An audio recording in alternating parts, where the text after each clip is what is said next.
Take your time, I will. Hello, you. Is anything good going on at the moment on the ladder, yeah? Oh, a 1900 Inca play against Spain. I'm curious how that plays out. Hassan Agabe. 1990? That can't be Austria, can it? Austria's well above that. Like around 2k at least. I mean, it's only 10 ELA below that, so. Started 1 minute ago, so we have to wait a tiny bit longer. Smurf? I don't know. Another name change.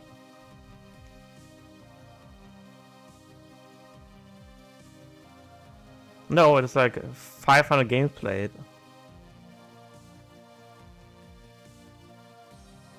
I mean, it could be, but at this point, it's not a Smurf anymore, is it?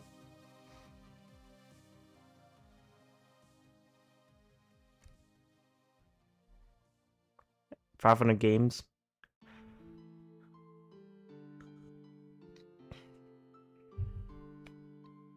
Quite a long time invested into that Smurf. Mostly just a rename.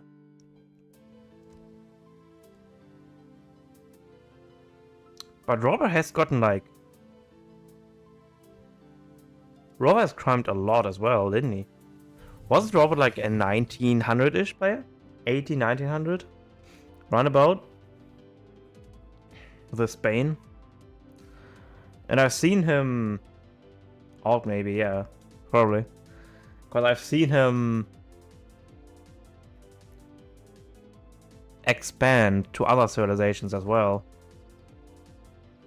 Let's see how this works out.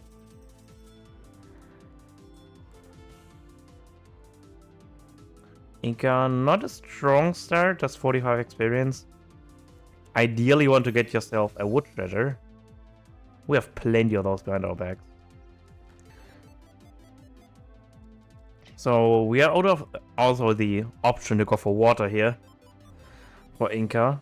Not a strong water, just too wide in the pond.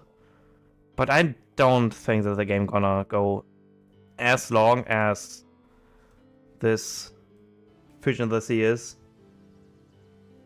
So much do we have? 5,000? Wow, plenty. Nearly 15,000 food in the pond over here. Crazy. So this matchup usually is Bane favored, since there's nothing really that Inca can do against Rod Lancer combination, followed by the... I mean, it started with the incredible park net timing of the user Spain fast forward that there is. Good value for 3 boats. Never thought about that actually.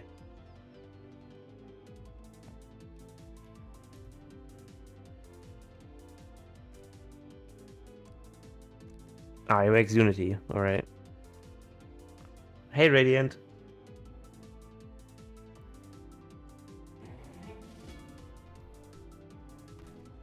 Okay, he's gonna go for the Unity. Would have thought. Alright. Seems like all Inca is nowadays is about this Imperial Unity stuff. I'm curious why he has Blood Brothers in here. It doesn't make sense. I mean, it could have made sense if he has, like, those H4 natives. But they're infinite, so they don't get affected by Imperial Unity, do they?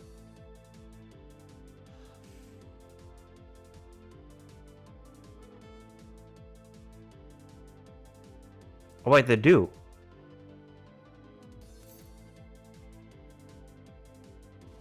Because the Mapuche allies is the infinite one. The 6th one.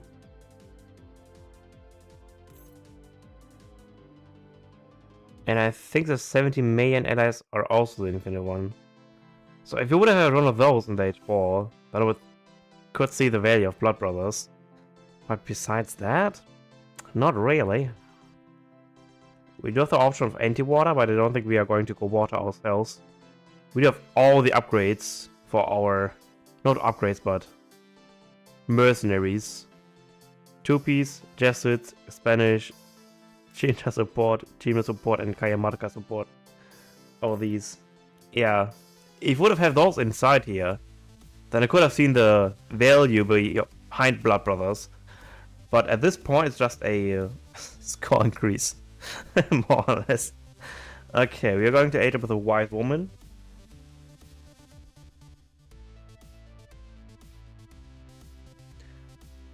The wise woman was the priestess, right? I think it was.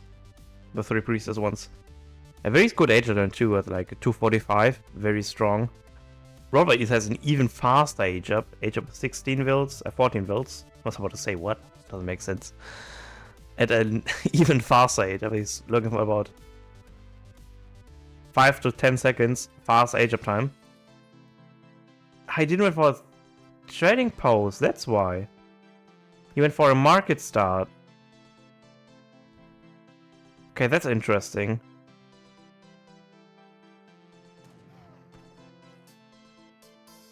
He does have House of Trasmara, so he could go for some potential semi. I mean, fair play actually, because if Spain goes for a trading post, Inca just goes for their big button and sieges it down, so you're kind of just giving Inca free experience that way, and value for the pike big button as well. I think you should just go for a church, honestly. Like, skip the trading post entirely and just be the church for experience. We did go 3 villagers into capitalism. And where does this outpost go down? It's going to go down into aggressive. So they could give Inca a potential aggressive point for their pike big button. He's not going for it. Going for a straight naked fast fortress. So this outpost will...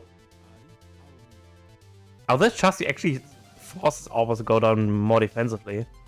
Because I think that Rohbrot was like scared of the pikes that never arrive. Alright. Still picking up all those treasures. Very nice. We got just go... Okay, we go... Interesting. Instead of 5 hits first, they go 5 hits afterwards. That's weird. Still the 6 pike big button is... What's the 6 was the 5? It was 5, wasn't it? Yeah. The 5 big button 5 fills is better than the 7 coin 5 fills afterwards. Because this could have slowed down his push by like a solid 10 seconds. It's something, sometimes all you need, those 10 seconds extra. Especially if you go for the... Because I forgot it all the time, Imperial Unity kind of build order where you need time in order to get a power spike to be that way that it has to be.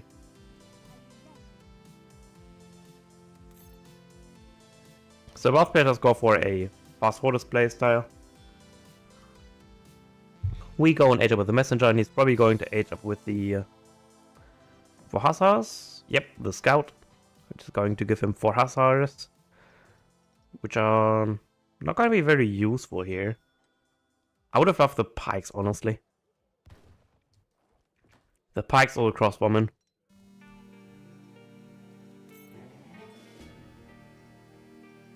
Because the pikes you can have to be very cautious about the Jesuits. You do not commit on those. And the crossbow also just for countering the Jesuits. Not a hard counter, but more as a soft counter kind of play. Alright. Imperial Unity first shipment in play. What do we have here for him? Ooh, building rotation, let's go.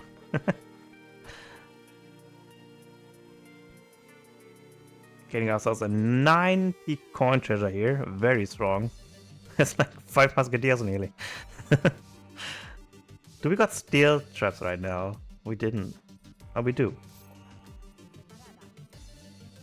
No placer mines yet, though. Makes sense, we don't have a singular villager on coin yet. But we soon have to buy ourselves some wood. Did he skip wood? He did skip wood! Okay, that's very greedy. What's his plan, though? Like, if you want to go for greed, surely you want to go and age up with the bishop, right? For the town center. Since Incan Age 2 army doesn't have any siege, really. Like, we have Skirm Goon these don't have siege. The Lancers don't have siege. Shimno don't have, and the Bowmen also don't have. Like, there's no way that it doesn't go up, and those Hussars are just gonna be completely wasted. Because there's going to be Jesuits running around across the maps. We still have no form of experience gain whatsoever, by the way. No church, no trading post. Yeah. No monastery either. So these Athos monasteries have a technology where it gives you a 2.5 experience trickle if you didn't have fought. The most recent time. Where the most Spain players go Musketeers, because this is a very well-rounded army. Since Musketeers do all in all a better job at defending Musketeers at defending cavalry than Rods are. More over goons. Like Rods can't chase goons, but Musketeers can shoot goons. It's more like a matchup thing. Like, if your opponent is most likely to go for Dragoons, then you are going to have Musketeers around. If your opponent is more likely to go for, like, a full hamster of melee infantry, then it's more likely that he goes Royaleros instead. He goes for an artillery foundry. Oh, no. Are we going to go for a massive amount of... Ah, there's a church. For a massive amount of, like, Falconets? Are we going to queue up 3 more Falconets? With that wood?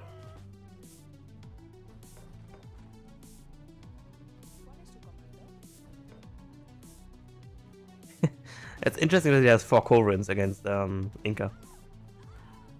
Oh, that's gonna be painful. These are the 2 pieces arrived. Now they're gonna be dropping some havoc across the map. We have a lot of builds on experience now, so we can get all the shipments back to back. We're going to lose a few though. I'll survive actually. Holy crap.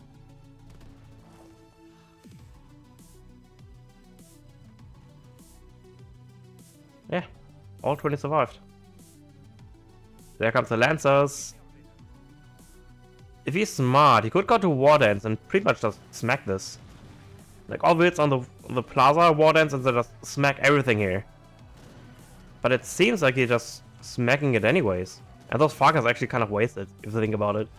Since only really do good damage against infantry, but there's no infantry in the mix. So he essentially wasted a shipment here. Oh yeah, still our insanely strong Imperial Unity spikes still piling up. Now we send Royaleros. And I think that was actually a circumstance where Royaleros would have been very nice. Yeah, and these Royaleros are not great at chasing around those goons. Unless they can connect. There's only 11 arrived. 9. Like, the thing with splash units is, the more unit of this particular archetype you have, the more scary it gets. So 6 Conquistadors are not even nearly closely as dangerous as 20 are, because of the splash damage. Same with the Falconets. Like, 2 Falcons are way more scary than just one fuckhead, right? Okay, what are we going to do here? We do have a rod. Okay, we have the infantry combat, but we don't have the cavalry combat. Interesting. Instead, we have 10 spies in here. Okay, very curious why he has spies in his deck. Against Inca, who doesn't get access to any mercenary ever. Essentially. Okay, now we can play some mines as we get our first villagers on coin now. And what does he do? He now sends the 2-piece. Numa has now 9 country houses. So his eco is gonna be very good. We have to 41 villagers. He's on 22. Holy crap. How did that happen? 41 builds? There's one constant too. Crazy. To be fair, only like 21 of them are... Okay, let's say 18 of them are dancing, working on this plaza. So not really contributing too much besides of shipments. Okay, there's the first set of 2-piece.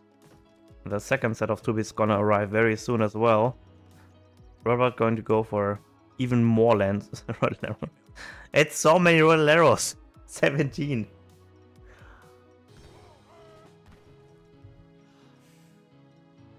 I'm gonna send 5 lancers. To be fair, those lancers will do absurd amount of damage, and there's like no anti-cav at all. We do still have the pike big button that we can call twice. And we are starting with like an awful lot of food and coin, which might indicates that he wants to go to 4. I guess we had anything defended though against like a massive string of melee units. These are trying to convert the lancers or the rods. Oh, they're trying to go with the rollero so I can counter the lancers. Okay. There is the strong coming up. Will it though? Will it though? Because buildings receive 3 times more damage when they get built. And those priests are still alive. Crazy. Ah, those priests will go down though, because they always run away from the direction where they got attacked, similar to Hans. I mean, it will go up, but it will go down. Yeah, it's not gonna do much here. He will just focus it down. Frankly, trying to go for warriors. Yeah, you can't put down the pedal against Spain. Spain's tempo is just so strong. Look at that. And we can build our warriors, but these warriors are not trained as fast as Aztec ones. But will it be enough to defend? Remember, we still have a sizable will advantage. 26 to 42 plus country houses. 12 of them. We are losing. Yeah, he definitely wins that.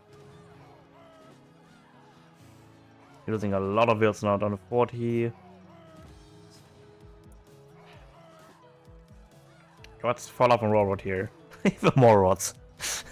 It's like the Russian mentality. If 20 Stratus can't kill a Hussar, then surely 50 Stratus will. Alright. Yeah, I think Inca lost at the moment he was trying to H4. That was a big mistake.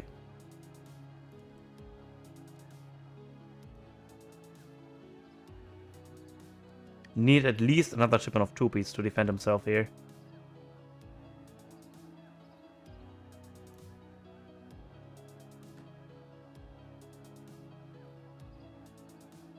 How's Inca losing? Dude, he had 3,000, 4,000 even unspent resources. Of course he loses. Like, Rohbrot has had 3,000 more resources to work with.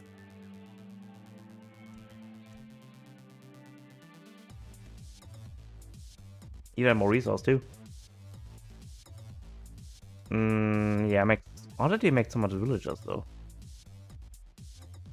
Ah, the 8 village shipment, I suppose. And Rohbrot also idled here and there. Lost a will here. A bit of idle time, but really lost the long game.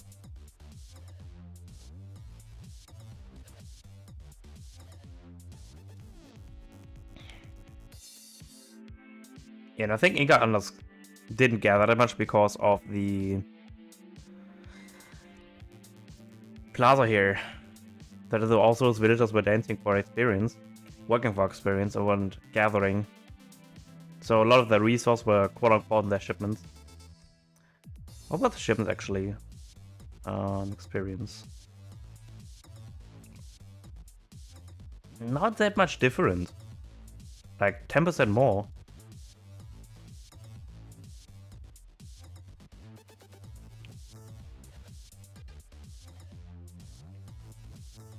And look at this, after all this working on experience, just only got himself one shipment ahead. Crazy how strong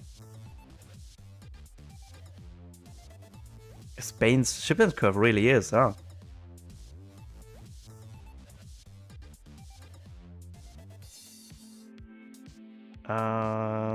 What was the Guardian thing? Go Guardians.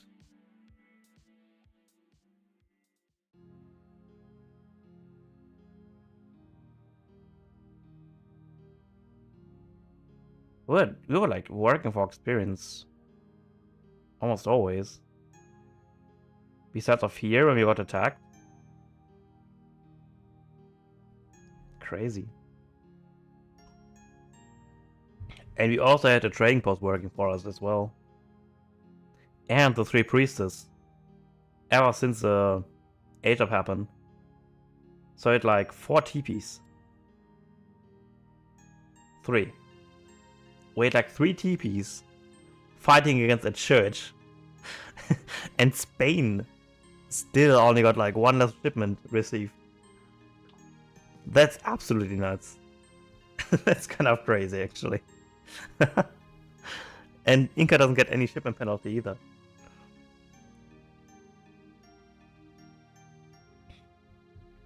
It was like 2 point something, right? 2.25?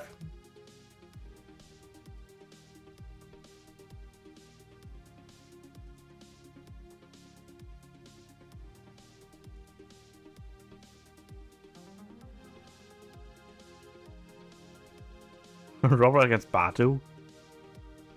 Shall we do that?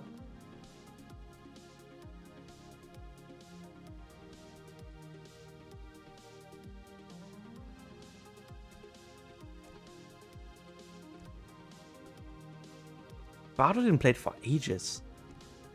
What made him come back?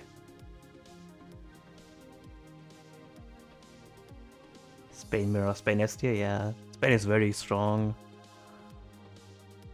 I mean, Spain is very one-dimensional, 2-dimensional, but strong at that.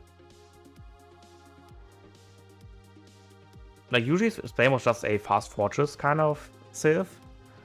But ever since House of Trasmara, I'm still waiting for the good players to really utilize House of Trasmara to see how good it really is.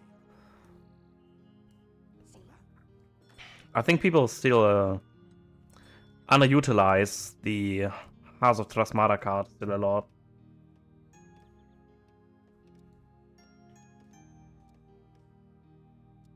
Baka Mountains. Yeah, this match is surely it's going to be a very passive matchup. I can tell you off the get-go. Both players probably go for the greedy Egypt, getting 2 trading post stage code on H1 from H1 to 2. Getting stage code into, or are we? Hold on, what's Batu cooking up? Ah, he just got 90 wood treasure, nice. So he doesn't actually have to chop anything. For strength post, okay. He streams oddly a lot. Yeah, I'm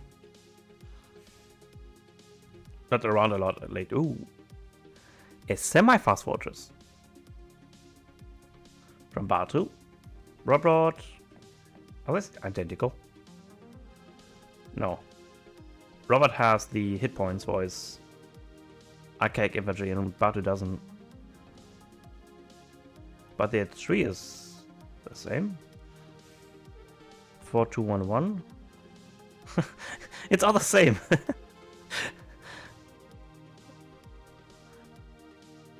I know he has 12 pikes in here too.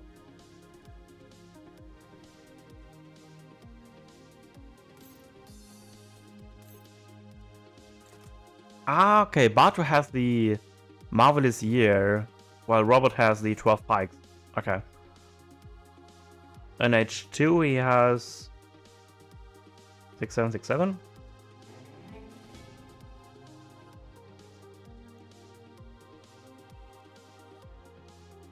Wait, what's different? 6-7 rods. Ah, okay. About to switch out the infantry and the 6 rods for 600 coin, 600 wood. That's what it was. Okay.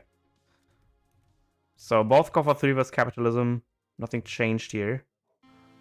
Even though Robert's capitalism was in way faster. Because he got this train post like a minute before Batu did. Resulting in the change that he already has nearly a shipment advantage here.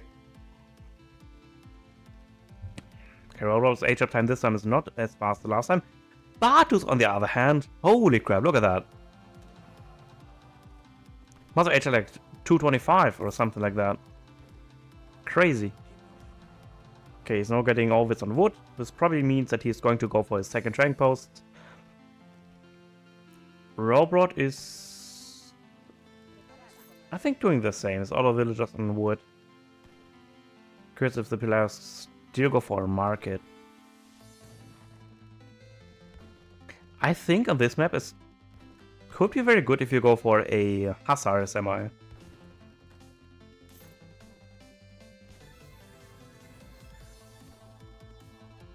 Although Hussars in H3 are going to be then kind of useless, aren't they?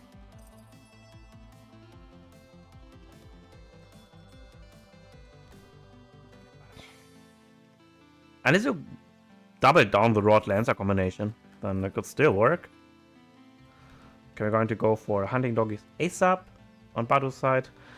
Rohbrot did also make a market. And his hero's in the middle right now. He traded another dog, interesting.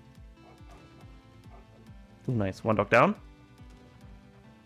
Okay, Batu's outpost gets up next to the tower, which means that this outpost is going to capture the tower. And we're going to get actually a barracks from Rohbrot in the middle of the map. That's very interesting. So we're going to go for an either Musk start or a Rodolero start. But considering he has the Reconquistas, I'm not sure. Do Rodoleros count as archaic infantry? They must, right? We could just also go for pikes. Ah, he goes for musketeers. Then why would you have the Reconquista card if you don't utilize on it?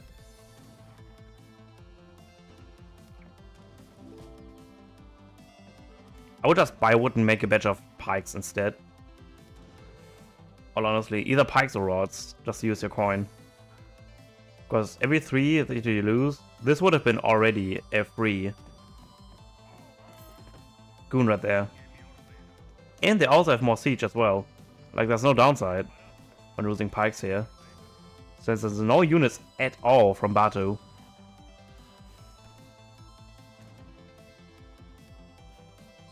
He doubles down on double barracks too. There's going to be a very aggressive timing. Batu did get himself these F-Sonne, which are skirms with a 3 times multiplier against infantry. Very strong indeed.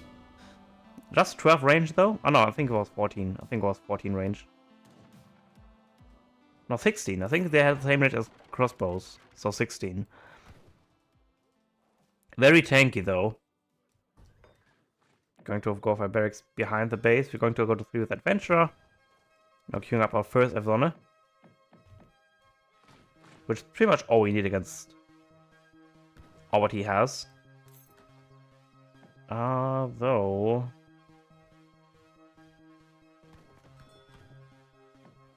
I mean, Pikes only have a 10% melee resistance, so that's not as bad. Look at that, fixed in range, 33 attack. That's a very good value. Ah, it's shooting the dog.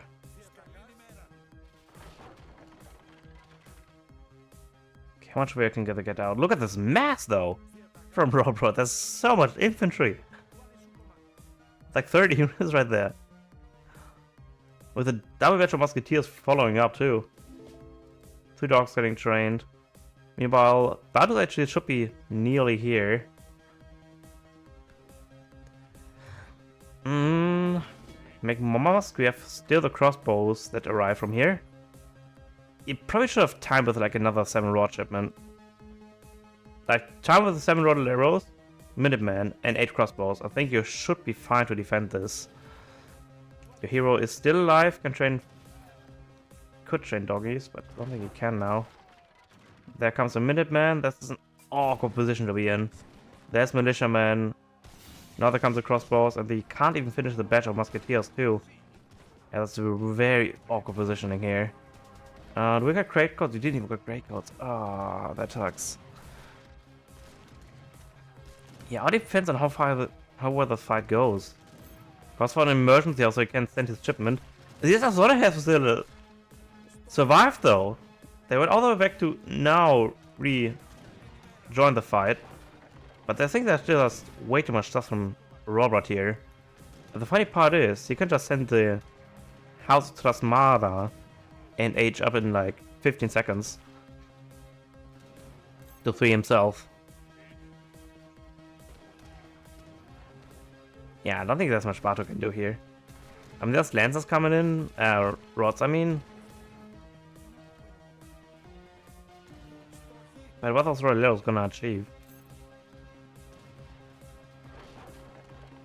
Not much.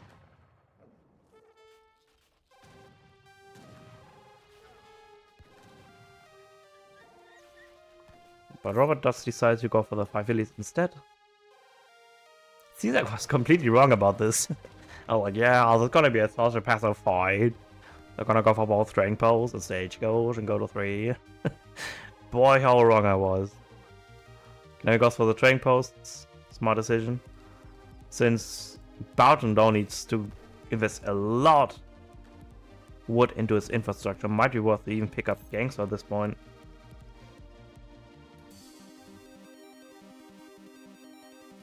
Lancers, I actually think he needs to make skirms here. He already has the barracks. Make skirms.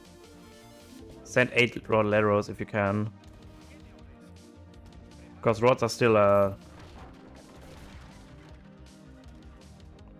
soft counter to Roleros because of their insane melee resistance. Oh, he's going to trample mode. Interesting. Which means I do splendid work actually.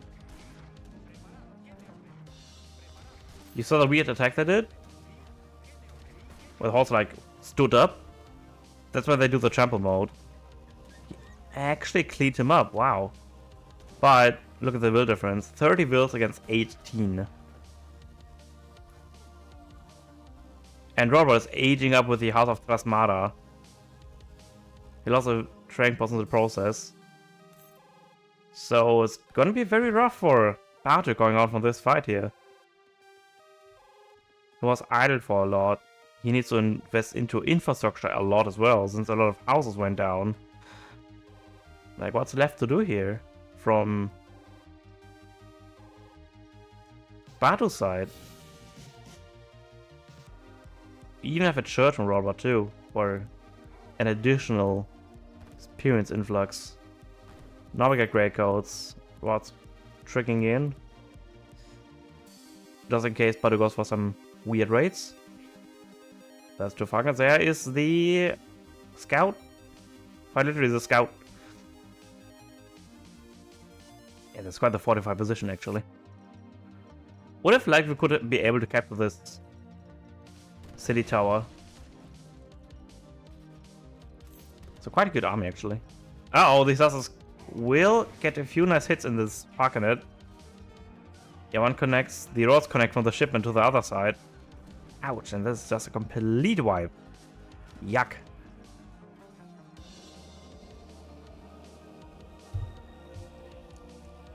Hot damn. Yeah.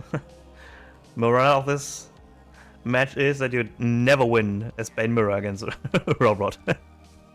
If there's one guy competent with the same nation, it's Rohbrot. I think he knows Spain in and out. Don't even try to. If you're Spain and facing Rohbrot, it's pass if you hit the resign button. That was quite scary. Crazy, I mean. Harrison is now up to 1700 too.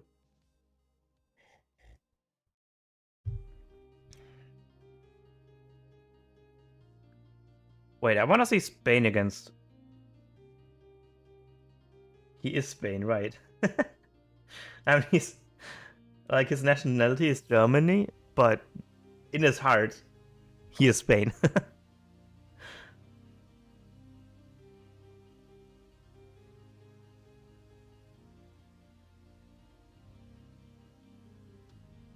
Dude, I'm kind of interested. I want to see that. How does Spain against Spain? How do I always constantly think of Spain now? Dutch against China play out. Because sometimes China favored, sometimes Dutch favored.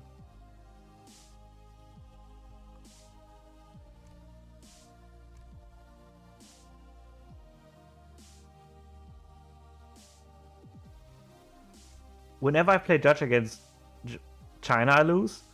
Whenever I play China against Dutch, I lose. So, not sure. Let's have to wait another minute, right? Yeah.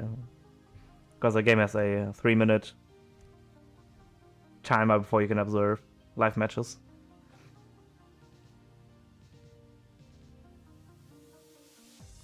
Is Harrison streaming at the moment?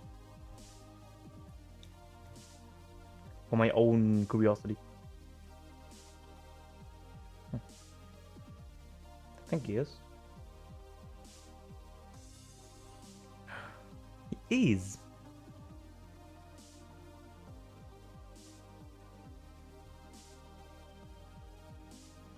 You think it depends more on the map of Hans? The other thing is, Dutch doesn't really need much Hans. Like, their starting hunt and their surrounding hunts can last them well long. Like 80 minutes plus. Not 18, but like 15-ish minutes.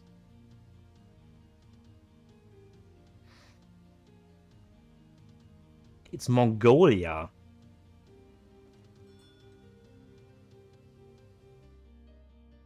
Very strong China map.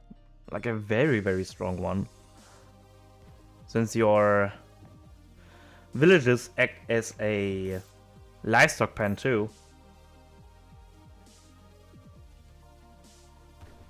There's a knife for the wood. And if you're struggling to find those yaks usually spawn around those native trading sites, the northern trading post, and on the southern sides.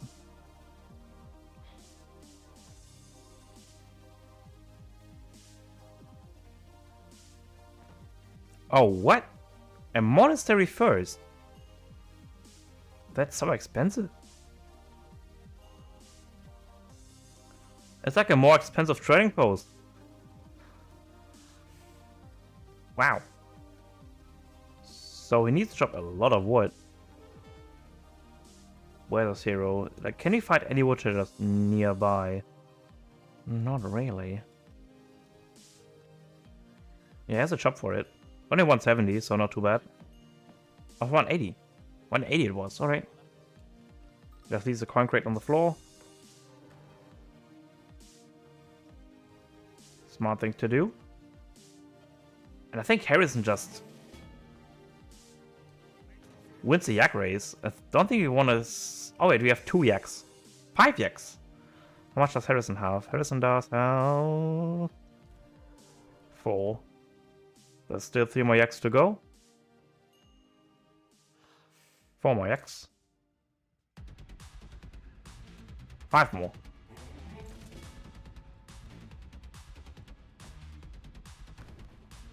There's 1 or 2 birds that could be off the top of my head, but that doesn't do much. The thing is, you have to do something against Dutch.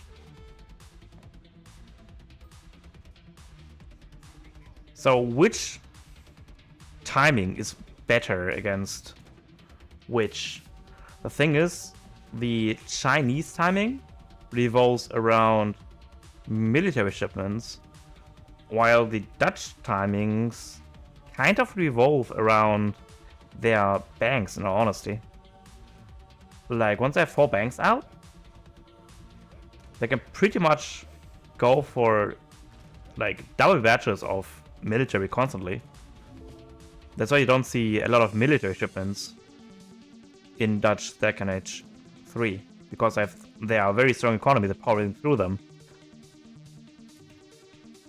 And that's why you have a lot of military shipments in Age 3 from China, because of their strong military shipments.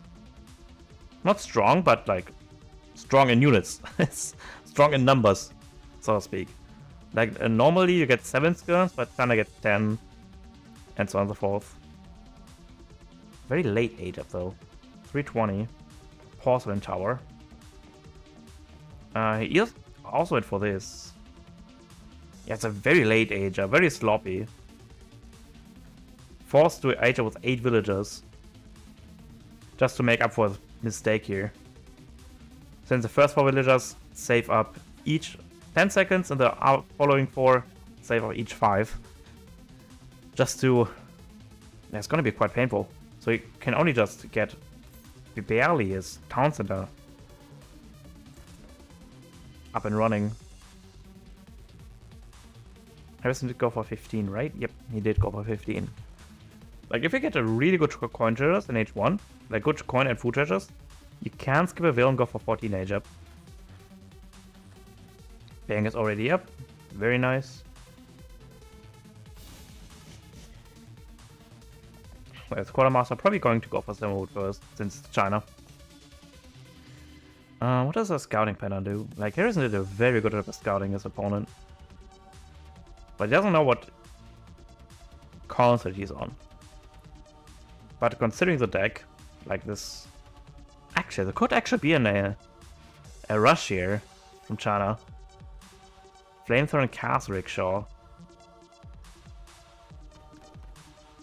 Huh. Actually kind of valuable in terms of shipment.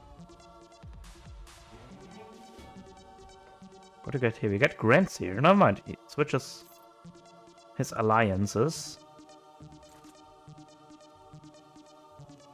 Okay, Samuel is in. What does he do now? What does he go to? British for Musketeers, right. But now he sends coin. So it is a fast fortress.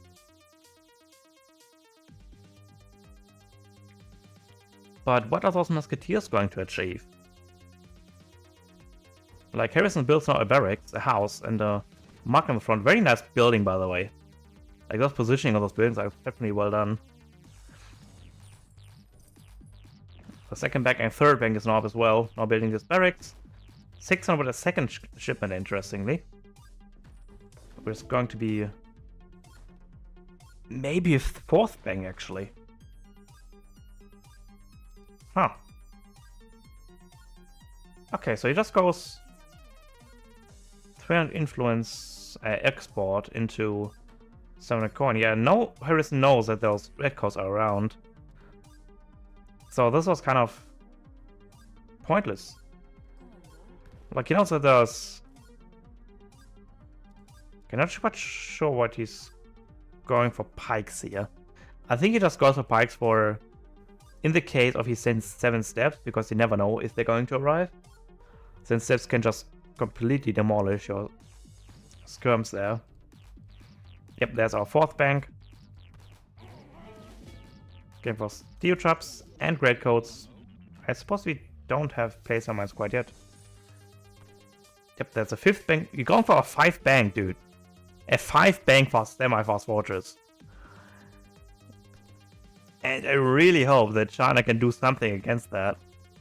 Otherwise, I think Dutch can just sit in the base and be happy about it. There's still a hunter in this base. There's still a few yaks around. 7 with 250 food each. A hunt in the north that he can easily herd in. Ooh, 300 experience though. Damn, that's like half a ship in this stage. Crazy. Okay, what do we have here? There's really 1 or 2 big treasures here on the map. 10% siege on cavalry, and that's it, huh? Yeah. Just 10% siege on cavalry. There's nothing really impactful. Okay, we are going to go to 3 ourselves. Probably with the Exile Prince, the fast age up. 5 bank fast forges. Crazy. Not at a bad time either. Considering he made a batch of 3 skirms and made 5 pikes. I could have age up right now. He could have cancelled the queue. But that's fine. China's now into the 3rd age, but it's going to stand first. Intervention into 1000 coin. Really? Are we going to go for fast industrial here? And we do have 15 redcoats. And 10 skirmies. 8 skirmies.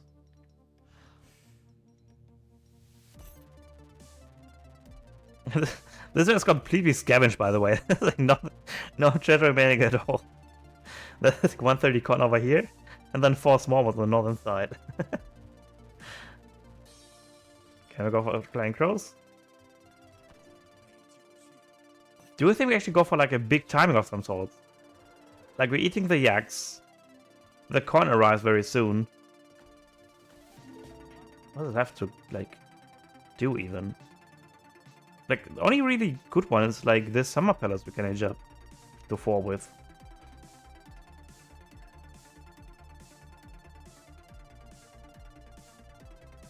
Like monks are not gonna be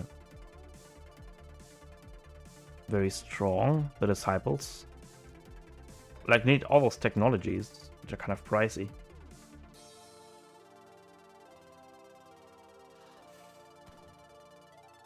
I mean, this one's kind of cheap. There's 100 food and 100 coin. White pagoda, really?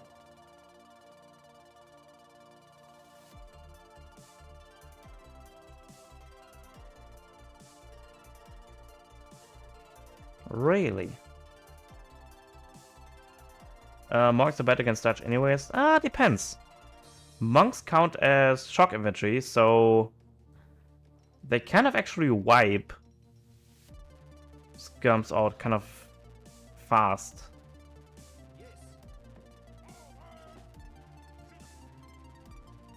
But if Dutch keeps a nice mass of Reuters around, then not.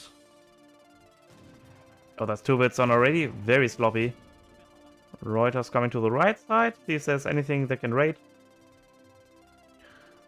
Nearly 4. With a white pagoda. This goes like awfully exposed. There's 5 parks around though. He gets another wheel though. Like these just aren't half bad, dude. Look at this. 24 head attack. If they can get into melee combat, then they are quite juiced up. And a 10% crit chance to deal twice damage. Ain't shabby at all. Okay, we should get our next batch of Musk very soon. I think we should wait for the next batch of Musketeers and then go in. But the thing is, like, look at Dutch. Dutch has twice the economy, can go to 4 himself. Gonna for Harps and Hussar, a full melee Uga Booga combination right there. There's the 3 Flying Crows. And we should have soon enough for another batch of Musketeers. And that should be go time. I'm not sure we have 18 on food, by the way. Look at our food count. Incredibly high. And it's not like we have a big button in our town center we can push. We are not a war chief civ. And neither do we have any food shipments. Like, if anything, you should gather a lot of coin for the rattan shields.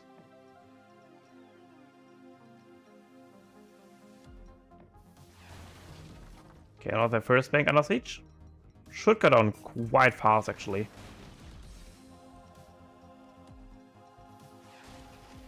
The market down, seeing the bank down.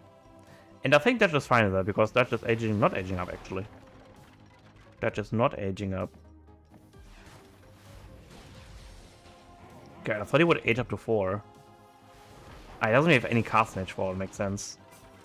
And that's an awful lot of siege, by the way. We do not have any forms of Culverins out. And we do still have to... Okay, we take our Hussars up. He's going to step up for a nice flank. And there's not a lot of anti-cav actually around. How many redcoats does he have? He has only 15 redcoats. That's not enough to defend 3 Flying Crows. Not even close. There's the Rattan Shields coming in. There's the Refined Ascari coming in too. Dutch needs to make something happen before these come in. Like, those Rattan Shields gonna demolish so much. Okay, there's a Disciples going to town. Right into melee. Nice camp flank from the northern side. Taking the Flying Crows. 2 are down. And the monks actually survived that. Crazy. And look, another disciple here. And do we get another disciple? Oh, that's a complete wipe. Jeez.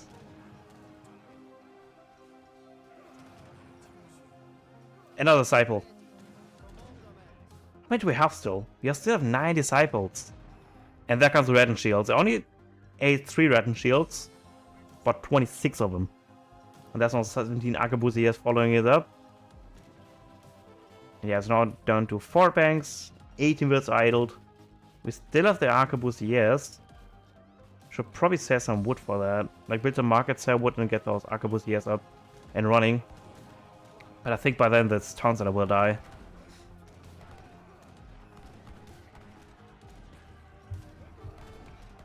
China needs 2 explorers to go for it to go well. Yeah, Fafa's getting sent. There's nothing really they could do. Like, there's so much China stuff. But we have Harps in the mix, which are doing very nice against those Rattan Shields. And Riders too.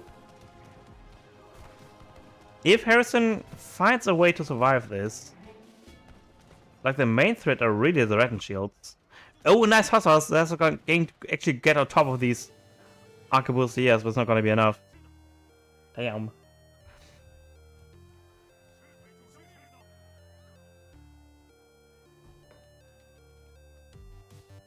Pendant Ascari is interesting.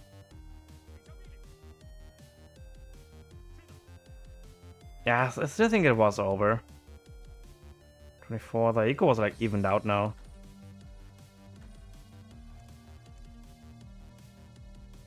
Yeah, 5k difference. But the 5k difference was then nullified by the shipment of units.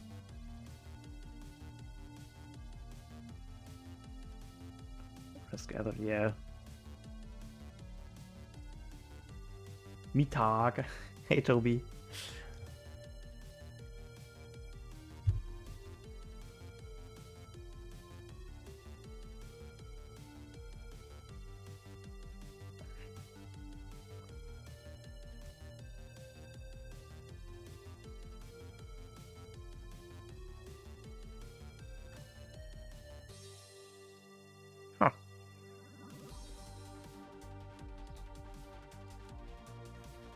I think you definitely needed those Arquebusiers. How's the Lazy Sunday going?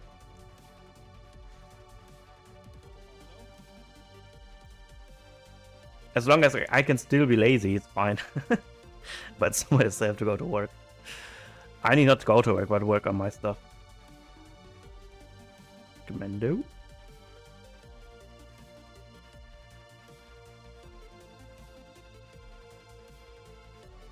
It's like, fuck me, bro.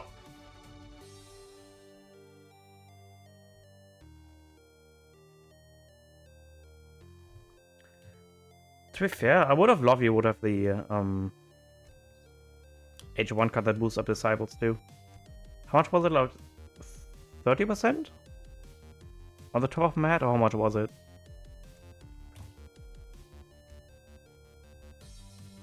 For just scamming you? Great. Huh? Nah. It was nothing to do with like drama and stuff.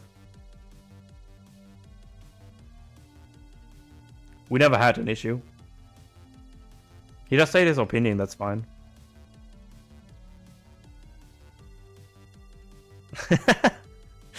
Man, that sucks. Jeez. That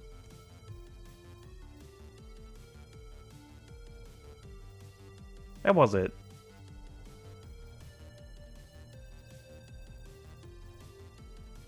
It was an H1 card, was it? Bro, it crashes, really? Thanks for an A for effort, though. It was an H1 card, wasn't it? No. Dude, I swear, they had an H1 card that boosts the stats of those things.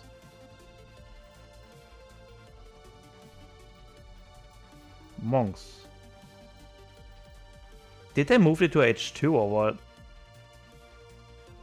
No. It's not. It's not either.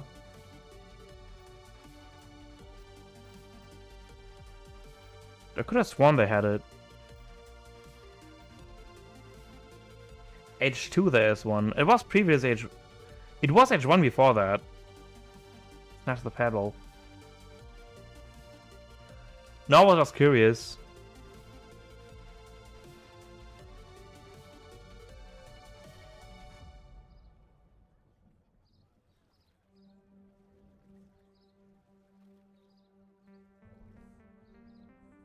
You're not home. Where are you? Never told me where you are. Dude, am I just tripping or was this card before H1?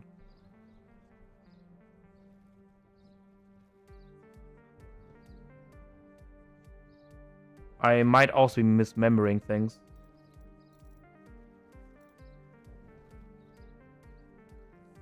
China.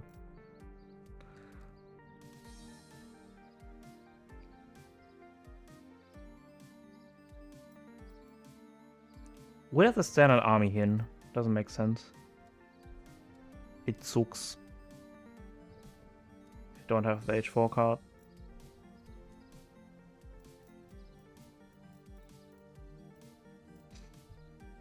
I kinda wanna go for monk shenanigans now. It's inspired me. What is that?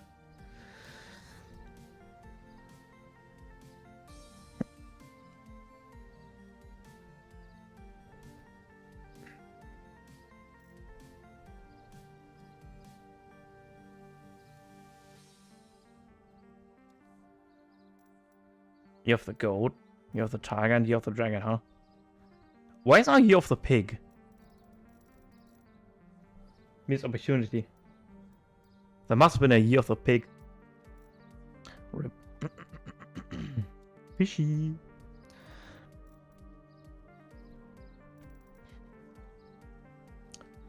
Copy that. Monk. Alright, I say add a card here.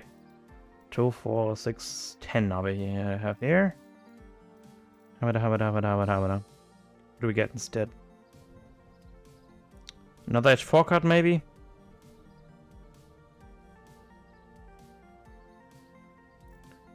But what? Returns are good.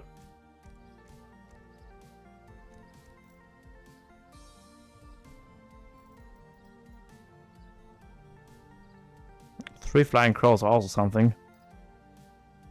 But I guess I'll stick with that.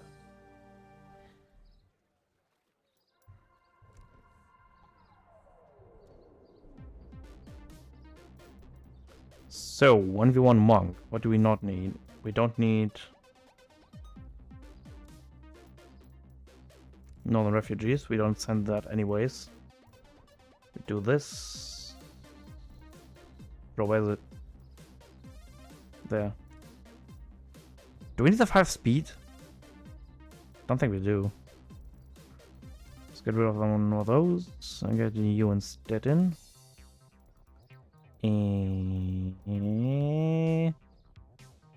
It was H4, wasn't it? There it is.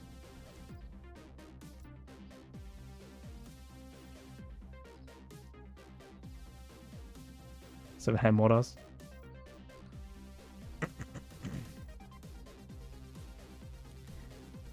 Okay, some people do have monks. We don't really need cavalry, do we?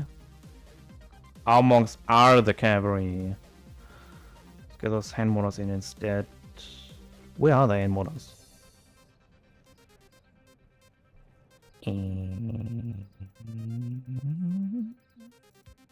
There. One more card. 2, 4, 6, 8, 10.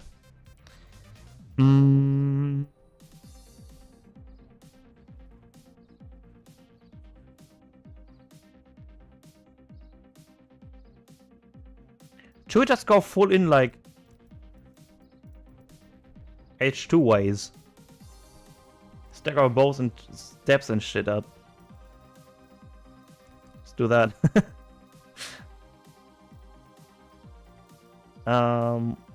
This full let's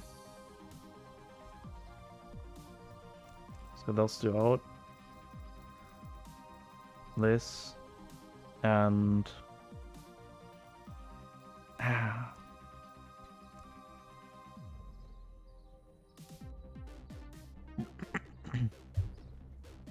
oh yeah, that's what this one, huh? I feel like we would theme it more. I wish those flamethrowers weren't so awful. Like Miniman just countered them so hard. I feel like the Year of the Tiger might not be bad either.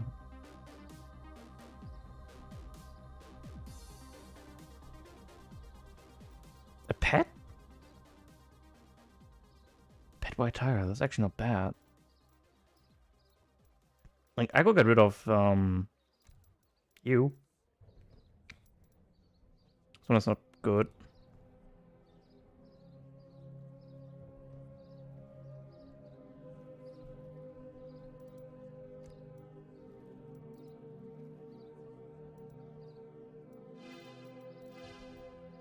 What do you mean it's build order for that? I mean, not build order, but generally, Saiga hurt. Let's go with that. Let's get another H2 card, the Mandarin squad. Okay, so definitely T-Export. We're going to Chinese.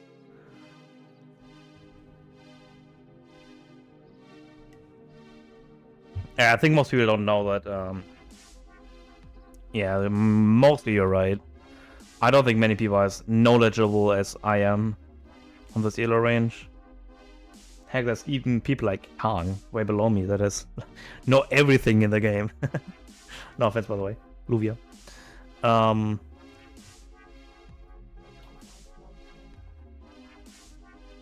Let's have Halo in the skirmish mode. Yeah, let's go Montana map. Don't care.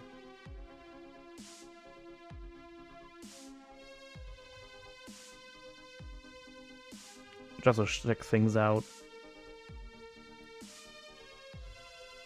Well, should we even bother going to training post? Should we just go for the monastery first?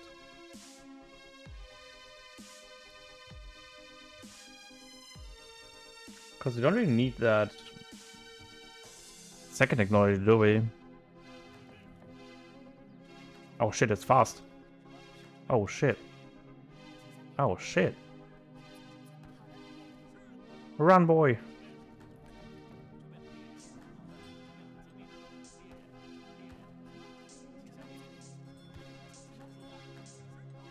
Run, my dude. Holy crap. Okay, let's build a village first.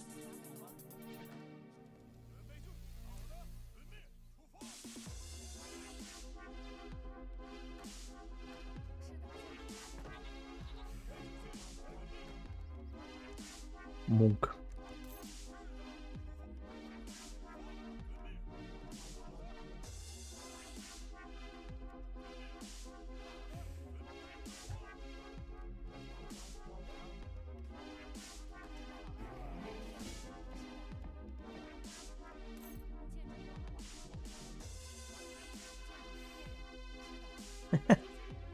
Forgot to put it on fast, dude.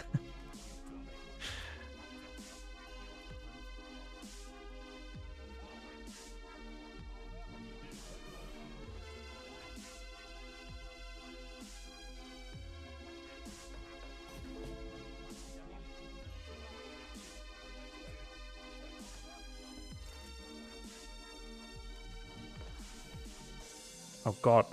Where is it there? I'm so late. it's just about the idea.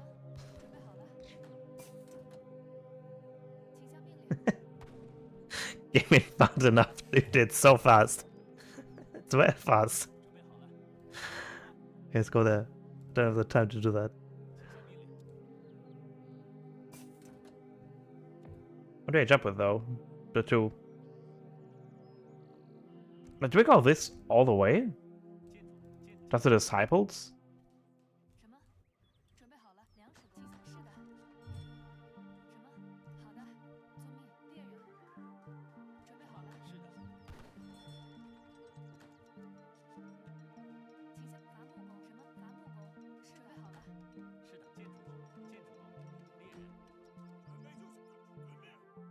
I mean, we need to build them it for sure.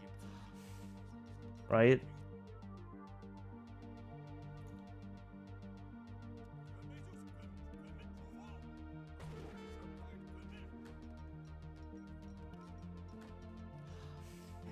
I guess I'm a wood first.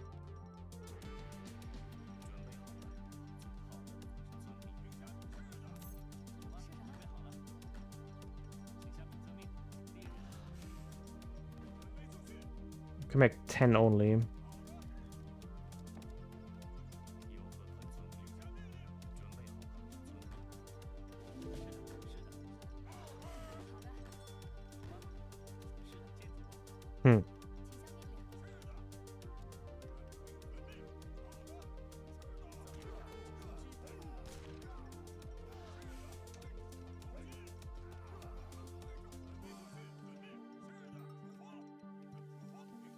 Can you get above the max? I gave 10 disciples. Can you still get another disciple?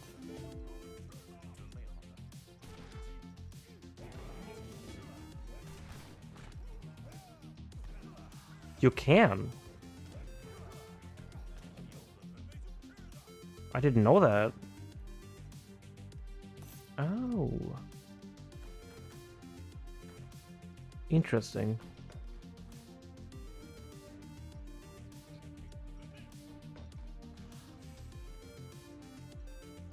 Should we go like 8 spiritual? We got 3. I feel like we need to put some pressure if we go for the monk thingy. What about we go 7 steps into 700 coin? Or do we go and get a... what if we go Russia Consulate though? Like Russia Consulate and build a blockhouse in the middle of the map. I think that would work.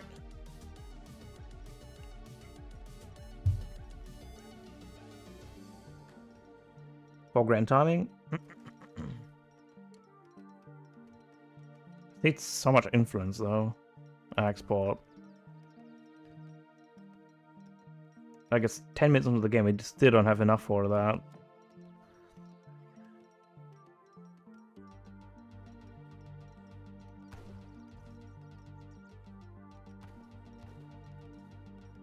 I guess I send the diplomatic intrigue. I get Cossack from this, don't I? From thing.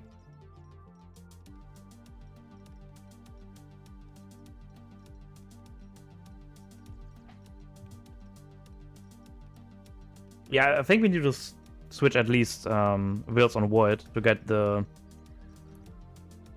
War Academy up in the middle of the map. You could just go bow pike then, huh? Bow pike all the way and these being our cavalry.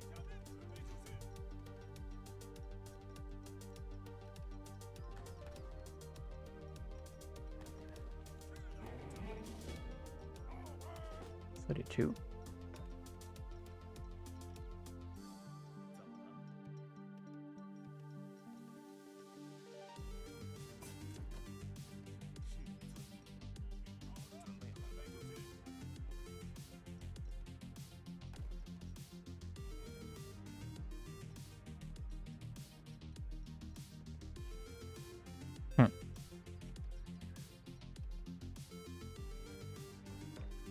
Okay, so we get Dobbs from this, Grants from that, Cossacks from this, Musketeer from this, right? I think I should try Grants out.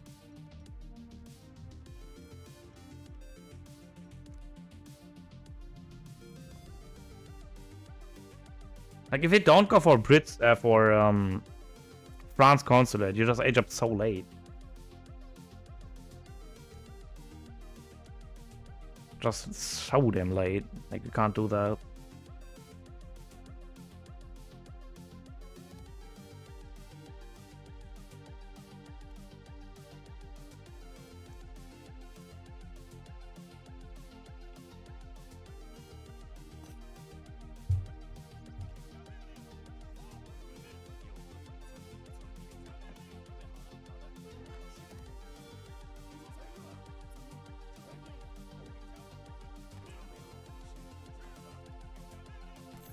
Yeah.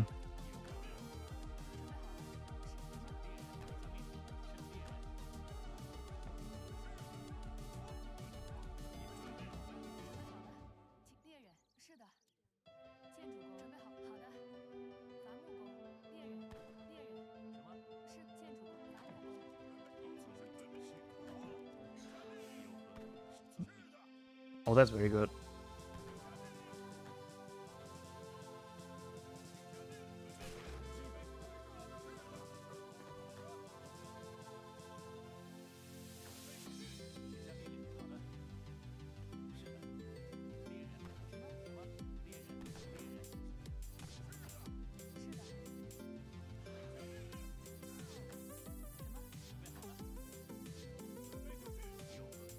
Come on there.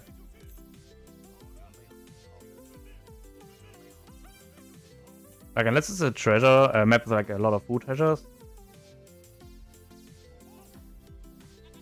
I don't really think you can do that.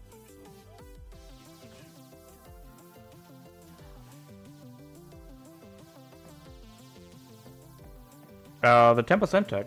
10% attack and hit points. Just kind of think it's nice to have.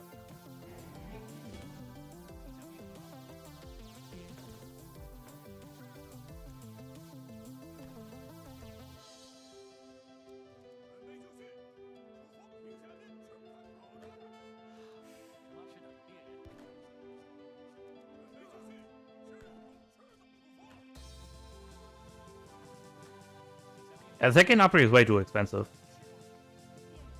Many this one. 10% attack and hit points for disciples.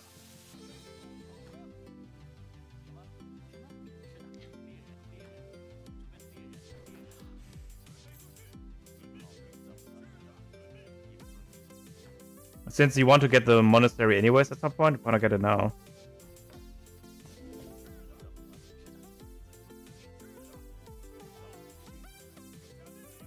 Right?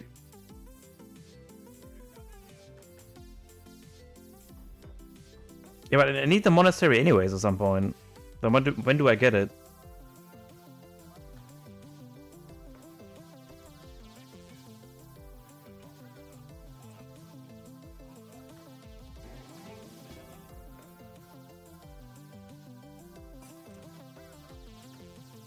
A bit late on this consulate.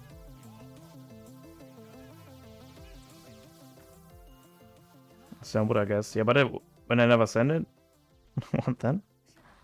Yeah, Egypt time is so late, dude. Oh shit.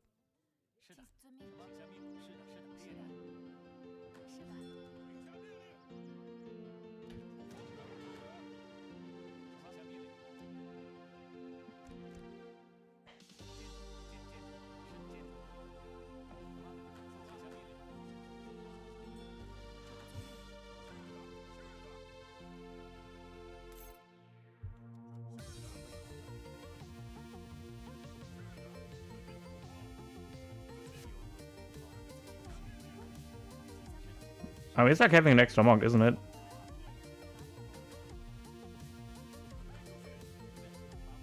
Just go around the middle of the map to build the Rex. FedEx.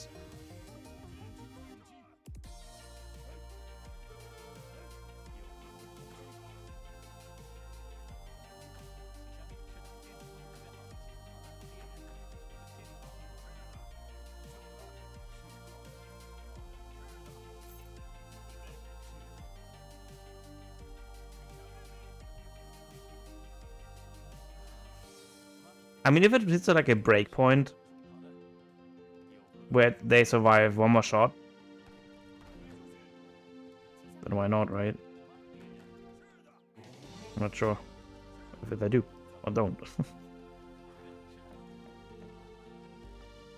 A bit too late there.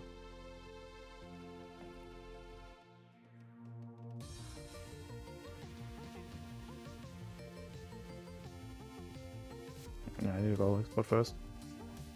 Definitely need another house.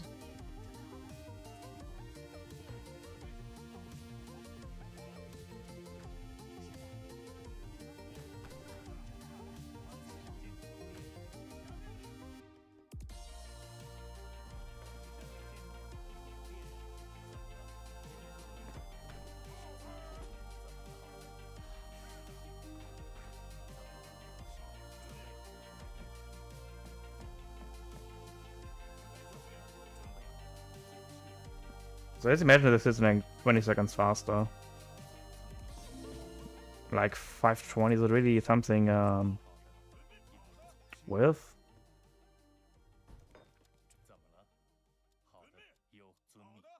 You have Tiger? It doesn't do much now. I have to lose disciples before I can send it. That does do nothing against builds.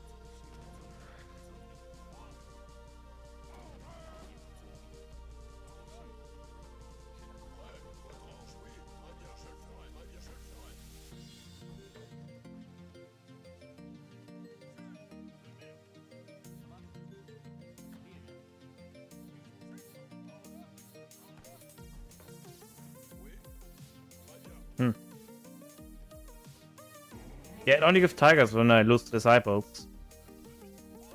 Like, ideally, you want to lose like 12 tigers as best.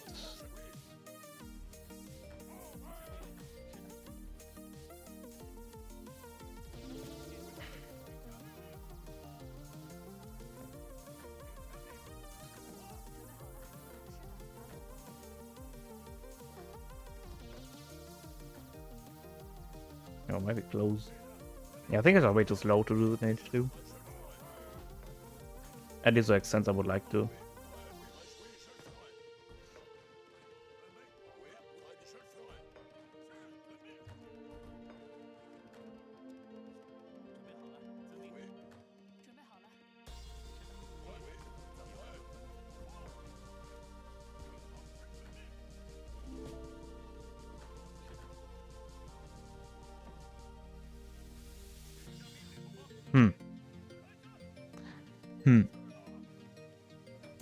Yeah, maybe just don't go monastery. I think if I go monastery, it just sells out way too much on what I want to do. Maybe just go train post. More universal. And they're not gathering coin anyways. I'm just gonna go bow pike.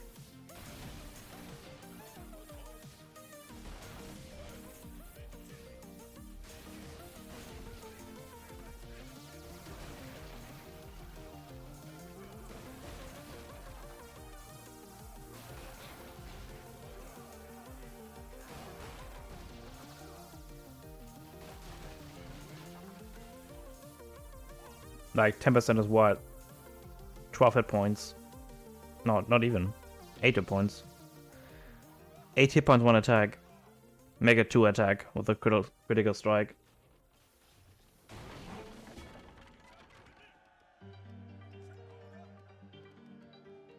Does it count? Delete them? It does. Max it out.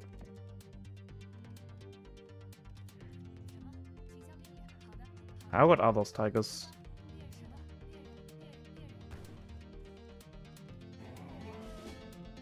How good are those tigers?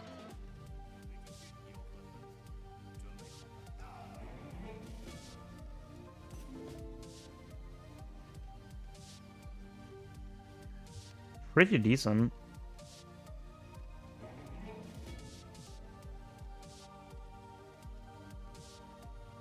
$156.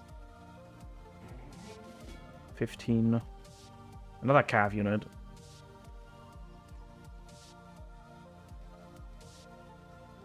Yeah, I think they're the same like India.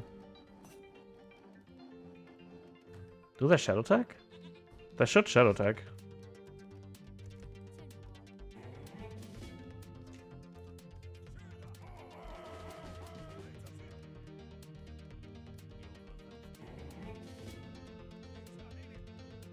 They do shadow tag.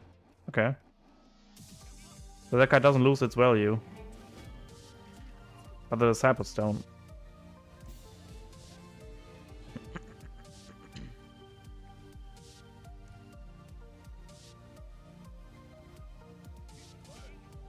Wait, do disciples not shadow tag? Oh, they attack out higher. Oh, they did. It's also just a tiny amount of shadow attack. 20 hit points and 3 attack. No, they're trainable, just one-time shipment.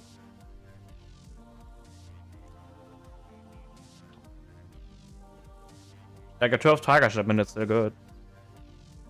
Then they also shadow attack. It's like 12 coyotes in a way, more or less. Elk shipment. I don't think it's as bad. Like 12 tigers.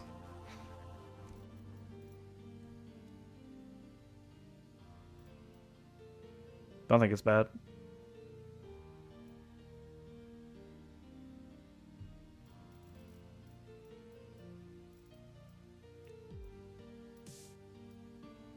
Scam. But when do I set this card in? Snatch the pebble.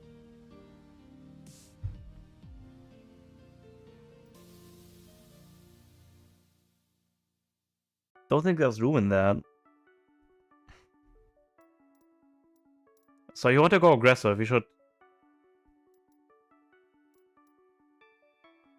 We need 7 wood at some point, for sure.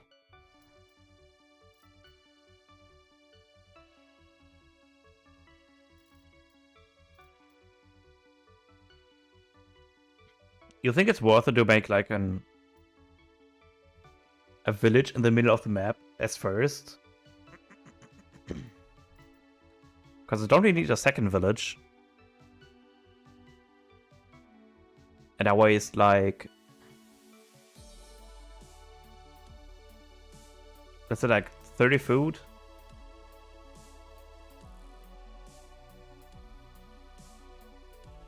For the middle village. Because I'm not gonna send 700 wood anyways.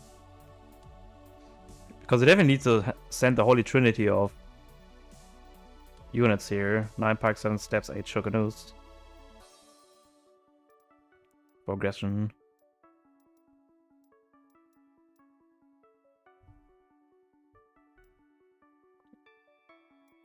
Then follow up with 700 wood there.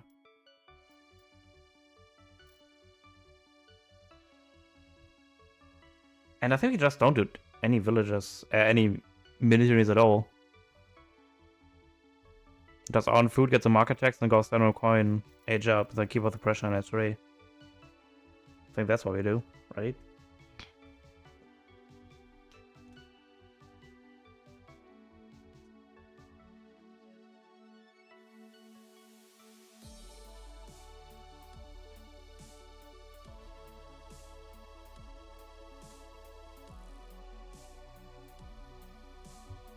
Also, BRB, 1 second.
Returned.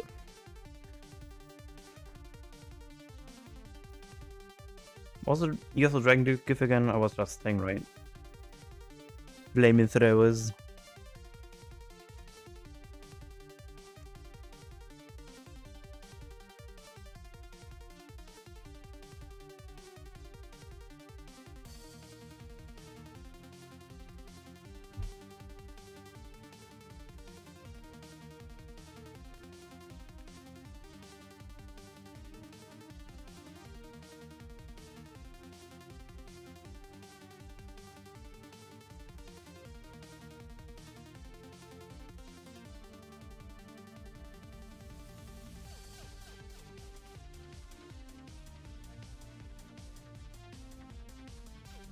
Alright, let's see.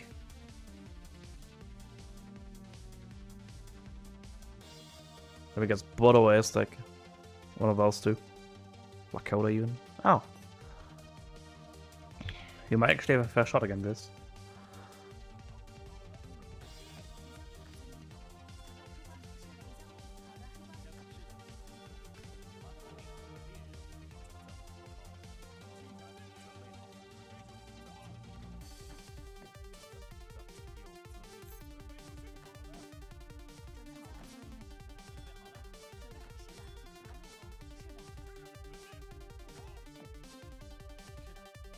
Okay, which part of land was you now? I think that one?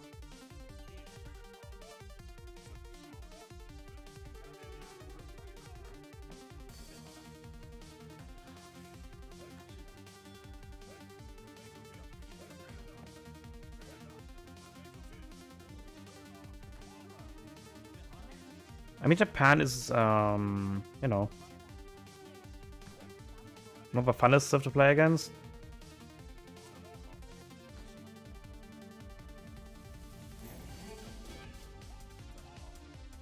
But for what we want to do, it's not as bad.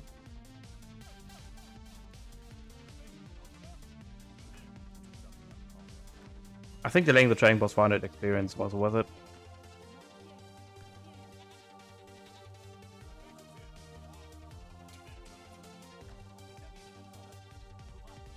Let's get in the middle of the map. Oh, I was like 1 millisecond away from this.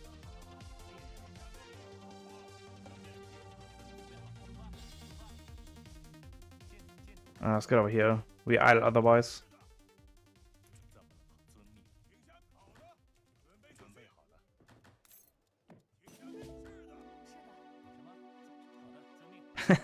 I'm aware of this. But the monks are gonna tank for those Choco nose.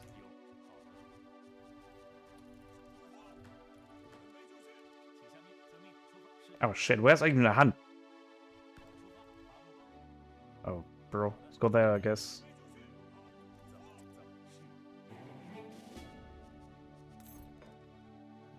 Forgot about that.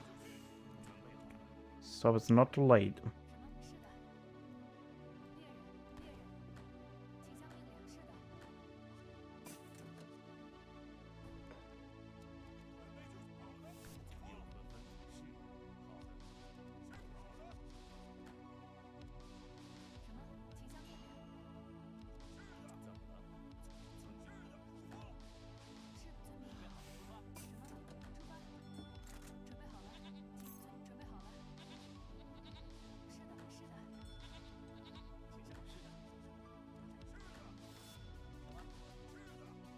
Don't see any hunts yet.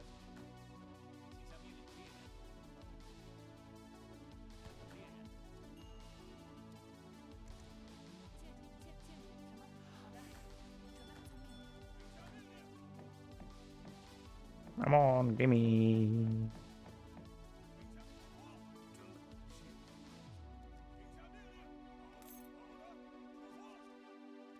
We need to see what he's edging up with. Edging up a bit too late here. Don't think it makes too much of an impact.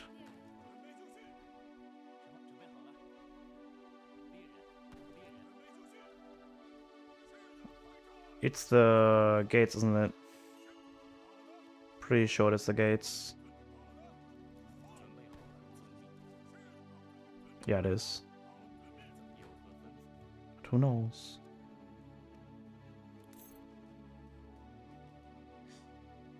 Uh, 300 wood.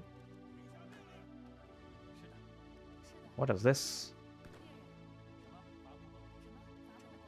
I think I want to go for 7 steps first.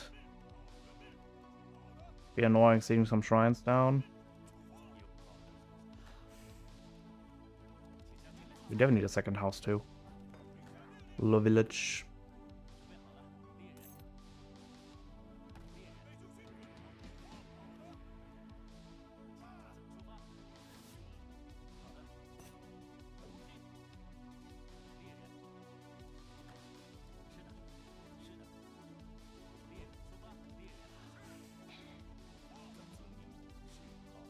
Let's keep our things hidden for now.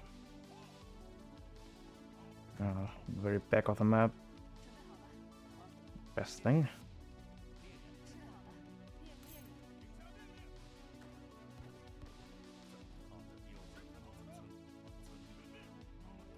What is he doing? What is he up to?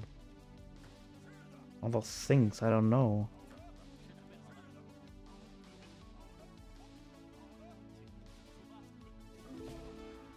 Wait. Did I have a villager there?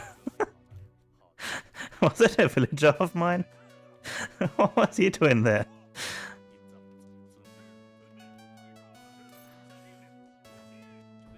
I think he's edging up.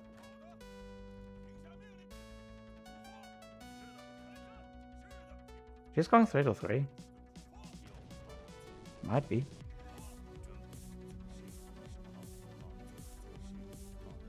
Does it? 500 food. Okay, there's Ashi's. Okay, there's some more shrines coming up. Sketch them.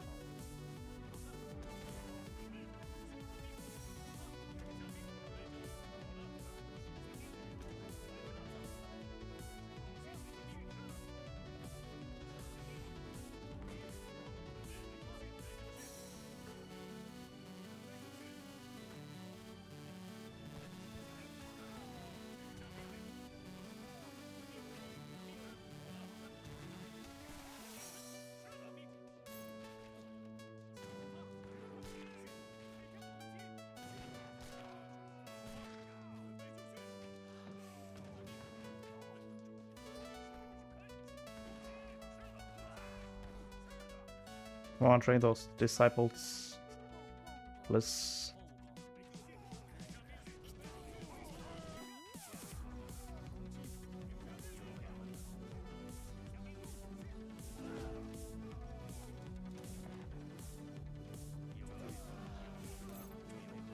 Do it.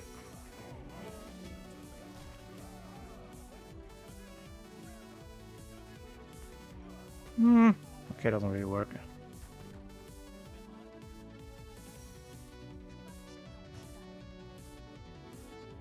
Actually, it's too good. Actually, those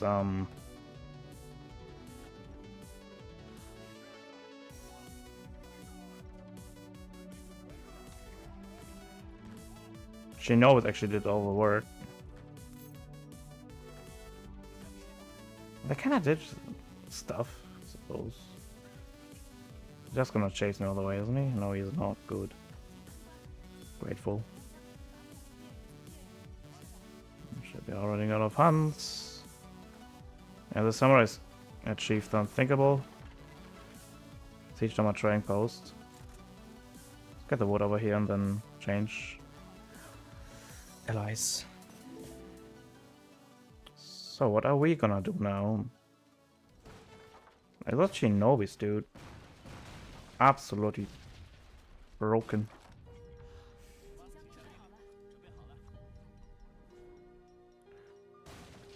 Don't think we can combat match 2. We have to go to 3. Here's all the eco though.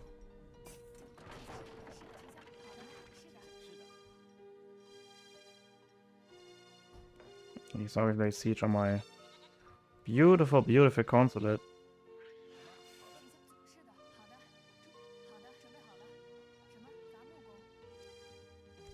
Let's go with academy here. Going to need skirmies. Just in range. Nice. Oh shit, Nagis.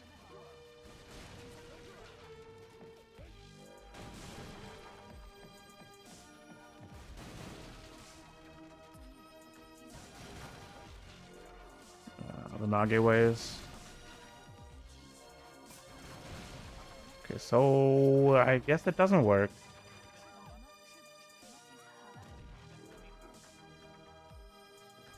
Yeah, it's just off from this point.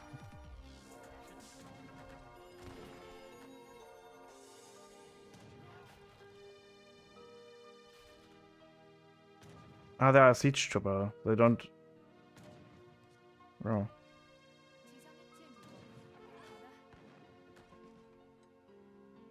So I can't even kill them at town center. What do I do then? Yeah, just over. Like Nagis, there's Ashis, there's everything.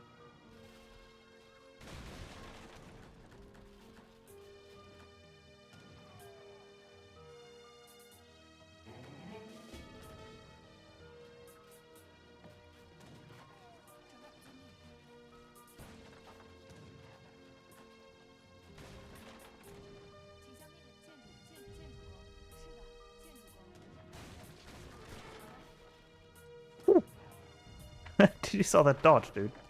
Frame perfect.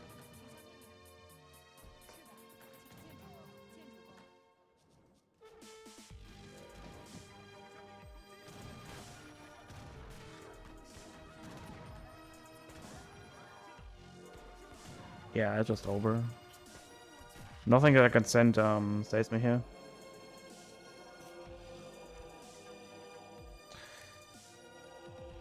Yeah.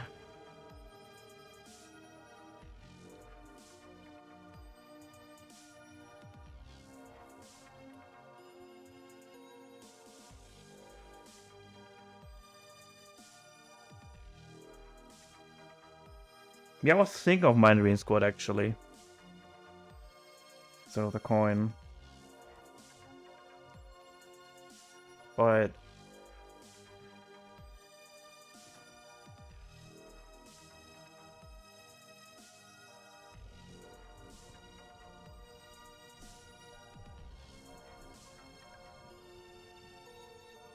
like there's not a calf around.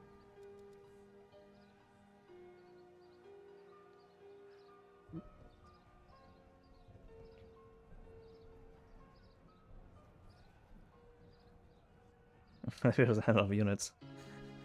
I needed like more Shokunu's. I needed more anti-infantry, that's was like main problem. We would have had 8 tigers though.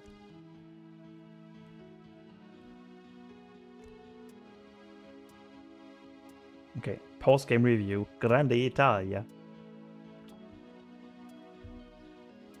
Because I want to have a look at the fight there, if those disciples actually did anything there.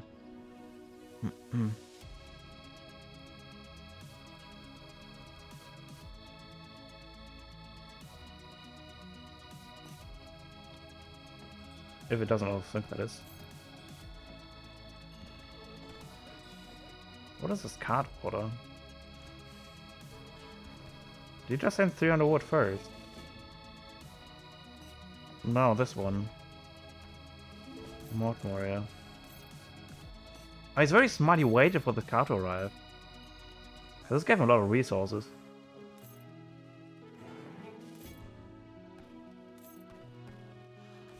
Okay, Torii gates. There's 4 wheels on it. Yeah, I could have aged a bit faster. Okay. Diplomatic intrigue.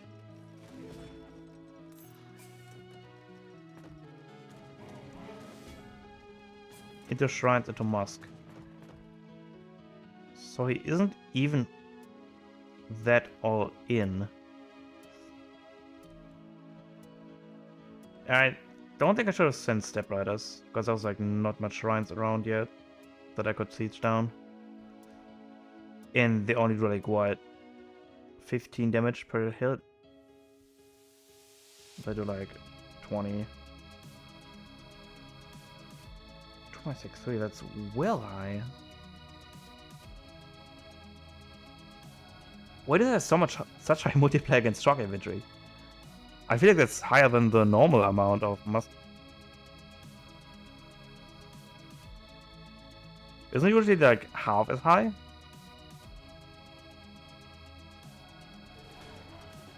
Yeah, it is.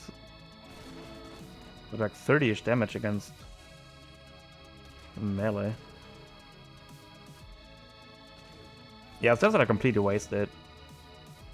And then I put my disciples to use.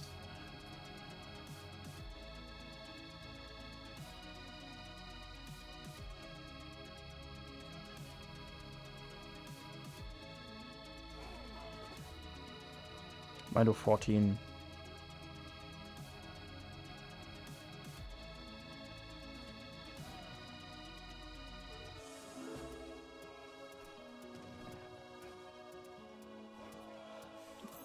Yeah, those also never die, dude. And it looked good at the moment. But she knows are so good. They just defend themselves.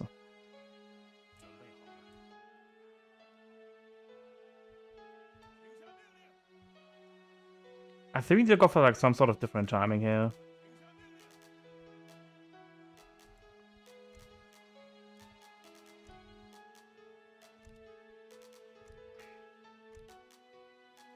We need more crossbows in the mix there.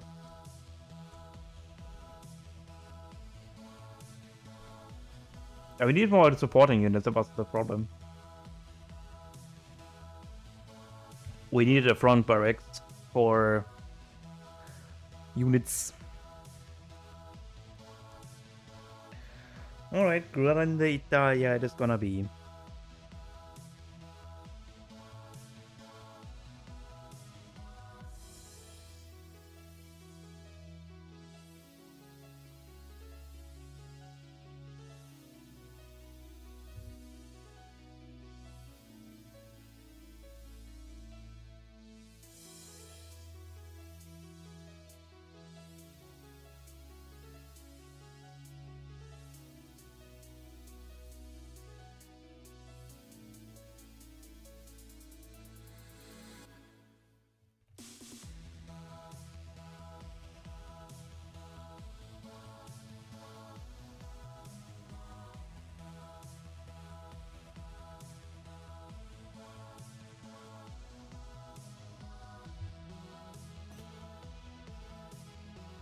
We'll see.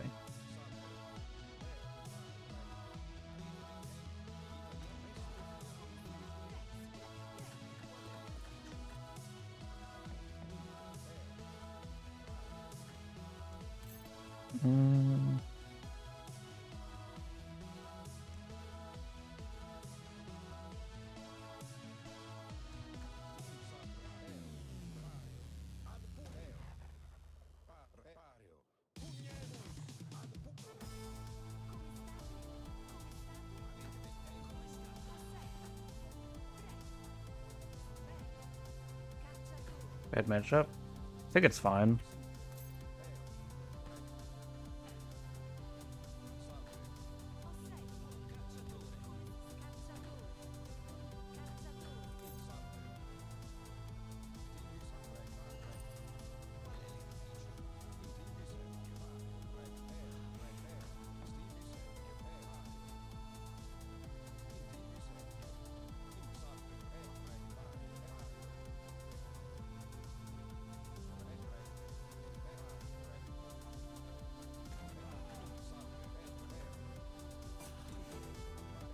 Go away, niggas.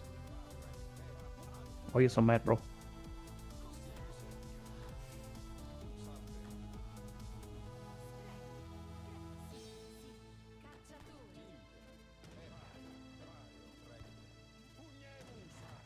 This hobby isn't there. Oh, fucking course he is. Why is he on my side? The fuck?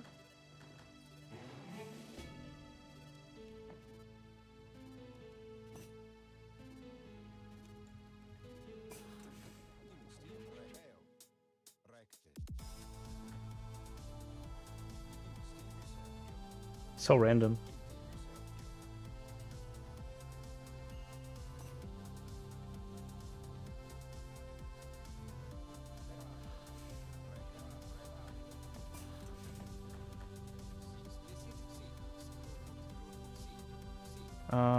Let's go for this.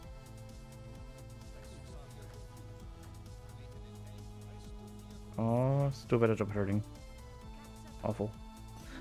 No.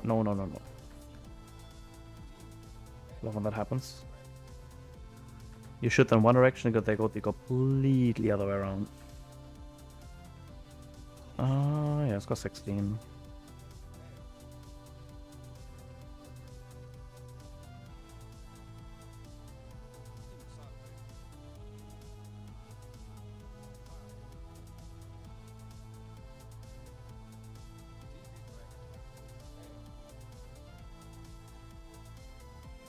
Does he have water? He doesn't. Oh, he goes to the Highlanders. I should have known. We do have 8 public years, so I should defend it.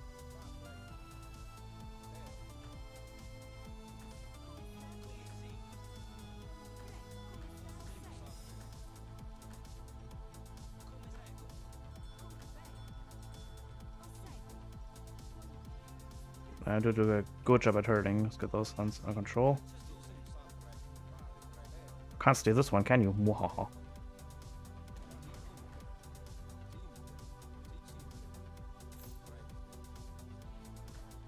Can't slow his push down. Oh no. Should have hit a training post instead in hindsight. Should have known they go for the Highlanders. Oh well. Hindsight is always 20/20, isn't it? 70. 408. It's kind of fast, ain't it?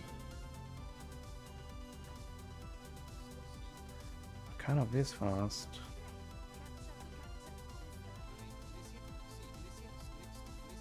You build another house, I suppose.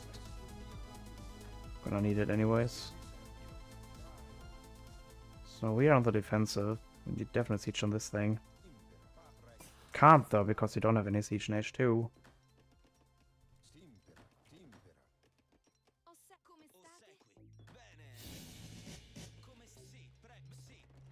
So defensive outpost. You.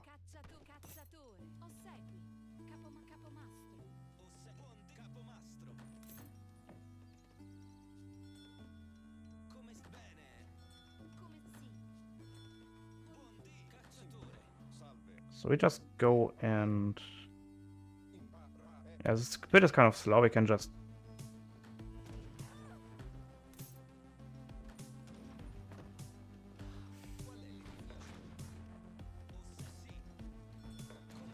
Go ahead.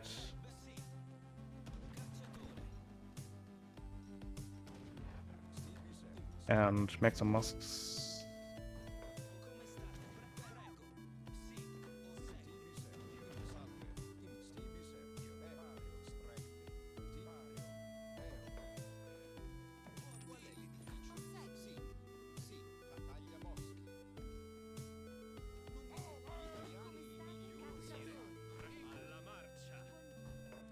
Way too much on coin, holy crap.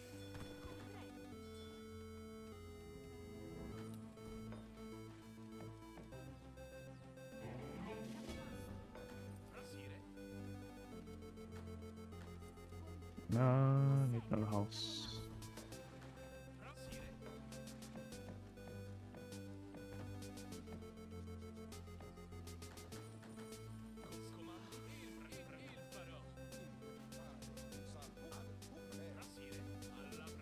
Let's go see John's strength post.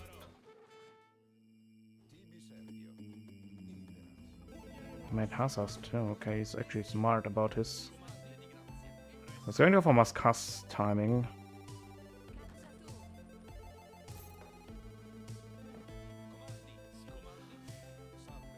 Where's the stable though?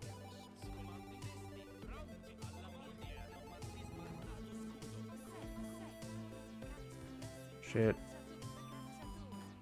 Good job, dude. You headed us away. Very nicely done.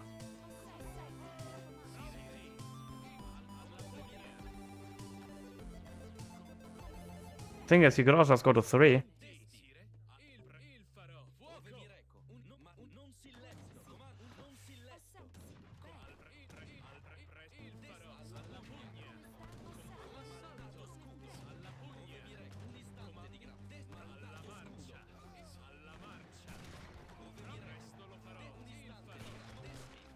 So we can't escape, why not just fight it out? It looks so hilarious, by the way. Just go to age up here. There's nothing happening, he's all hazards. I think just goes to 3 here. Let's go see John's strength and age up ourselves.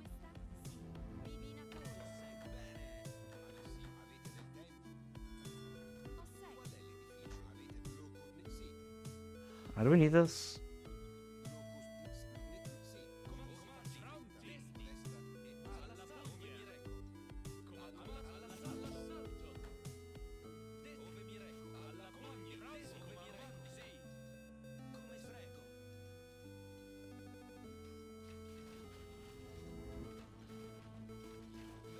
Spit it here. Geez, taking some time. Gonna edge with musketeers. I don't want to research this quite yet because I wanna go get some value out of my things. Shit.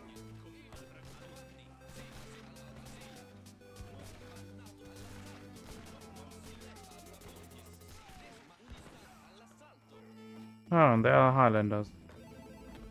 Just when I thought they will never come. I have to age up now.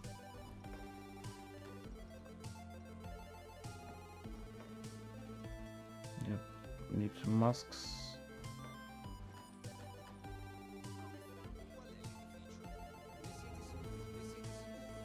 Yep, there's a raiding cavalry coming around. So, do we want to get anything here? Schiavone not gonna do much.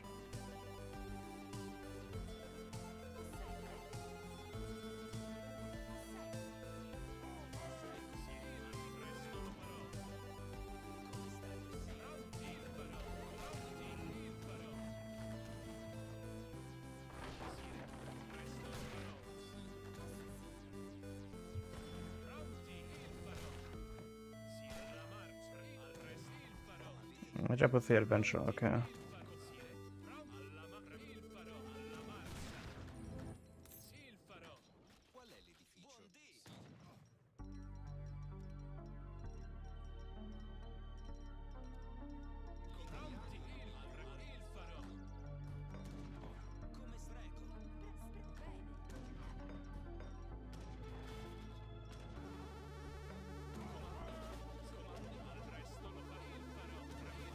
I'm gonna try to pocket them.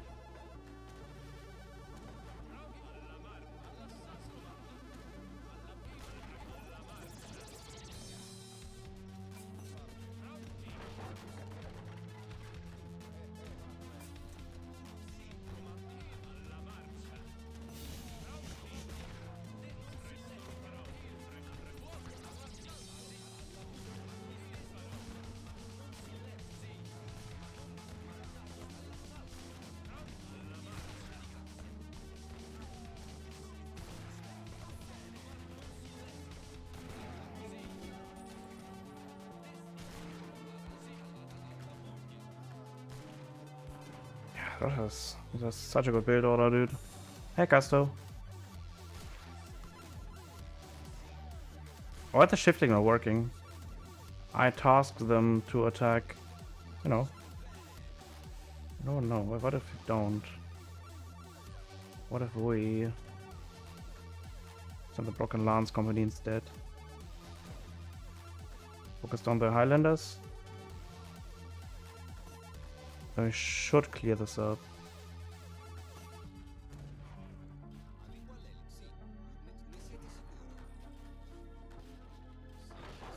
Theory, at least.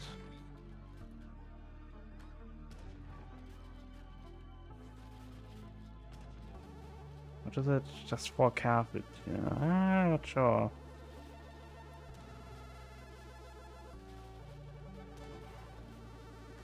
Minimum next.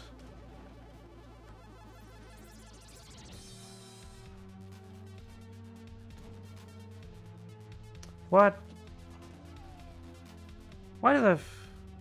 Oh wait. Yeah, that's a little bit too high.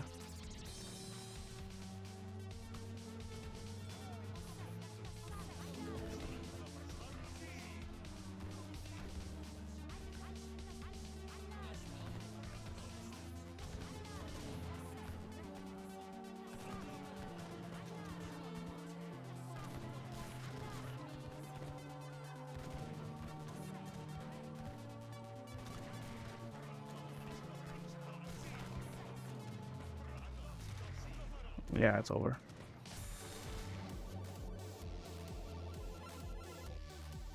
Absolutely horrendous.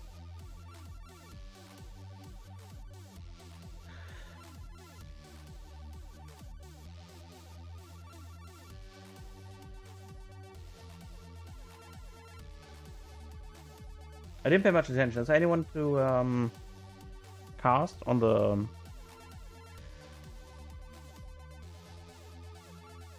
journey? There was like so many posts I couldn't keep track. I think there was one in 45 minutes, was it?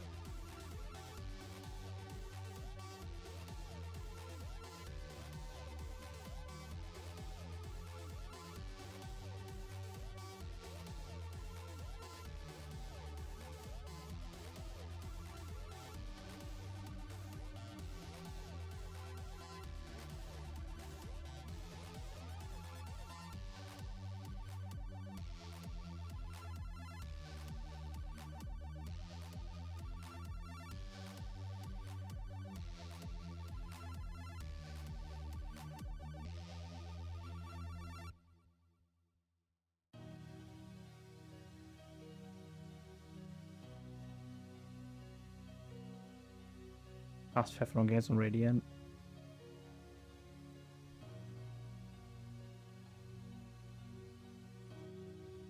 Is that Siberian?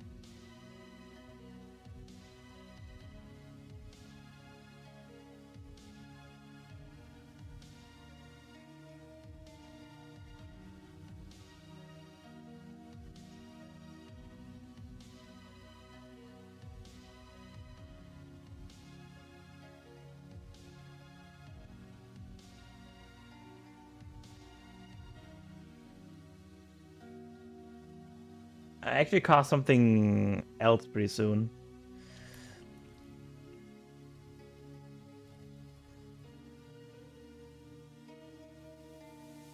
Slot against Rohbrot is gonna play soon, so we can cast that in the stead.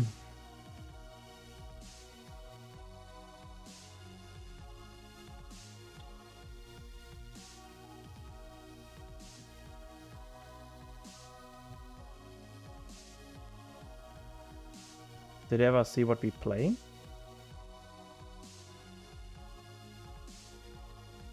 That we playing? Hey, what? Oh, Cavern Calf 2. He never made a single military, by the way. All this... Oh, he did make hussars.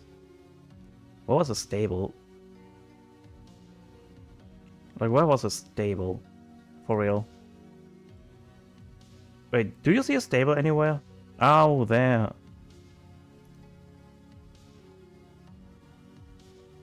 Over there. Right.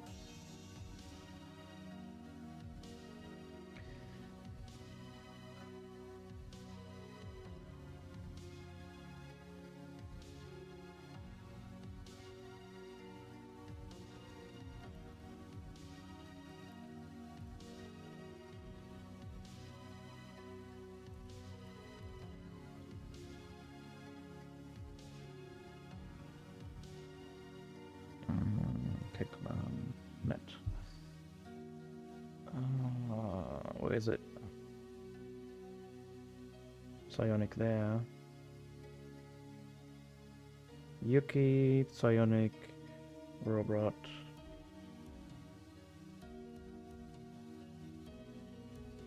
It isn't scheduled here. Oh, it's scheduled.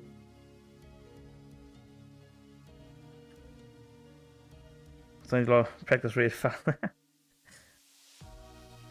Yeah, the problem with the Highlander stuff is just, it's so adaptable, dude. You can go to 3, you can put up pressure on 2. You can go fast and dusty behind that.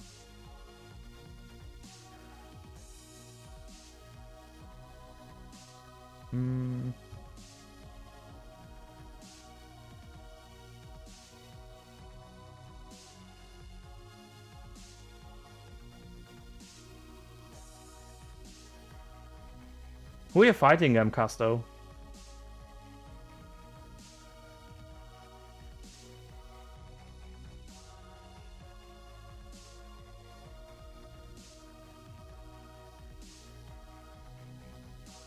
Who are you fighting?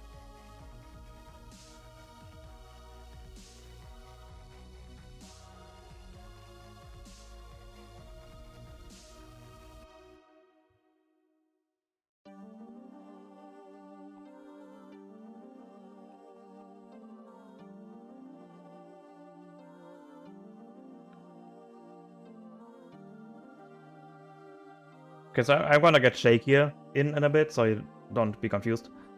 Tobias? Oh shit. Good luck, man. You're gonna need it. I mean, Tobias recently won every single game against me, so good luck with that. Like, my skill ceiling was getting lower and lower because I didn't play it much. Like, the only thing is really bad is, like, go rate him. That's the only tip I have for you. Go rate him. Like, the amount of games I won by just for rating is staggering. And the games I could have won too, just for rating him.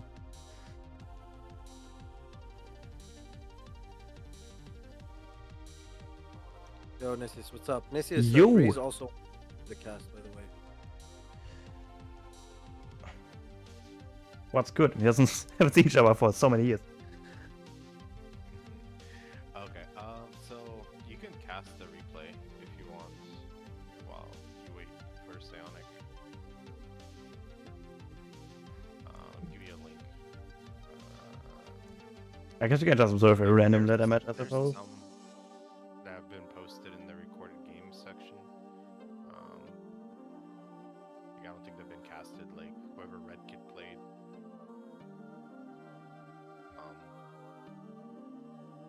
Yeah, is everything that's inside there not casted yet, or what's For some reason, Phoenix reposted his games, even though I deleted them to keep the channel clean. I guess I didn't explain that well enough.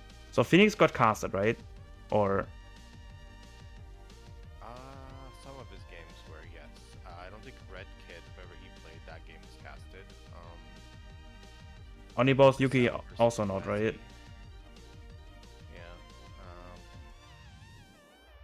Yeah, that's not all these. Versus Chepika hasn't been. How do you casted. pronounce an English word wrong in English? Sam, come on. Brigadier? It's Brigadier, bro. It's Brigadier. Brigadier. The rank lieutenant. Brigadier. Like,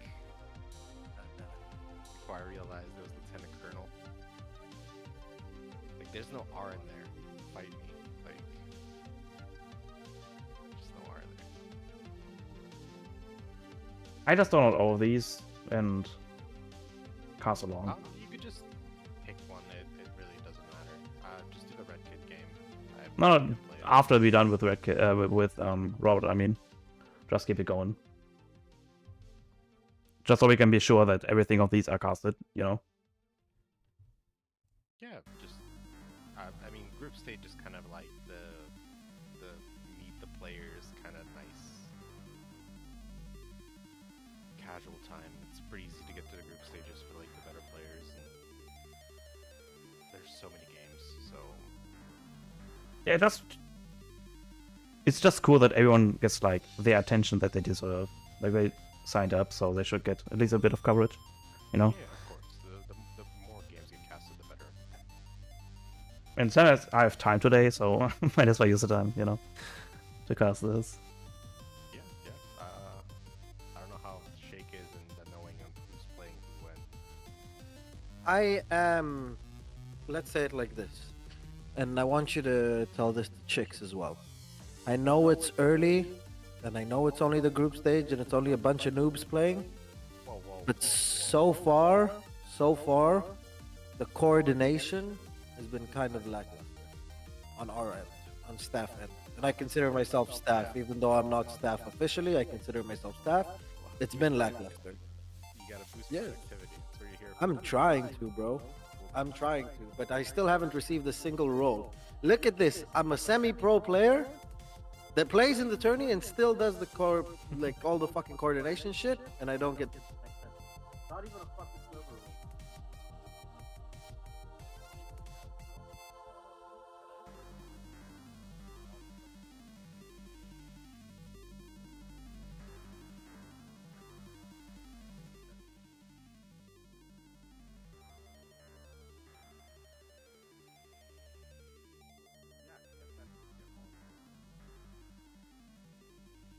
We don't need that. We only need this. That's the funny one. Just let me cook. Like I'm waiting, sir. I can very easily, if I had time, pass an entire tournament, coordinate the entire tournament, and play it. People overrate how far that is. It really is. People are just fucked.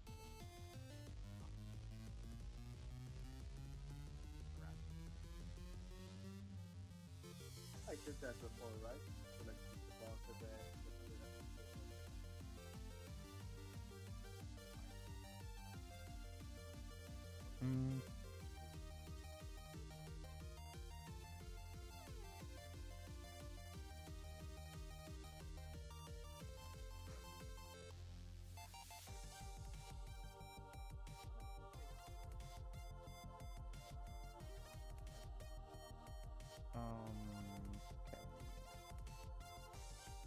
What was the title name again?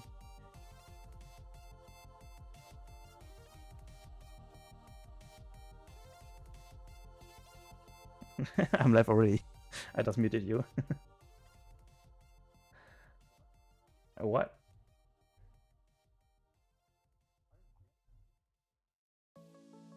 What? I was doing on my channel the time, just downloading this stuff.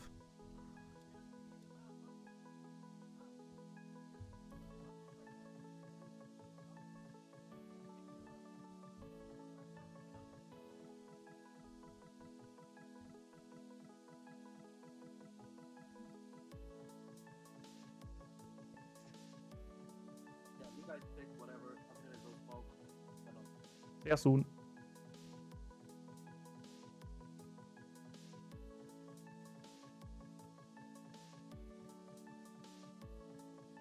Oh, hey, Rickett.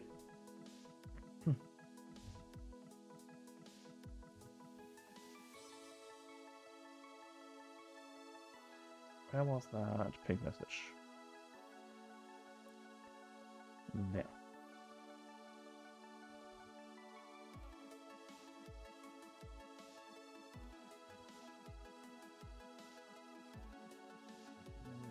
What was Psionics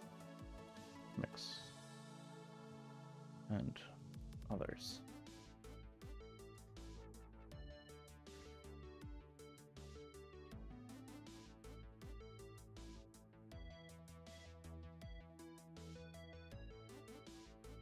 Again?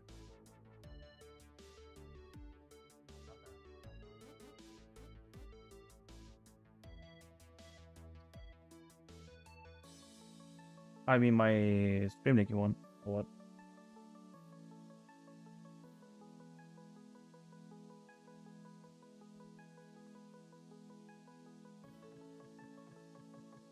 Oh, because I didn't answer the first message to the file.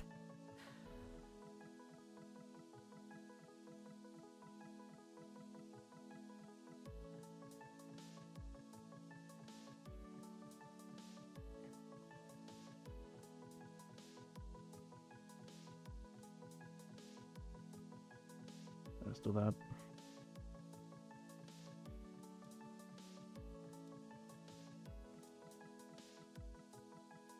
Let's do that first, so it isn't too long.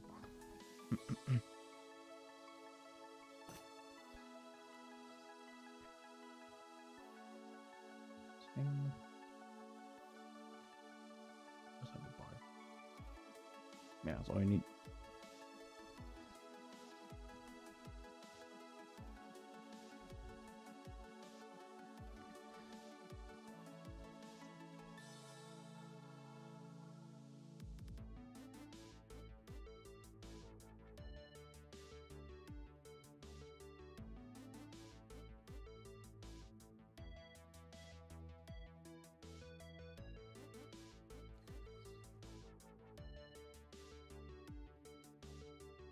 So I know we're just waiting for Shake to come back, then we cast the only boss match and followed up with the Psionics as promised in the title. So against Rohbrot. Since he's going to go AFK, I'm gonna be in a minute as well. So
all right.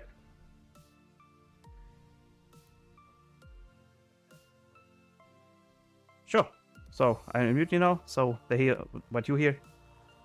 All right. You hear? You see everything? Let's go. All right. Ladies and gentlemen, welcome back to the PK Clan Tournament 2 Round 1 Group Stage Phase. And on this beautiful map of Great Plains, on the south side of the map, in the color blue, we have the only boss, LA's finest, playing as the Ottomans. And on the north side of the map, in the color purple, his opponent, Yukiri, the menace from Turkey, currently living in Poland, playing as the Germans. Now, on this beautiful map of Great Plains, Nisius, if you can just give us a little bit of a tour of this map, just a little bit slowed down with the drag. Beautiful with that drag. Just give us a little bit of the I show mean, we of all this know amazing what map. Great Plains is all about, right? It it is a beautiful map. You know, I hate playing on this map, but I appreciate the beauty of this map. I It is not honestly as do. bad as it used to Now, be. it is not as bad as it used to be. You are right. But when we are looking at this map, what can we see?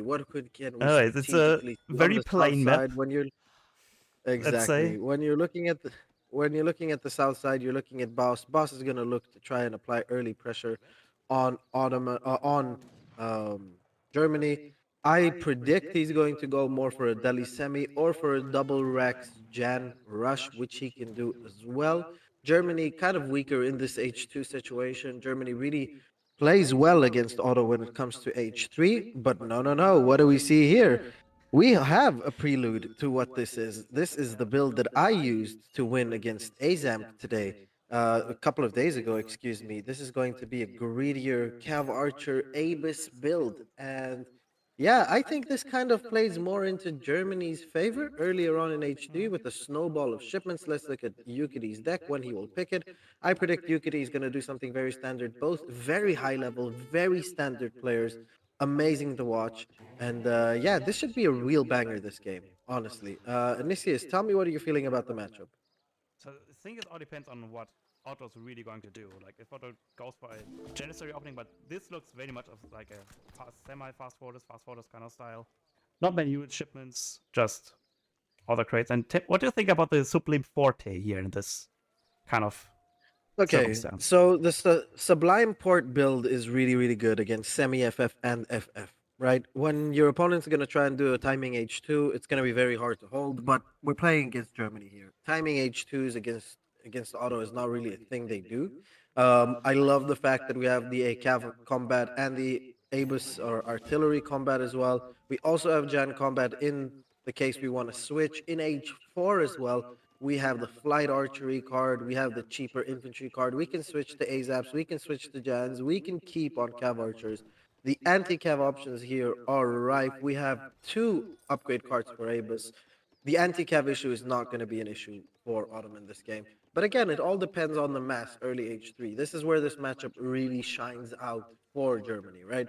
Germany really benefits and loves the early H3 against Otto. They can pick off their earlier units. Ottoman units in the beginning are really expensive and really tough to mass. But we all know what happens once Ottoman masses these units. It becomes practically unkillable. Right. Okay, so we are seeing a naturalist age up from Otto, from Boss, and we're seeing Yukiri is going to be aging up. Probably with the 400 wood age up. There we go, the quartermaster. And the macro party begins. On Ottoman side, we are going to see steel traps, which is a necessity for this build. There we go, already macroed full. Look at how beautiful he has macroed for this. Now, I wonder if he's going to go for 700 coin first or if he's going to go for 5 bills first. Because this is a mistake I made in the Ace game. I went for 700 coin first and I felt kind of slow. My age up was later, my macro was a bit off. I think he can do a variation with shipping 5 bills first. And when you look at it, the 5 bills, the 2 bill 2 cow, with the capitalism, you know, he's just looking so great. And no, actually, he is going to go for 5 bills. He isn't going to make the mistake I made. Fantastic. And he's even going to make a spy to be able to kill the German explorer and to be able to see the entire map in its entirety. This is a very nice build so far from Boss. So he knows everything, sees everything. Exactly. What's Yukati doing here? Yukiri is already getting his placer mines. He is already macroed enough for steel traps as well. Now he's going to go for coin with his settler wagons, and we're going to see probably a little bit of a cab semi. Oh no, we are seeing a barracks. Okay, so he might just go for a couple of oh, it's a church. Excuse me. There we go. So we're not going to see a barracks. Very nice. Yukiri also not really scouting all too well. It's very, very tough to scout with a German explorer against Ottoman because of that spy, because of the higher HP explorer that Ottoman has.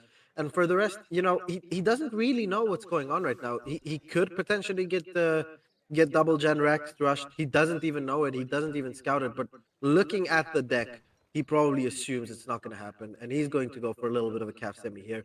All the while, Ottoman is already shipping his 700 coin, and he's going to be clicking up very, very soon. And in transition, he is going to be gathering food. He wants to keep his Explorer alive at all costs. He wants to keep his Explorers far away from these raiding Unans as possible because he wants to start building TCs ASAP. And there we go. He is putting his Explorer on the edge of the map there, hiding it away from the raiding Ulans, not wanting to get There's a scout here already, right? This spy here. Yeah. Yeah. The spy here being incognito mode, just like my browser usually is. And also a very nice job as like patrolling those areas where those units could come from. So look at that. Yeah. Very nicely done. Yeah, exactly. Let's just zoom in to regular zoom, please. Let's try and avoid the zoomed out version because my head hurts from this noob zoom.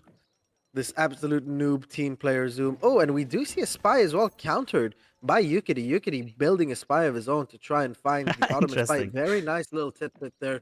Very, very nice. Also, we are seeing a market traded house that boss has built with his capitalism income. Again, very, very nice. Not to get pop capped, to be able to produce vills over and over.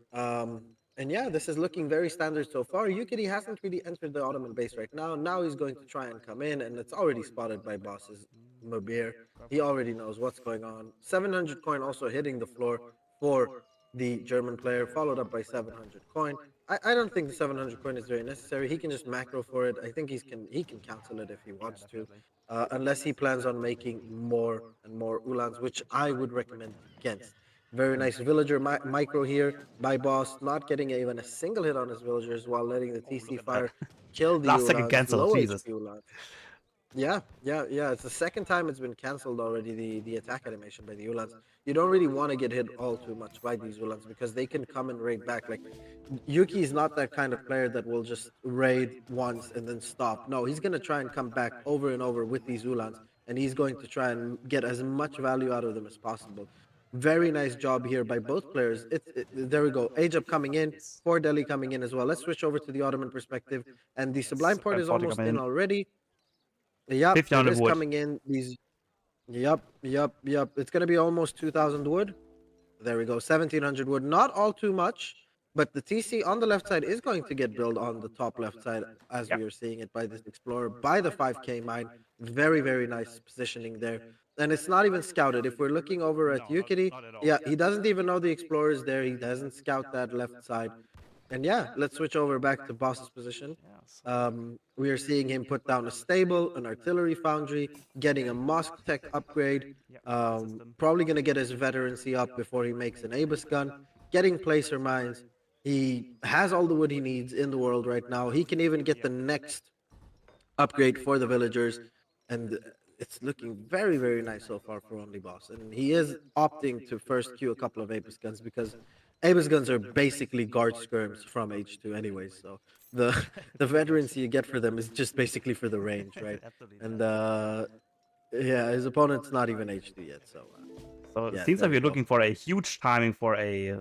Once this coin runs out, we're going to push up with a massive amount of militaries, it seems. By the looks of it. Yukino edging up to 3 himself with the Exile Prince, making another priests, hitting up those Yulins. Getting caught, unfortunately, by those delis, which are just a little bit faster than those Yulins are, and those Cav Archers now kind of DPS them down. And what's a follow-up here from Germany now? From counting like this massive amount of Cav Archers and Abos. How do you counter that, Germany? Well, what you have to do as Germany really is getting these early skirmisher shipments out. You have to have a big skirmisher mass because now Ottoman is going to be in a position where it gets a couple of Abus batches. It gets a 6 Abus batch as well, and you really, really, really have to go heavy on the skirm Ulan here, like 8 skirm, 7 skirm, 9 Ulan type of stuff, because you want to overwhelm with a big cav mass and you want to overwhelm with a big skirm mass that is going to be able to pick off these melee resist cav archers. That's really been the game plan for Germany throughout the years when playing against Ottoman. Right, it's the fact that these cav archers, they perform really well against Ulans, especially after the Ulans nerfs in melee, but they don't really perform well against skirmishers in comparison to other dragoons because of their lack of a melee of a range resist. So you kind of just, it's a story of not letting Ottoman mass as much Abus as possible, and sadly for him, that's kind of what's going on here with Boss. Boss is getting a lot of Abus right now out on the field. He's getting 5. He's getting his veterancy.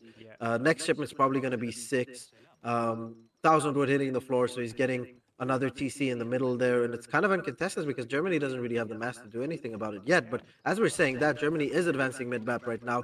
We are seeing the spy very nicely being able to spot those units going forward, and Boss, as a result of that, manages to cancel the TC while it's still in low production, and he's going to build it somewhere else. Very, very nice play there by Boss on the scouting end. And that's where you see the difference between top players and non-top players, Nicias. The ability for him to be able to scout what's going on at all times. He needs to have control of map. He needs to be aware of what's going on in his surroundings. He knows he has the better build. He knows he's in a position where if he gets a big mass, Germany can't do anything about it in, let's say, 2, 3 minutes from now. But to get to that point unscathed, you have to know what's going on the map, and it's very well played so far by both players. Yukity not pushing in and losing his earlier mass, and Boss at the same time playing it a bit more conservative. Let's not forget, this is a best of one. A best of one situation is always very stressful because you want to get that top seed. You want to get first in your group so you get an easier draw in the next round. And that was my thought as well when I was playing against Ace. I wanted to perform as good as I possibly can to make it life easier in the next round. Look, there's a second spy getting traded as well. Again, notice power. Like, yeah, I mean, absolutely crazy. these spies are so cheap, you know, with the oh, okay, let's focus on the fight. All Big right, fight let's go coming in here. right now. Skirmishers are tanking for Abus, but that's not really what you want to do. You kind of want to let the Ulans tank the shots. You want to get camp combat before you really engage, as well as Germany. You got a couple of oh, I love this by Yukity. I love this. Very good. He sees the discrepancy in the quality of the skirmishers. So he's saying, you know what? I'll up you one. I'm gonna go for falconets. And when you mix these falconets in, yes, on face value, Abus do much better against falconets than any other skirm in the game. But when you mix these falconets in with other units and you have to try and focus them down, it gets very, very tough all of a sudden to try and counter these falconets. And yeah, now Yukity unpacking these falconets. If he gets a big volley here, and oh, that is a big volley. A lot of HP. A lot of hit points down. Abus guns right now. A lot of hit points down. A couple of Abus gun also going down. Skirmishers getting a couple of pop shots now. And now for the skirmishers, it's not as dangerous because yes, high damage outputs on these Abus, but these Abus don't have the crazy HP they had before. And now it's becoming more of an even fight. What is Only Boss going to do in response to this? Let's switch over to his perspective really, really quickly. Let's see what he's going to do. He's going to go for artillery combat, and he's going to go for culverins of himself. Very nice. Yep. He's not overestimating the Abus. Yeah, he has to have two to be able to one-shot every falconet. He has to have two here. And he's not overcommitting. You know, a lot of players with this Abus mass would say, I'm just going to face tank it. But when you face tank it, all of a sudden you get in a situation where you lose all of your Abus unnecessarily. And there we go. Ulans are going to try and come in. Try and do as much damage as possible. Boss very conservatively going back towards his Cav Archers. Cav Archers now going in the front. Very nice pull trick here.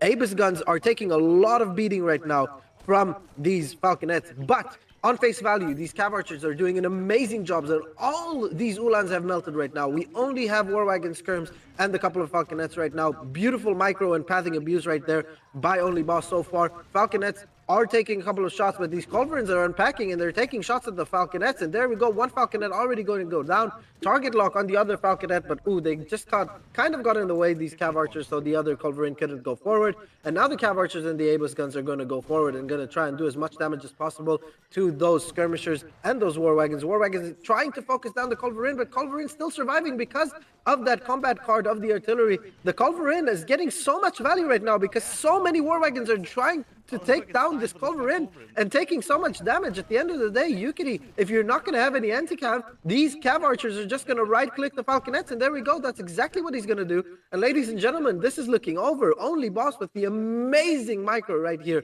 Yes, Yukity did have probably this subpar unit composition, but this is really not a fight you want to be taking in Ottoman's base. But when you look at it from his perspective, what can he really do? He feels like he's going to get outscaled. He feels like the moment he lets Ottoman grow, the Ottomass gets way too big. And it's just the mental pressure that Ottoman is able to put on their opponents, especially in a best of one scenario. You know, it's just been very well played so far by Boss and Yukity kind of overextending there. Going into the Ottoman base, Ottoman could have even had Minutemen in that fight doing more damage, but he didn't even need them. No, exactly. He didn't even need them. And this craziest part is, even in this midst of the battle, he still made the right decision on focusing the high hit point Falconet with his Culverin shot instead of killing the 15 HP one. Was very nicely done. I mean, there. because he doesn't want to overcommit it. He doesn't want to overkill. He knows that his Cav Archers are in the vicinity. If his Cav Archers manage to take like at least one swing on either Falk, then he could kill two Falks in one shot, which is probably what he intended to do. But on the right side, we've not been looking at the German macro so far. Let's switch over perspective to Yukity. Yukity's on 37 vills, add 8 because it's settler wagons, right? He's on 45 vills, building a second TC, shipping 7 skirmishers right now as well. This game is far from over. Economically, Germany's still outgathering Otto. They're going to keep outgathering Otto until at least minute 20, because Otto's on 3 TCs just now. He hasn't gone 3 TCs very early because he didn't have the sufficient amount of wood because of the very good raiding pressure that Yukiri has put on him. And there we go. Let's see what the next shipment is going to be. Okay, so we're going to see 2 Falconets. It's a bit of a risky shipment here because you know your opponent has an artillery foundry and your opponent Yukiri knows that you haven't shipped your Falconets yet. So he's probably assuming you're going to have more Falconets, but instead of making culverins of his own, Yukiri made more Falconets, which I like. Because at the end of the day, you're going to need units to kill Abus, right? And your skirms just don't suffice if they're not at a ratio of at least 1.6 or 1.7 to 1 with Abus guns. Ideally, you want about 30 skirms to 20 Abus until you can actually engage. Maybe even slightly more when they have Abus combat. Yeah, Explorer going down to the spy again. Yukiri looking for that spy, not finding him. Ooh, a couple of pot shots here for the Abus gun, managing to take down a couple of skirmishers. And yeah, it looks like we're going to have another big engagement in the middle of the map. Ulan's going forward, taking a couple of shots from Abus, and Abus are so good, and Ulans are so low HP, they actually do very good damage against these Ulans. If you kite it properly, you can take down 3, 4 Ulans before the big fight even starts as Ottoman. And the longer this game goes, Nisius, the harder it's going to look for Germany here. He needs to fight a fight, and he needs to absolutely crush a fight here. Yeah, definitely, because the longer the game goes, the scarier those Avis guns get. Because not only does they have 2 cards for the Avis gunners, it also has an advanced arsenal as well. Yeah, he has advanced arsenal. He hasn't shipped Shebechi still, which is another option, as you said.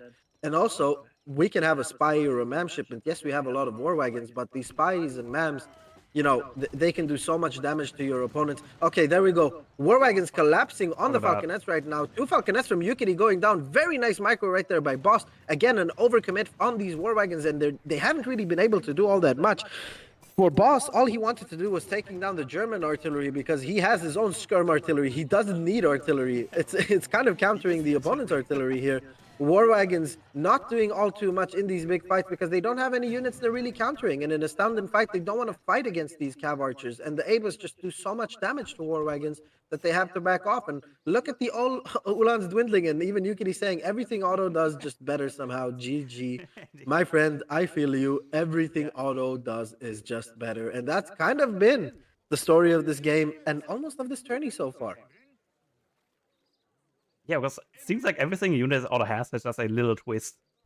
Like, Cav archers are just very strong dragoons. They can just face tank a lot of stuff. Avis gunners has 2 scrims in 1. Then there's the Azabs, which are crossbows and pikes in 1. Then there's Delis, which are just faster units than normal cavalry. And then the Bajabujuks, which can just kill anything in H2 that tries to rush you in terms of heavy infantry, right? Exactly true. Yeah, so the game goes here to only Boss. Very well played to Boss. Managing to take a game off of Yukiri. And if we're looking at his macro, he was also planning on going H4 on 52 villagers behind this absolutely disgusting build against semi-FF and FF Civs. Yeah, let's check the post-game stats a little bit, Nisius. Let's see that's good. what both players were on. Resource-wise, only Boss, most resources, most improvements, most everything. Boto. Absolute bottom. Yeah. Military. Yeah. Look at this. Look at the units lost Okay, against dude. Germany. Germany, which is known for having an incredibly strong and qualitative H3 unit composition, just absolutely destroyed by the Ottoman composition here.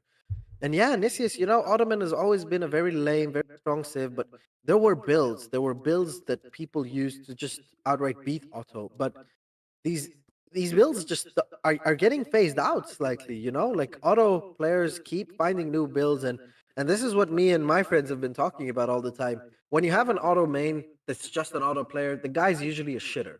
They're usually very bad, and they usually have no adaptability whatsoever. But when you have players that main other civs and that play other civs, and all of a sudden they start playing auto, they start discovering all these like higher skill strats, and you just wreck everything.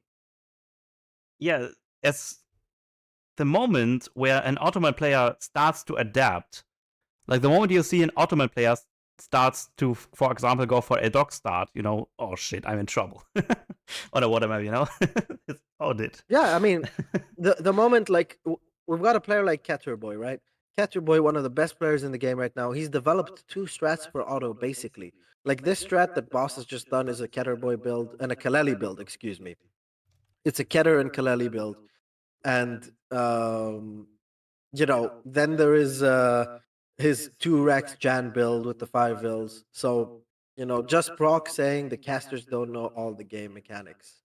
I'm watching Lionheart because for Yeah. some reason Lionheart decided it's a good idea to cast the same tourney games of a tourney he's not participating in, which is stupid. But whatever. Let's go back to PK chat. And yeah, Yeah. Now we're waiting let's get for. ready for the All next right. game. Psionic is starting right now, so we need to wait 2 or 3 minutes, depending if they have a delay on the Yeah, we're spectator waiting mode a to delay. start. Yep. Yeah. Psalm descended. It's like watching Psionic is always so good. Not sure what it is. He's just doing so much unconventional builds and make it work because of this insane amount of micro and APM. Always fun to watch him, see him play. Yep, that's true. That's true. Psionic Rohbrot is going to be a very fun game, I think, because they have a bit of a grudge between them from last EPL. Psionic managing to edge out Rohbrot 3-2 in that series. Rohbrot's going to be out for revenge. And in a best of one situation, you would think it goes Rohbrot's way, right? Because of his incredibly good Spain gameplay. So I'm excited to see how that's going to go.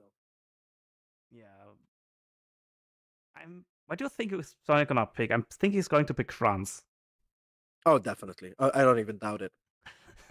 I don't even doubt it. It's going to be France versus Spain. But the question here is more going to be: is Robrod going to be able to be aggressive enough, hard enough to get France out of the game before the point where France is going to just outscale, out micro, etc., etc., etc. Because Robrod, when it comes to the later game, when it comes to bigger mass micro, that's less of his game style. He's a very hard timing player, right?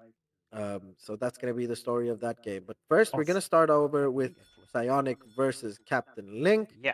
Let's see how that goes. Ladies and gentlemen, welcome back to PK Clan group stage part of the tournament, the 10K tourney for PK Clan 5.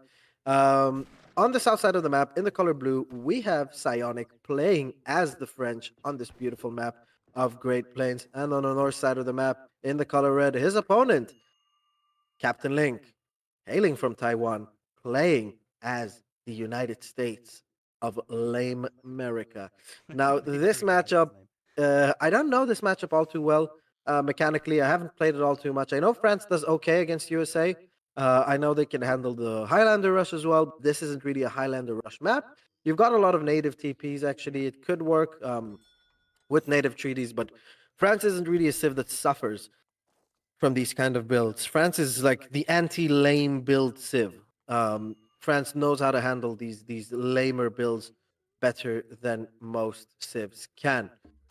Now, if we're looking at the decks of both players, when they will select their decks, which hasn't happened yet, we are seeing a 10-10 going from USA, which is nice, which is indicative more of a rush from USA, right, Nisius? You probably have more insight on USA. What do you think Captain Link's strat is going to be this game? Yeah, Captain Link was very known for his. Oh, actually not. Like in all the tournament games, he was always going for the. What was it called again? I forgot the unit. The immigrants rush here, where they go to the church with the outpost and everything, but it seems like not. Like for the first time ever, I've seen him now going for the fast fortress build. I've not seen before. Like if he doesn't go for the 7 food age up for this one, for the Delaware, not sure why he goes for 10 wills then. Like an all-in 8 up doesn't seem like that much worth. I don't know. I've played against it the other day. It didn't seem that strong. The 10 FF. When you're playing against a Civ that has Skirm Goon capabilities, right? When you're playing against an H2 oriented Civ, I think this build is cracked and can do a lot of damage with early Gatlings. And with regulars being better Musketeers than other Musketeers with more range for some reason. Don't ask me why. DE, thank you. You're welcome. Add more speed. Yeah, and more speed. It's just absolutely nuts. But whatever. But it's kind of the great equalizer here because Psionic, as we all know, skill-wise, Psionic is one of the best players in the game. Like, he is an absolutely phenomenally breathtaking player when it comes to his mechanics, when it comes to his APM. Where he lacks is usually his decision making.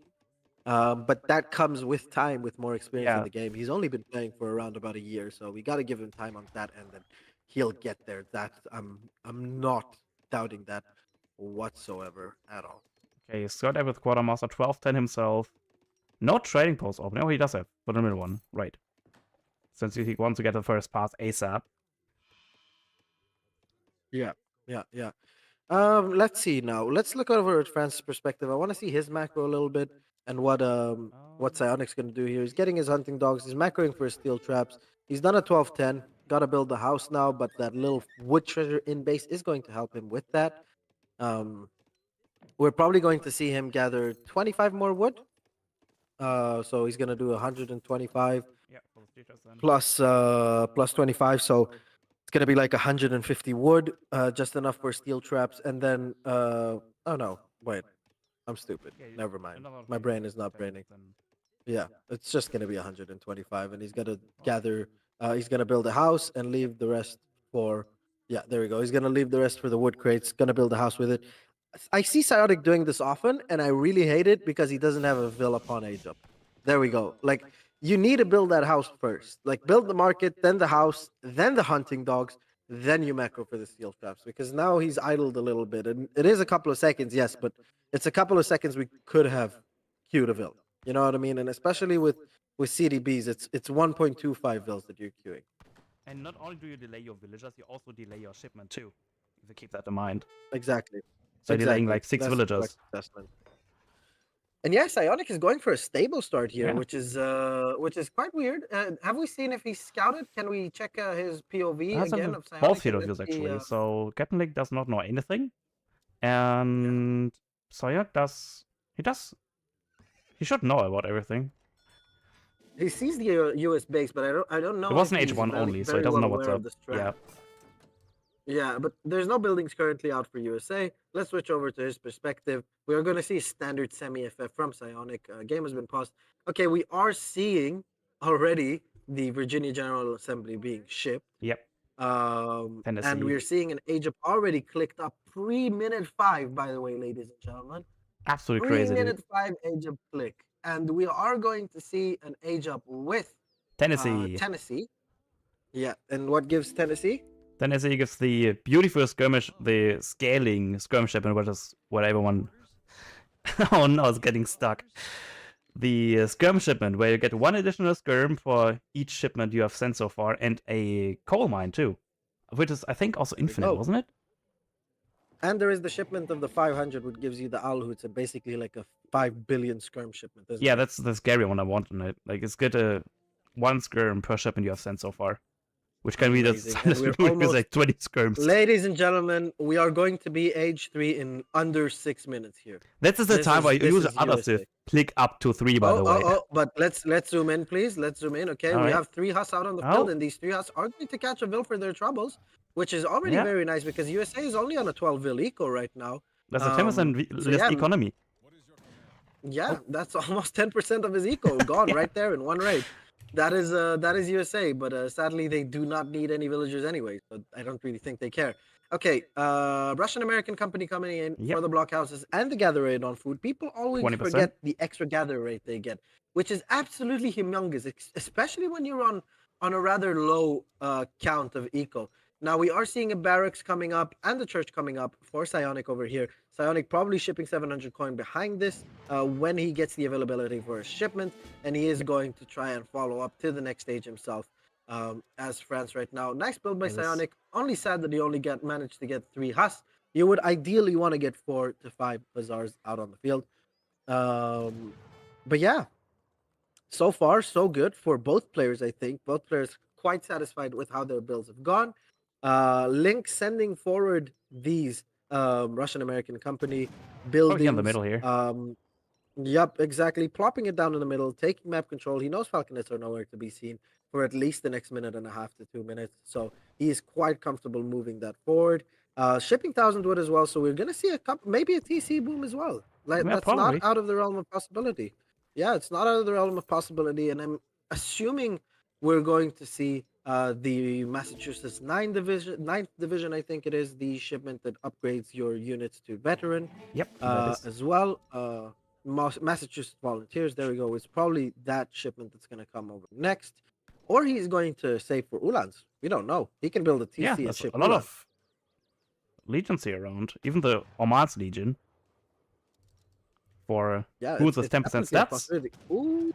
Oh, We are nice seeing catch. more Hazards being made by Psionic. I don't hate it at all because look, he's catching the entire USA early mass. So all these skirmishers and Minutemen and probably Explorers as well are going to go down. And there we go. Armand's Legion is going to come in. That's what he's going to spend the wood on. So it's going to be housing and Armand's Legion for the Dragoons. I don't love it because this denies him from getting another TC.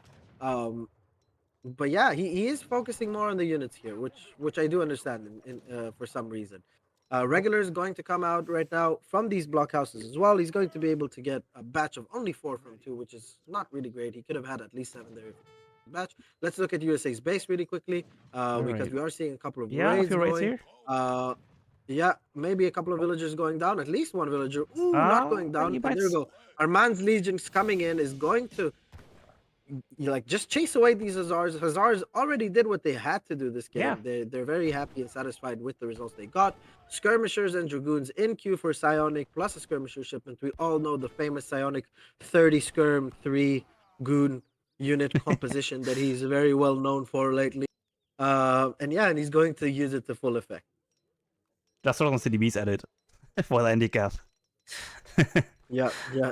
CDB's anti-cav skirm composition. That is the absolute classic when it comes to Psionic. But for the rest, eco-wise, France on 24 CDB right now. If we switch it over to USA, USA on 17 villagers. No trickles from Pennsylvania because he didn't age up with it. No. And also only the Russian-American company buff to his units. Now, Armand's Legion coming forward. Ooh, they're getting skirmed down a little bit if we can just focus on that. And caught in melee by the Dragoons. A very nice play here by Psionic, taking as many shots as he possibly can with his skirms. That's 2 Dragoons, constant Dragoons already going down, which really, really hurts. And those are expensive goons too. They're very expensive. They're a shipment and 1,000 res. Yeah. So, you gotta make those in the fort as well. So that is true. Making those. That is true. One thing I have to note though, when it comes to Captain Link, Link is very well known for his build orders with USA. He plays it very well, but one thing I am kind of dissatisfied about with him this game is the lack of scouting on his opponent. He knows Psionic is is not a good enjoyer. He's a skirm enjoyer. Imagine if we have Ulans in this situation with an 8 skirm shipment as a first card. Like, we completely eradicate everything France has out on the field because there's not a lot of Dragoons defending it, and you already have your own skirmishers to be able to focus them down.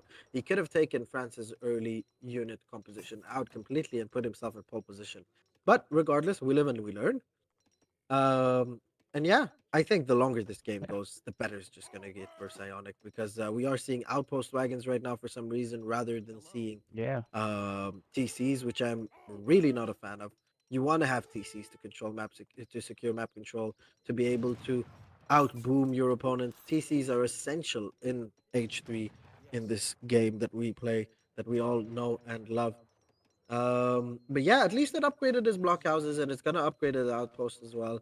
But the positioning of this blockhouse is also a little bit weird because now Psionic can just go from the TP side, right, the native TP side on the left side, and just go and continuously harass his vills. But yeah, he scouts this very nicely. He already scouted it with his native scout as well, so he knows it's up there. 22 villagers for USA right now. If we switch over to France, France is sitting very nicely on 30 CDBs right now. Shipping Falconets as well. It's the game is looking like it's drifting more and more into Psionic's favor right now. Like, the only thing that can really save him is like if he somehow gets all those Dragoons and times it with the Polashki's Legion, that can maybe save his ass right here. I doubt it, man. I doubt it. A player like Psionic doesn't really lose his anti-cap. Yeah, it's difficult. Maybe impossibly so. It's more likely that he's gonna lose 5 Ulans before they even engage than if he gets a good connect, because Psionic's also not one to just commit under the TC or under the blockhouses. And shipment available. We also just don't have the resources right now. Yeah, it's gonna be the 3 Gatling guns, as I predicted as well. I think Gatling guns is what he thinks he should be shipping right now, even though it's gonna be really tough to get any value with these Gatling guns, seeing as the French army is just everywhere. they're just absolutely everywhere. He's scouting. He's Yeah. looking for units. Oh, what is that outpost down south?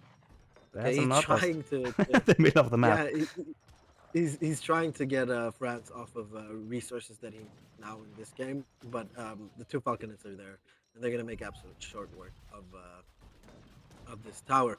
Okay, let's see where the Gatling guns are going to spawn from. Gatling guns probably going to spawn from the blockhouses here. up front. Yeah, from there we here. go. Gatling guns. From this Gatling guns the are coming blockhouse. forward. Okay, but this is There. a very dangerous spawn. Oh, okay, he just had lucky one him. time, Yeah, Barely out of range of those yeah, goons. very lucky. Okay, they're Oh, in what? range of the falconets. Falconets are going to go. One of the falconets, at least, is going to go down to. No, Yeah, he nearly. did not focus them properly.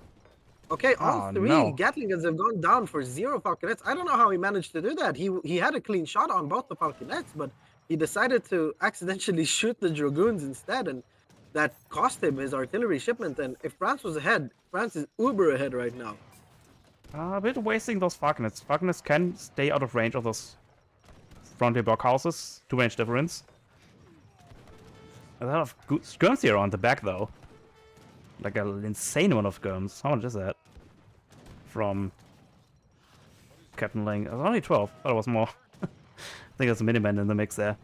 But yeah, this is just gonna be completely wipe those front base here. Yeah. So much siege. Cav coming in as well. On those 9 goons. OP. Getting in some hearts into the mix. Very nicely done. To get some... Because I think Psionics is scared about the Pulaski's legions. So he wants to be prepared for when that comes in. Yeah, it's always a threat, so you need to keep your anti-cav high. And there we go, score drop, so he probably knows it's coming as well. But yeah, this game is looking very, very solid so far for Psionic. Psionic, let's talk about Psionic a little bit. He is one of the players that is favored to go deeper. I'm personally like predicting him to at least get round of 16.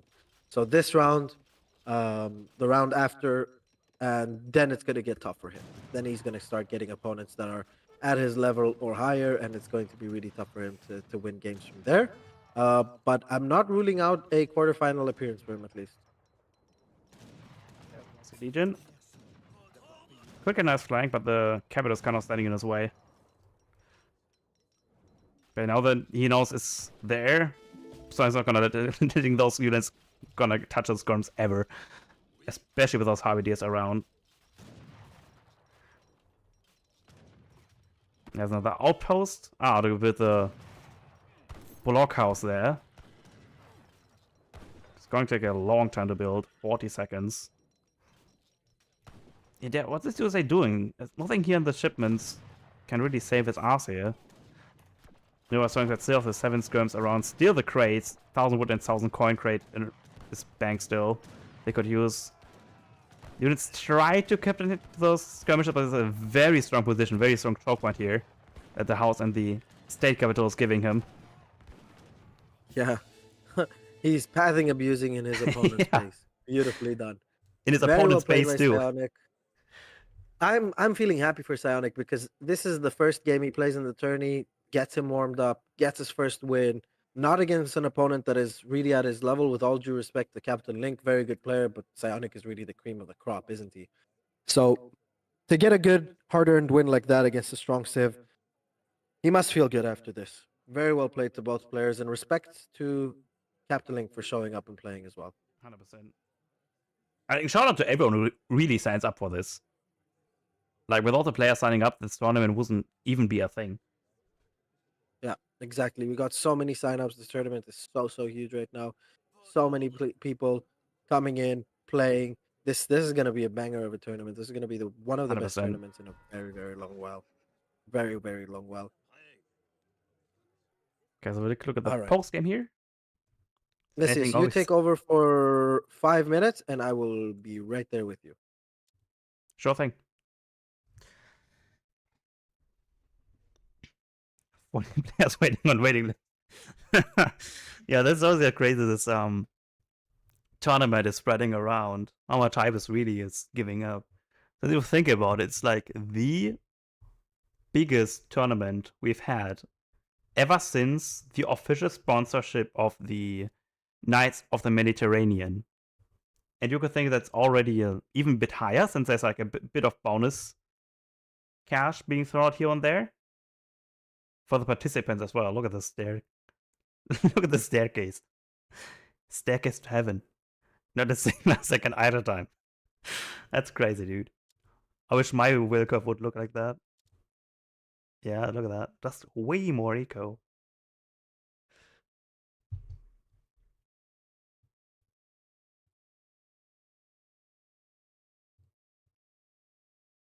Alright, there's Rohbrot next. Psionic against Rohbrot comes after this. So, possibly a good old Nilla match. Just as old as the Age of Empires history. Probably France against Spain, if I would call. Since remember, it's a best of one. You play much better than it looks? Nah, dude. Nah. You're coping way too hard. I just pretend to be good. To some degree successful.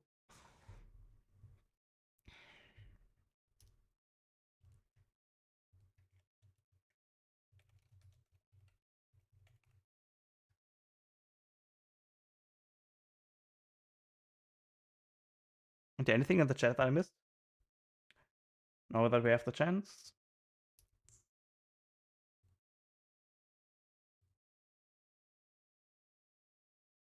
Oh, thanks, Carboni, by the way, for the follow, too.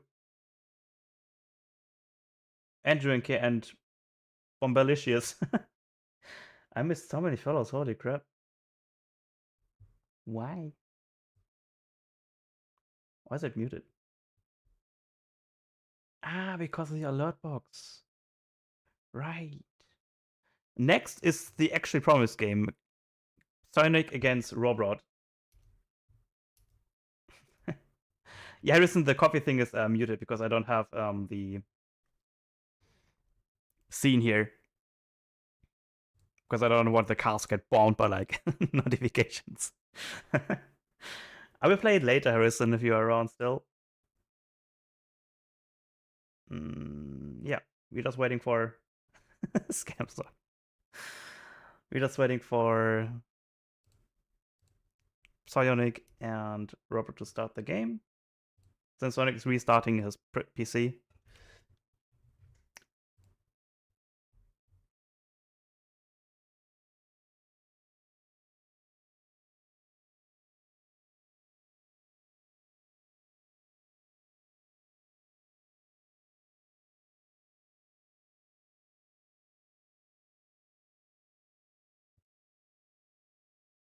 And Shake is taking a bit of a break at the moment, so he's gonna be back shortly as well.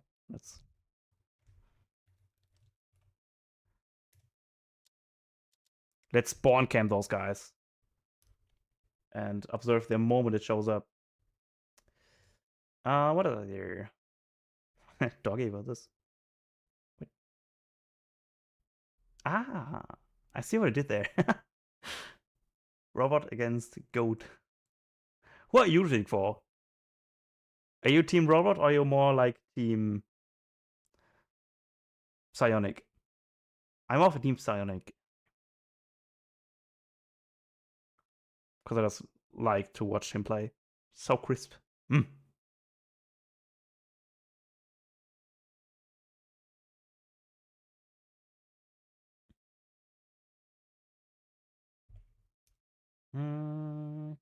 Yeah, still restarting.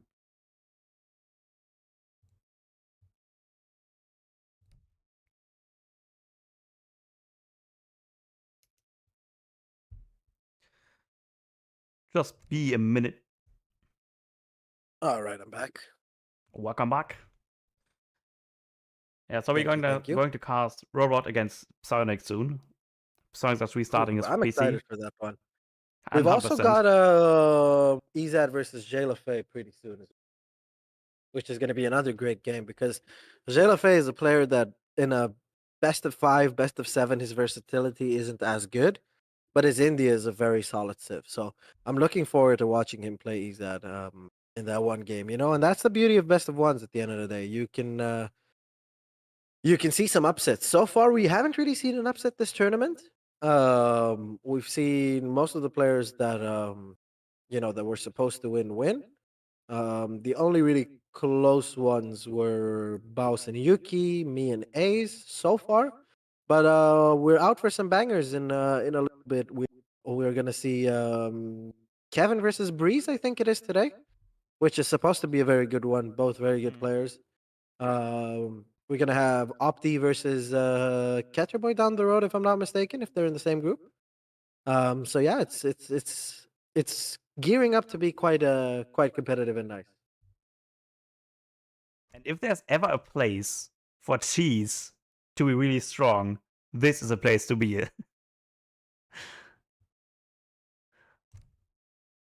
Yeah, exactly.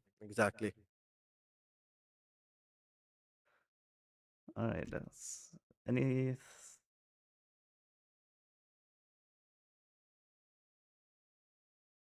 All right, Sonic is here. We're just waiting for them to start, and then we can hump onto it. Right, let's look at the coordination of it. There we go. Psionic texting he's here, probably hosting a lobby right now. I think there's a 1 minute delay, right? I didn't host delays on my stream, so I'm not Yeah, sure there's a what's one in the minute training delay. rules for there. Okay, there we go. So there was supposed to be 1 minute delay, so we're gonna get into it right away. This is gonna be a good game. I'm anxious for Rohbrot because he's my friend, and I'm anxious for Psionic because he's my friend. I'm a little bit tighter with Rohbrot than Psionic, but both very good friends of mine. Yeah, yeah. I think Uh, he just banned me from Lionheart's chat. So who did? um, Roadblock. Rohbrot. That's Yeah, I told him sounds Nicias would very. host him after because he was talking a lot of That's shit on Nicias. that's sounds unlikely that Rohbrot banned you. I mean, I ban Orion chats Maybe it too, was the so other who Roadblock. cares? Anyways, let's not focus too much on petty No. beefs. I think petty beefs is what's dragging this beautiful game down. Community is a bit autistic, but the game itself is amazing. The moment we manage to band together and actually work towards a goal of making this game great, that's when this community will really flourish. And that's why, me personally, I don't care who streams. If it's a big tourney, if it's a big event with a lot of players, I'm going to be there and I'm going to back it fully. If it's ESOC, if it's PK, if it's Free Food Party, House of Trading Post, Sunbros, I do not care. As long as the game flourishes and as long as content keeps flowing, I'm going to be there and I'm going to be helping. I mean, as long as everyone has fun, like, go Yeah, at it. I personally don't mind Lionheart streaming at all. Like, promote the tourney. Yeah, yeah, as well. And I'm kind of reconsidering Lion's Watch Party is just bringing more viewers. So welcome to Lionheart's chat because I'm probably talking to them at the same time. I just want to say one thing, Keister, fuck you for taking down my elo and being the only player to beat me in auto recently, you asshole.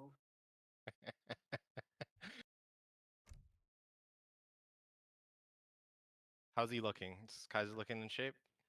Keister, not Kaiser. Keister is just always out macros me. She?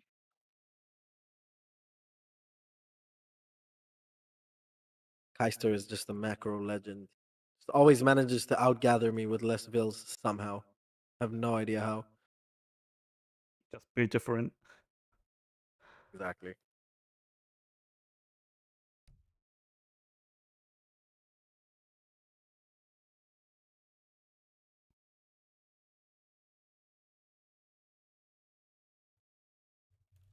All right, they're starting right now as we speak. So it shouldn't be too long until we All right, can there we start go. observe. Yep.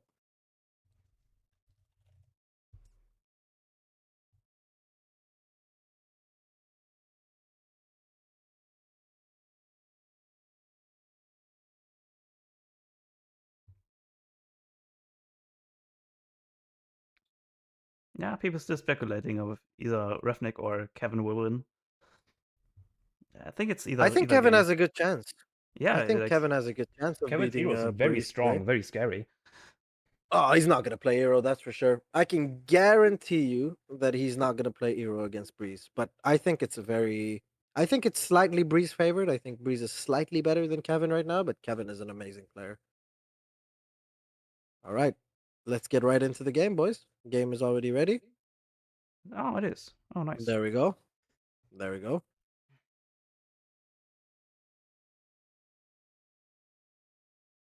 Better be a Spain-France matchup. Exactly. Spain versus France, as we expected. Let's hop right into the game. Let's see what both players have prepared for today. Rohbrot's been playing a couple of games today, couple of wins, couple of losses in the tournament so far. He's 100%, and Psionics 100%. So this is really the battle for first seed in this group.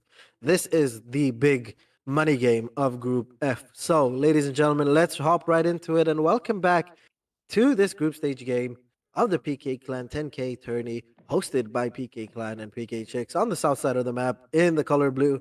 We have Psionic playing as his main civ and his own country of France on this beautiful map of Great Plains. And on the north side of the map in the color green, we will be seeing Rohbrot playing as his infamous Spain. Rohbrot, one of the best Spain players to ever do it. Amazing player, super aggressive, super timing oriented. Two very different play styles of players, and I'm excited to see what this game is going to bring. What are we predicting this? I will predict that Spain goes for the Far Fortress. Though lately I've seen Robert doing more increasingly the H2 Spain, where he goes like all in out on the aggression, then use the House of Trasmada to just catapult himself to the third age and then continues the pressure from there on out. Which is a pretty good map to do it on. Because on Great Plains there's like a lot of exposed hunts that you really utilize your pressure onto. What do you think? Yeah, I think this game is going to go down to either Rohbrot is going to be able to be super aggressive and win, or he's not. That's basically going to be the game decider here in this game. I think Rohbrot is incredibly dependent on his timings and his micro in big fights. That's really his calling card. And if Psionic can delay the bigger fights, if Psionic can try and out micro later on, try and keep his units safe, then it's going to go in his favor. Yeah, looking by the decks, could definitely be an H2 aggression here. Has a lot of unit champions. He has also has a Conquista, very strong H2 card, very strong. Yeah. Already a very good treasure taken there by Psionic. If we're looking up north, Psionic is going to go for there we go. He's going to go for it on the north. There we go. 85 wood, which is going to give him a lot of tempo and momentum going into H2 later on. 12, we're not going to see a 12-10 from Psionic. He's going to build a house. Very nice. We're going to see a probably 14-20, which I don't hate. And I don't hate, especially in this game, because it's an FF battle. You want that slightly bit of more eco. You don't really care all that much about that tempo when you know that Spain isn't going to play H2 and he's going to play H3. Let's look at Psionic's deck really quickly.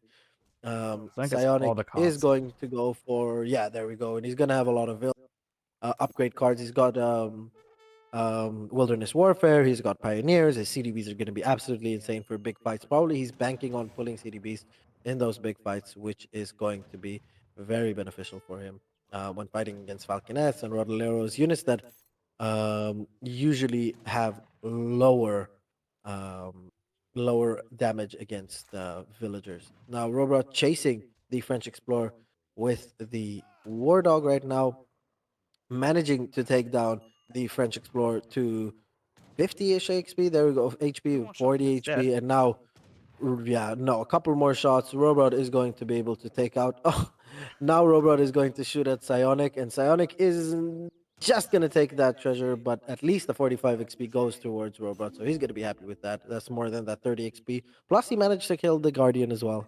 But I think this is a win-win situation for both players because Psionic managed to get out of there with something. But that Explorer is in a very awkward position. That Native Scout is going to have to go very, very far to try and revive him. Quartermaster going up for Psionic, and on the other end, we are seeing Robrad age up with the governor um, for the tower and 200 coin. But Robrad, I talked to him about this earlier, and I hate when he does this. Just macro some wood, Robrad. Come on, there we go.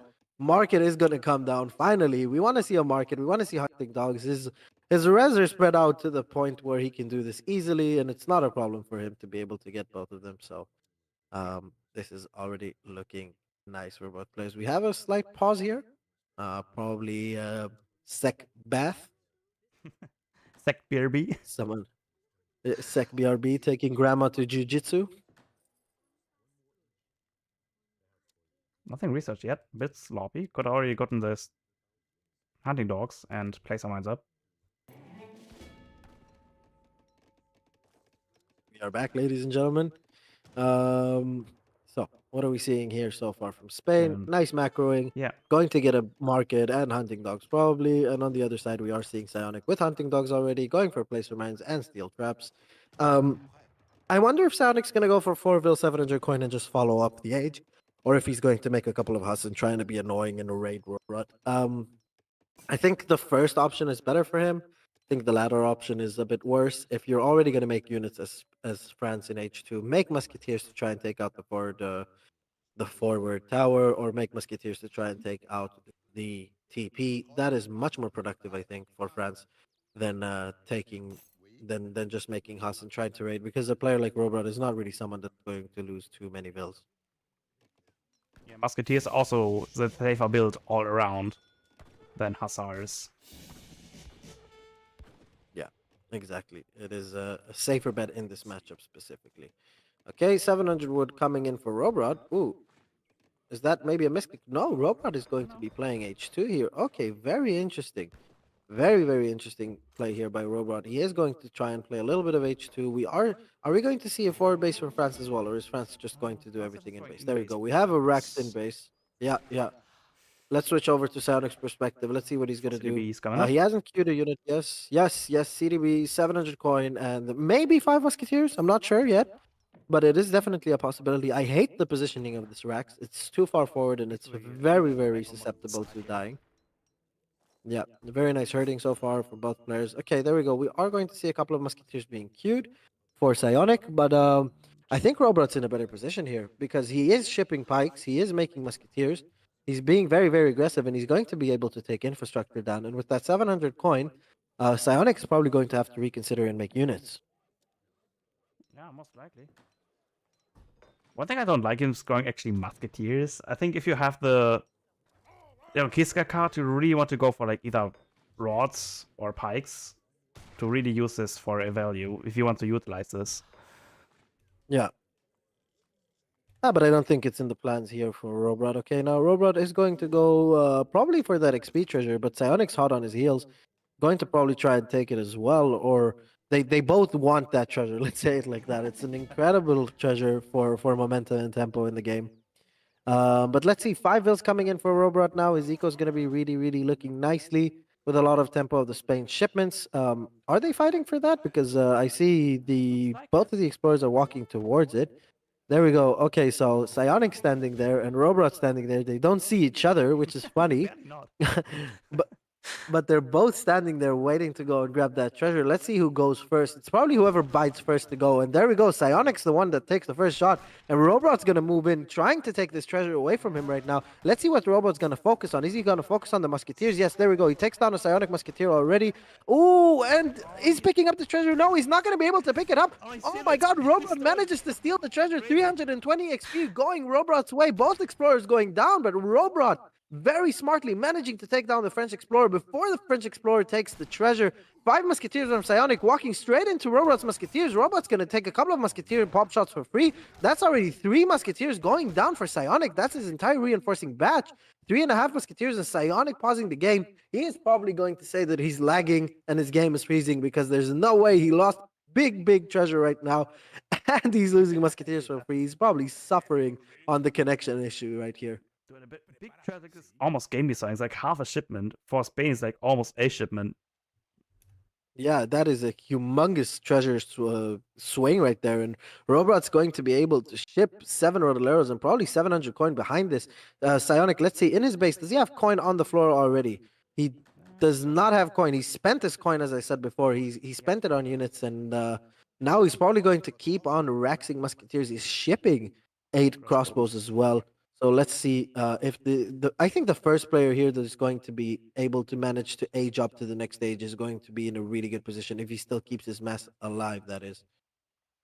Okay, this pause is taking a little bit of a while. Maybe Psionic is still figuring some stuff out. There we go. We are back. And yeah, wow, so many units going down right now for Psionic. This is looking really bad for him. These 8 crossbows are going to have to come in here and really save the day for him. I understand. These have to reinforce. 8 crossbows are here, going for double Rapid Musketeers here. You have to do it because you're really lacklustering our military strength. A very nice flanking from the crossbows to get some musketeers down too. Very nicely done. Musketeers are in range with the crossbows. Crossbows are taking a couple of pot shots on them, managing to take down 2 musketeers already. Rohbrot dragging his army across the map, going back. But Rohbrot on the south side, he has a lot of units in his base. There we go. He's going to try and flank with these units right here. He's going to try and double whammy these musketeers. 7 Rodoleros coming in as well. And another musk batch is being queued right now for Rohbrot. And these pikes and Rodoleros are probably going to be in cover mode, trying to engage these musketeers, soak up as much damage as possible, while the both musketeers from both sides are going to do as much damage as they can. Crossbows are in the range of the musketeers, which they really don't want to be, and now they're both snared. Musketeers going in, trying to do as much damage as possible, while the tanking infantry in the front is managing to tank as much damage as possible. Rohbrot going forward, looking really nice for him. Rohbrot up in score by 1.5k right now. Musketeers chasing down the French Musketeers. We have a full Musketeer composition right now out on the field for Psionic for both players, except for these Rodoleros that are in cover mode, trying to take as much damage as possible from these Musketeers while Rohbrot is pushing forward. Now let's see what the next shipment for Rohbrot is going to be. He is queuing a double batch of Musketeers again, and probably is going to follow up with 700 coin and age up to the next stage. That is my prediction here. 700 coin coming in for Psionic, but he's nowhere near aging. Now, if we're looking over at Rohbrot, Rohbrot is shipping 700 coin of himself, and he is feeling comfortable towards an age up right now. And Psionic is building a second rack, so Psionic is really trying to stay in H2 here, I think. Yeah, he is making crossbows already. Okay, it's a church, excuse me, but he is queuing units. Yeah, he is queuing crossbows. There we go. 10 crossbow batches is really big here. And he's going to try and timing that forward base from Rohbrot, but Rohbrot with some good tower micro can take down the lower HP musketeers. Ooh, that Vil didn't die, and now it is dying. Rohbrot had a chance to still save that Vil, but alas, the Vil died. This is a really dangerous position for Psionic to push into. He doesn't know that Rohbrot is aging. And Rohbrot just not going back, knowing that he is in the lead when it comes to the unit composition and in the unit mass right now, taking so many units out again. Psionic just bleeding units right now. Rohbrot on 1,000 wood right now, 1,000 food right now, not macroing towards anything else. And yeah, sadly enough, Nicias, I'm going to have to leave the stream. I've got an appointment that I need to be at. So good luck for the rest of the stream. And yes, good luck to both players. See you soon. Alright, so as you see,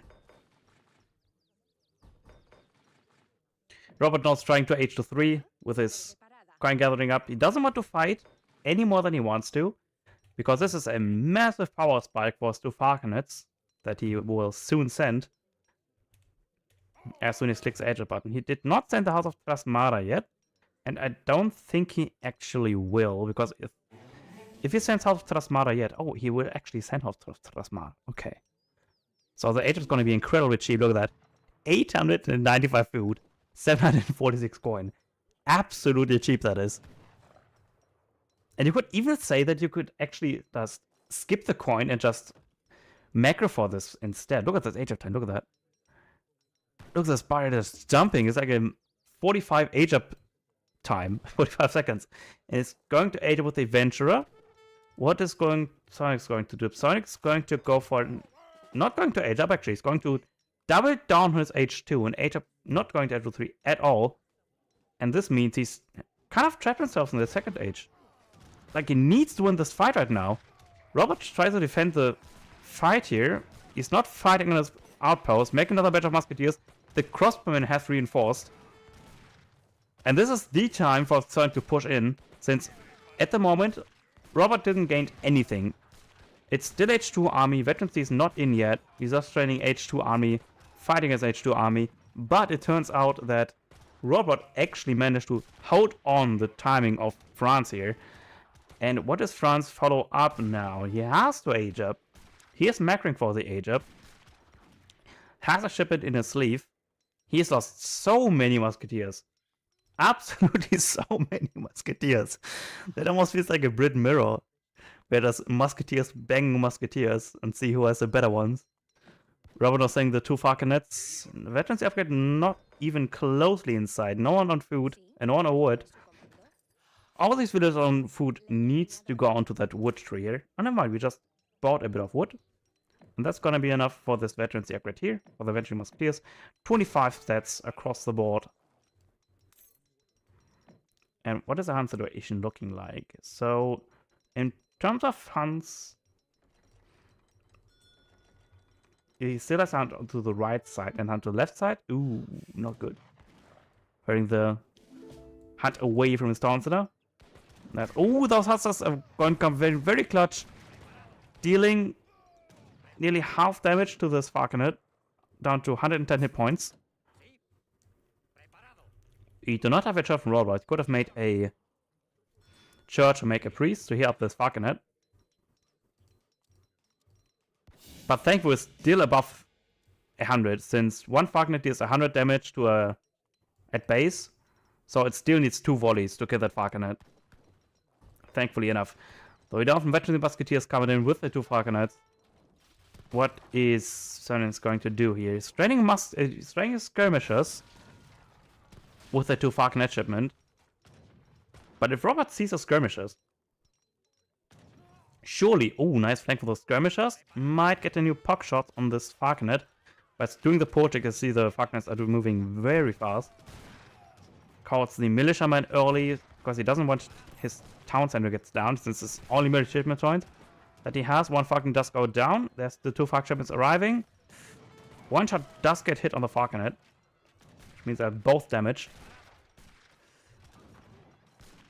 Yeah, and the musketeers chasing them down. Look at that. Just 1 falconet remaining with 92 hit points. Do we have great coats on our villagers? Psionics does have great coats. We also have blunderbuss, so they could fight. We don't have pioneers. We have 8 scrubs that are getting shipped. The towns are slowly working on this falconet. The falconet reinforcing to kill that falconet, maybe? Yeah, it's 1,000 shot away from dying. Yep, it's dead. No, it's just complete skirming and musketeer mess, but surely Robert's not sending the lancers indeed. Lancers coming in hard. The city is trying to min-max the damage to hopefully buy enough time for this H skirmisher to arrive, but Robert's not trying to risk it, just completely sieging it down. The skirmisher does get cancelled. Being forced to build an outpost now, and keep in mind that the longer the game goes from this point on out, the better it is going to be for Robert, since Robert is actually able to make villagers, whereas Sonic cannot. And this is the best of 1, so whoever wins this game proceeds in the tournament. Who isn't is out.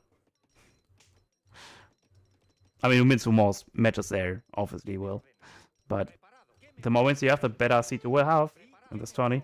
Nice quick one here to maybe wall off those lancers, but sadly the pillar wasn't built, so it could traverse around.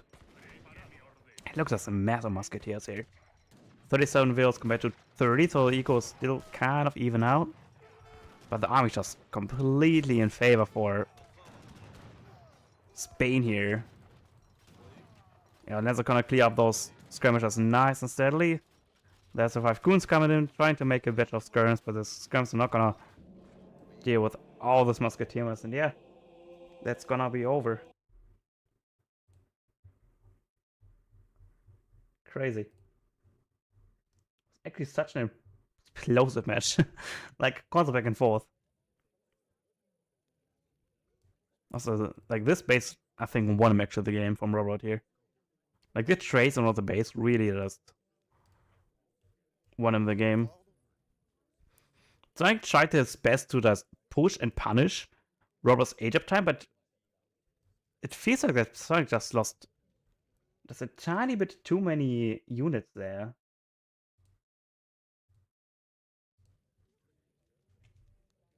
Oh, thanks for the follow, Malicious, Carboni, and Gilan Clark. Thank you all, and I welcome you all for this beautiful match here.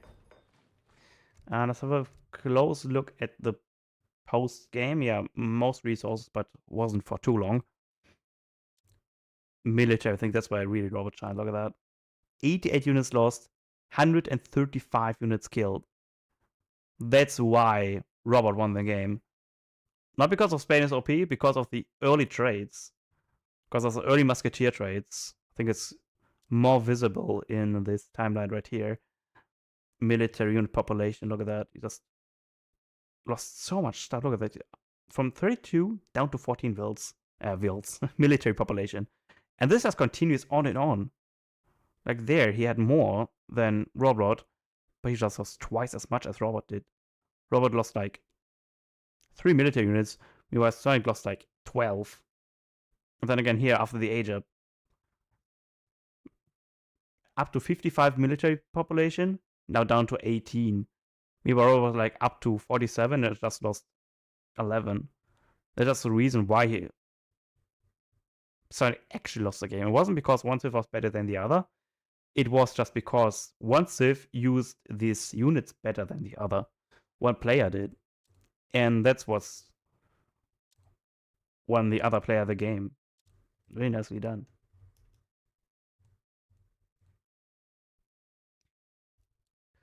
And yeah, I think we just proceed with replays now.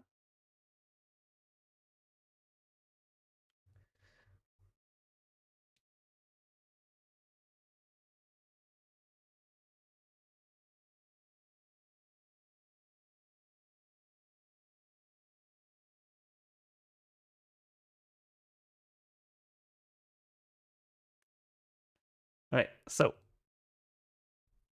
was an intense one. Yeah, it was a really intense one. Thanks for all the GGs. And yeah, let's proceed with the recordings. As okay, what else do we have here? We casted. What did we cast? We casted only bows versus Yukiti, right? Next we can. How do you pronounce that other name? Does anyone know? I'm not a Japanese fella. Red Kit against.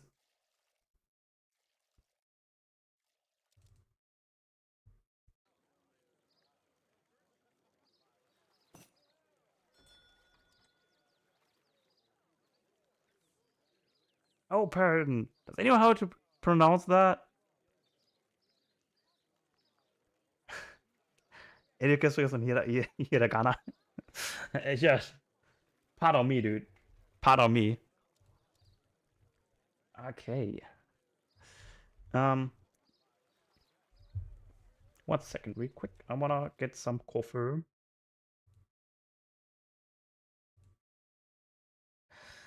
Where is a bracket? There's no bracket at the moment. There's just a group stage. I mean, there is. You can just let me link you that forum over here. Pika tournament information.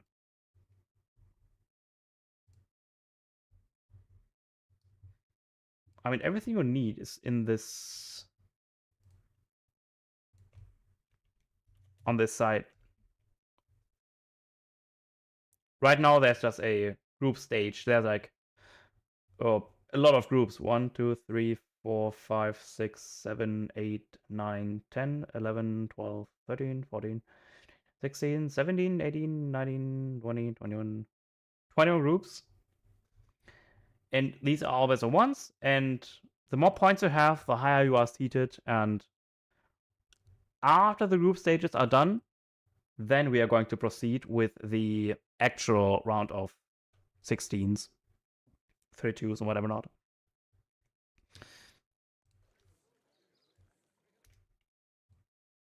So if you just want to see the groups, there are the group stages, if that's what you're looking for. There are the different groups that you can see.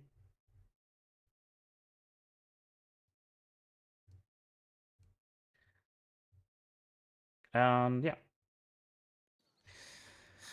Let me get some coffee real quick.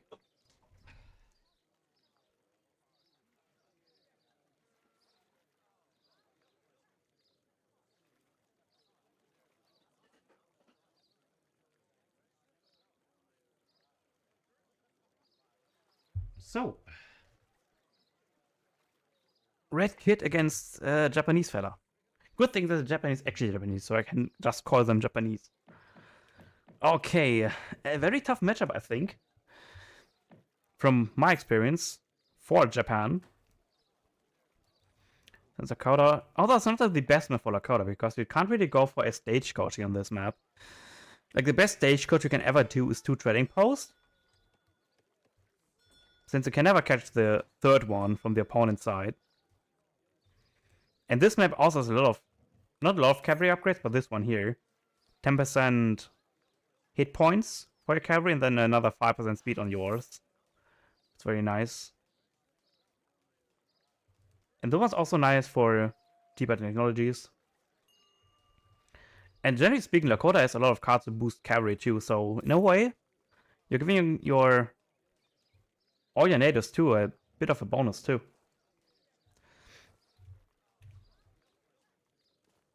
So, first we have Lakota on the southern side, and the northern side we have Japan.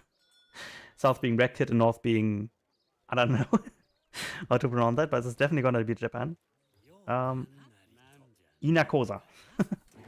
Yeah, we can't really tell what he's called, sadly, so I'll just call him in Japanese, or Japan player. Okay, let's look at what our Japan player has in store for us. He has Atonement.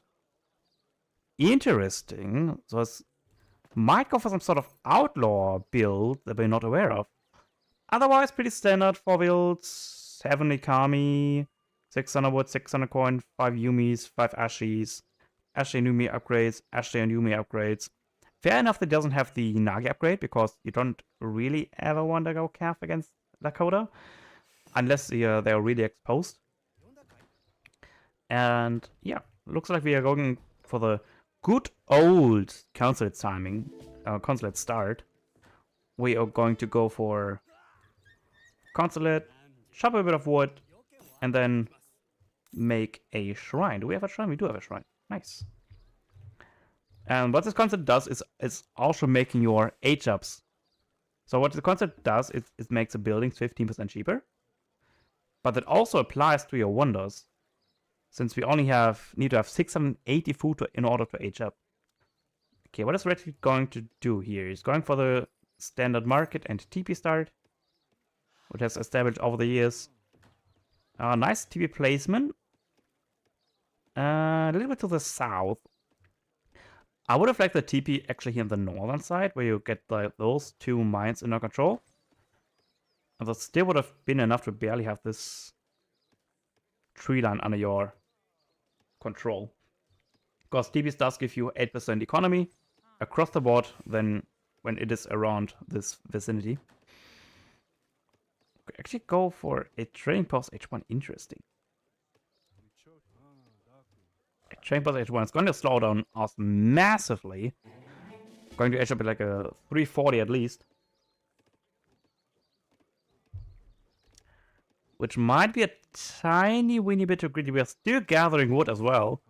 Not sure what we are gathering wood for. And the ability on a coyote, not the best use ever. This could have been also converted guardian, for example, on the right side. And yeah, we're looking at like a 4-minute age up. Crazy. Thanks, Cannibal Dog. Welcome in.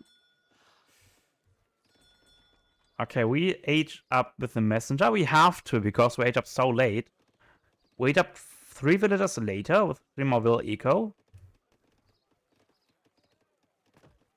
But was it worth it? Like, this could have been a 400 wood age up instead. So we are sacrificing 400 wood for 3 more villagers.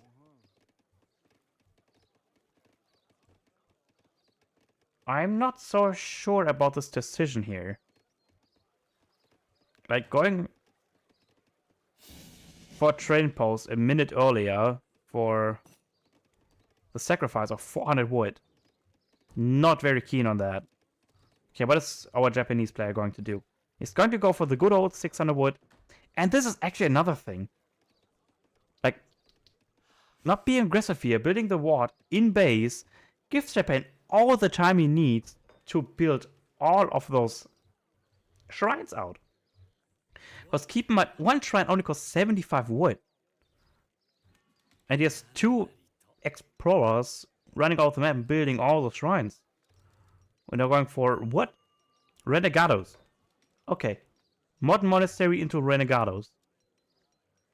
Right. Okay, Record goes 700 coin into 700 wood. I think the wall is just here for defensive purpose. No, he actually makes a bit of clubs to deny a few of these shrines at least. What does Red Kid know? He doesn't know about all the northern hunts. He is scouting on the southern side to see where those shrines are. But 9 out of 10 times there's not going to be any hunts in the southern, either southern east side or northern west side, depends on where you're spawn. Or how you rotate. So there's always a gold mine here on this side. Okay, we go 700 coin into Great Hunters. We're going to go for a greedy fast fortress on ourselves. Meanwhile, we let our Japanese fella build quite a lot of shrines here. We have 9 shrines from the opponent getting built. The clubber is trying to go to the right side to siege down a few shrines. But we have a few repentant renegados out. We can just cancel. Straight cancel club warriors. More. Oh, also command shadows too. Okay, we go. It's like if Japan wanted to be a new USA player. It's like what this match is all about. Now getting more market upgrades. Suppose you have all the tier 1 upgrades now. So we're going to go for a Skirm Goon composition H2.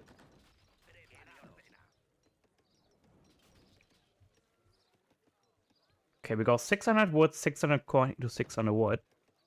Keep in mind that our shrines are carded, so they do gather 50% more. Or generate. What's Red gonna do now? Red is going to age with what though?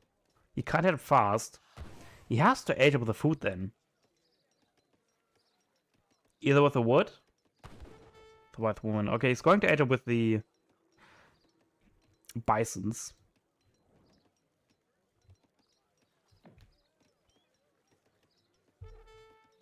Yeah, 23 bills compared to 21 plus 12 shrines now. I mean, Red is doing a very nice job as like sieging all the shrines, keeping pressure on the opponent, taking down as many shrines as possible. Why not overcommitting to the second age? Make another child marketplace. 2 war shipment getting sent as well.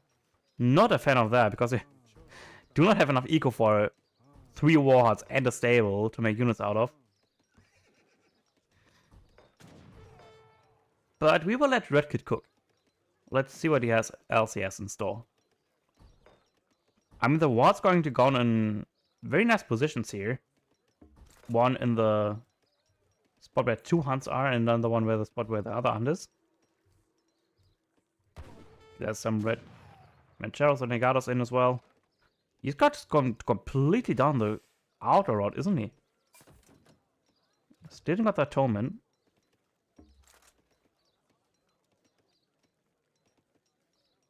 Got another round of 600 coin. Our shrines are on food, interestingly enough. Not the best use.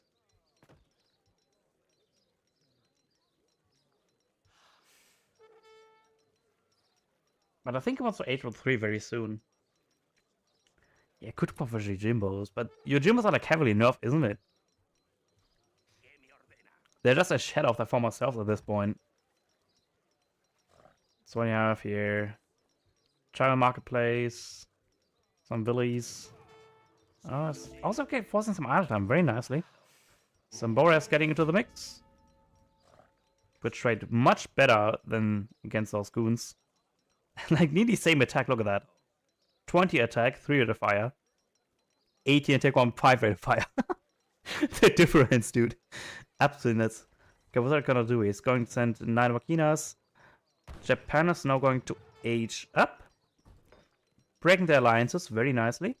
To still get the bonus, so we only have to pay 1 10 20. Going for the Golden Pavilion to make our... And it doesn't make it cheaper, right?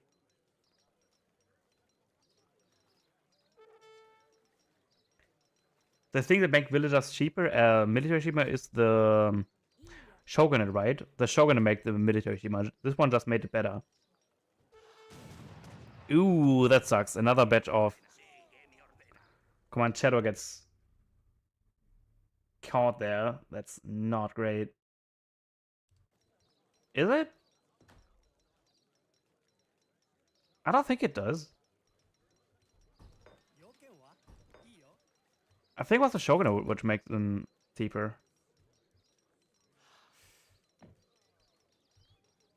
Pretty damn sure.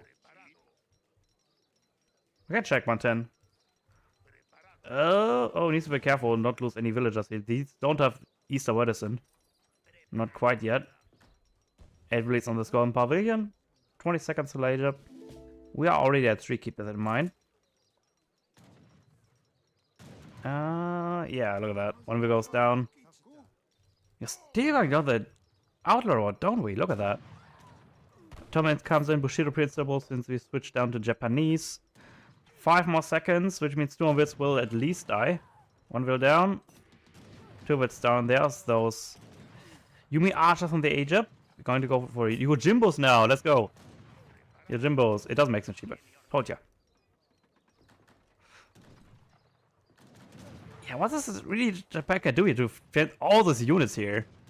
Borers are still in H2. A very big mistake here. Those Borers should have been in H3 veterans here 5 minutes ago. But it's still going down on Wakinas and Rifle Bow Riders. Okay, where's the Jeep is coming out? The shadow of their former selves. Should be out very soon. We have another shipment available. Don't have anything really. 1,000 coin, really. I would have thought we could go on the Yumi route. We definitely need some Yumis out here. Yojimbo's not gonna cut it. Very expensive units. 400 coin apiece. Yuck. This is very expensive. These are very tanky. 540 hit points. 43 range attack. They also have pretty bonkers melee attack. Damn. He's like doubling down. Yamabushi as well. That's not what you need, mate. You don't need Yamabushis, you need Shinobis at least.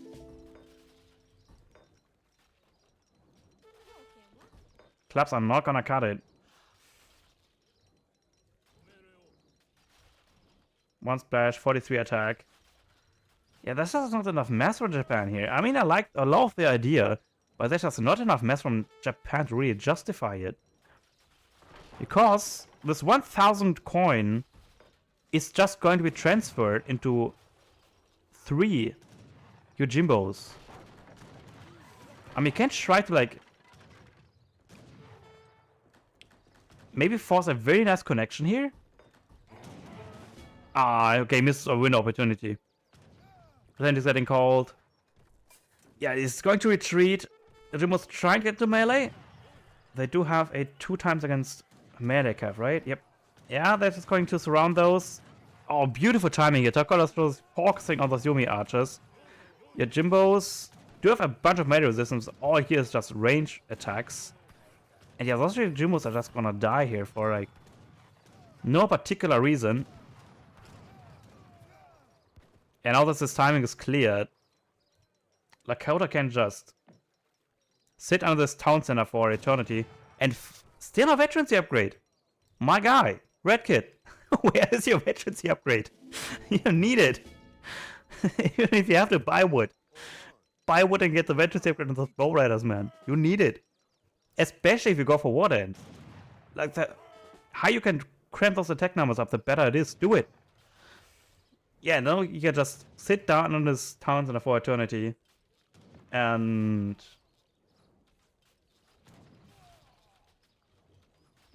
starve him out. Like, what's here left for Japan to do? Japan's only equal the shrines. There's 20 shrines out. It's giving a decent amount of economy here. Oh, you're getting Ascadi now. He's going out for the full USA build here. And that's how there was Yumi Artus was just going to chase down immediately. Ascadi not gonna achieve much either because there's a bazillion of Wakina rifles out to counter these. And like, what's that left for Japan to do? I mean, it is a best of one. He tries to stay in as much as possible. But, yeah, that's the GG call.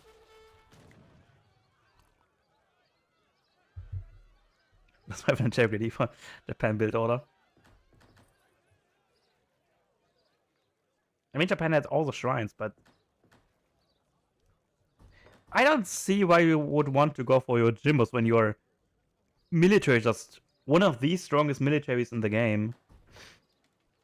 Like Yumi Ashi, there's not much that Lakota, I think, can do to defeat that. Like, Yumi straight on beat Wakinas, and Ashi's beat everything else that doesn't get beaten by Wakinas. But very nicely done. It's always cool to see people cook up with build orders. Irakit barely outgathered him, actually. Crazy.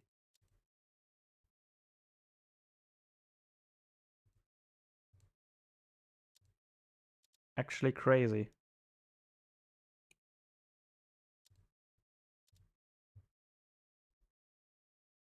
I think it was because of the crates. Like, Japan had a lot of crate eco going on for him. Japan had like 4 crates and then another 1,000 crate.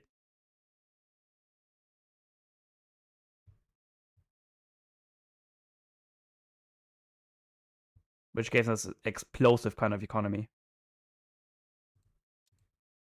Yeah, nicely done though. Like it. Alright. Another recorded game. What do you want to see? We have that. Because of that.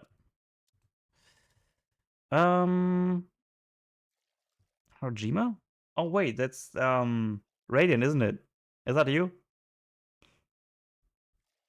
Harajima versus Jalen? Exposed. Haha! I can joke on you.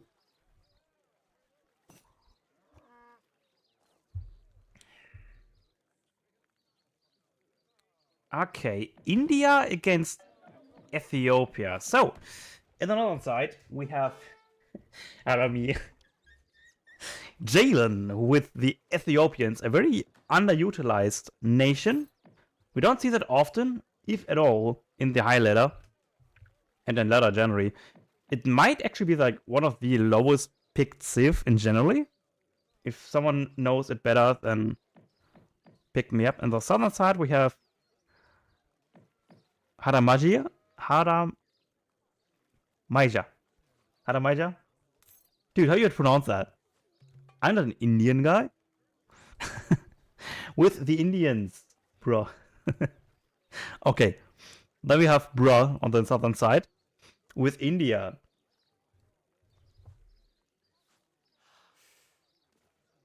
So I did pronounce it right. Haramjia. Okay. I did pronounce it right. Told ya.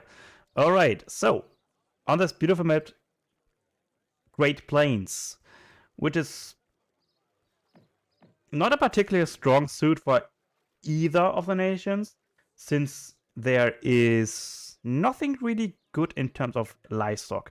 Whenever you have something in terms of livestock, it's very good to pick a civ where you can utilize those. For example, India can utilize this livestock for getting experience per livestock. And Ethiopia can utilize it to trade it for wood or coin. In terms of tax, let's have a very quick glimpse at those. Yeah, I don't know what that means. Chinese. Yeah, he's from China, isn't he? Alright. Fair enough. So, we have nothing crazy here in terms of cards. We have the hand infantry combat. We don't have any cards for our guest Kenyas. We have the Eco Theory in H3. We don't have the combat card in H4. So, nothing really to boost up our military stats besides of the shuttle combat.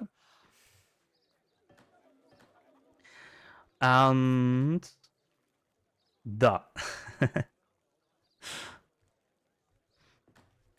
just all military shipments and a few eco ones. Let's have a look at Haramjia. What he's got for us. 2 to 3 no cows. Yep, there are indeed no cows, I can confirm. Pretty standard deck from India as well. Does get all the camel cards, camel card attack, camel card multiplier, get the British East India Company, Ours Royal Green Jackets, very important to have against a civ that has access to heavy infantry, such as Ethiopia. Does have the 2 Siege Elephants, 3 Mahout Lancers, Howders, and Zambolaks. I'm not a fan of the Howders if you have like Zambolak cards. I like to double on the Zambolaks, but it's more of a personal preference. Does not have 1,000 wood, since India doesn't really need wood naturally, I think. Urumi Swordsman, also Infinite Urumi Swordsman, and the Missourian Jackets as well. 3 Siege Elephants and 4 Mahout Lancers for the same price. 3 Mahout Lancers. Alright, so enough yapping. We are going to go for a middle aggro fort. So India is going to go aggressive. Let's have a look what Jelling answers with it. He's going to aid with Jesuits, interesting enough. He's not going to build any trading posts. He's going instead to build those 2 mountain monasteries. He'll send Holy Trinity once. The third age up should be in very soon. There it is. There it is. Very nice and fast. Now up to 13 builds. Was it a 10? I didn't pay attention. I was so much yapping that it didn't focus it in. I think it was a 10-10. Might be been a 20-10. Okay, what do we send here first? We are housed. Get ourselves 2 Sabai around. Don't have a shipment and ready quite yet. We are about to get our 320 experience treasure. Once those seaports getting built, they should be able to do it. Okay, what is he going to send first? I presume he's going to send 5 seaboys, since Ethiopia does not have any answer at all to heavy infantry besides their own. And let's look at the card order. So he's going to send Jesuit influence first. He has no barracks yet. He has native emissary which he can train those Jesuits from, those splash goons. Another mountain monastery in the back. Still doesn't gather experience. Okay, we're going to make some conquistadors. We're going to make another hut. Jabba the Hut. 200 influence. It's 200 influence per shipment, so it's not really a bad trade here. Like, if his goal is to mass Jesuits, conquistadors, it's actually the way to go. So you don't have to trade coin, or actually it's also doing it, like 50% influence, 50% coin, because in the mod monastery you can toggle between different amount of... Ooh, nice catch. It's gonna be a dead explorer. Yep, 45 experience donated to India. What is India gonna do? India gonna follow it up with wood trickle into 700 coin, 700 wood. German, on the other hand, going to go 700 coin. Oh, this palace builder. Losing 2 villagers, that really hurts. I think he just files conquistadors. Very nicely done. He's putting those units in stack formation to mitigate the splash area effect that these do. Since 1-on-1 seaports just can trade against those Jesuits conquistadors, because conquistadors are very expensive. 145 influence, which is not easy to come by. Okay, what is Haramjia sending next? Next shipment should be arriving very soon. There's the wood. Slowly being gathered up by the 1 villager. Getting some more Gurkhas on queue. Jelen's coin has arrived, he's gathering it. Presumably goes for a 3rd age. Makes a little bit of conquistadors. I'm actually not a fan of like overproducing those. He does have the Jesuit allies card in his deck, but the thing is, like, these units are so beefy that they splash them and not really gonna do much until you have like a really massive amount of conquistadors in your hand. And it still has to fend the Indian pressure anyways. Have another ship in our queue. We're going to send influence again. Oh boy. Like, one thing that could save his Iris is that if he cancels that conquistador, he might be able to send a higher band of cannoneers.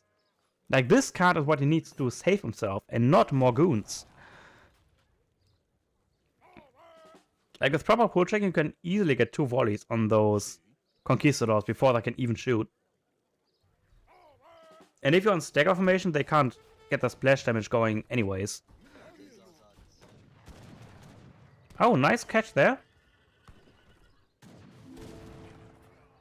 But one goes down. 145 influence down the drain. 700 influence getting kicked in. We have soon enough for our age up. And it's still nicely under our control. What's the will now? 18 wills compared to 26. But never estimate Ethiopian's eco. Ethiopian's eco is just so damn good. I'm always surprised after the end of the game how strong Ethiopian eco is. Okay, now we fought with 700 coin. It's probably going to age up with that. Forcing good amount of idle time. The church slowly getting burnt down since it's a very strong building, which is giving him shipments. And the next shipment is really what he needs here. Yeah, it's barely out of range of this stronghold. Not a very fan of this stronghold here.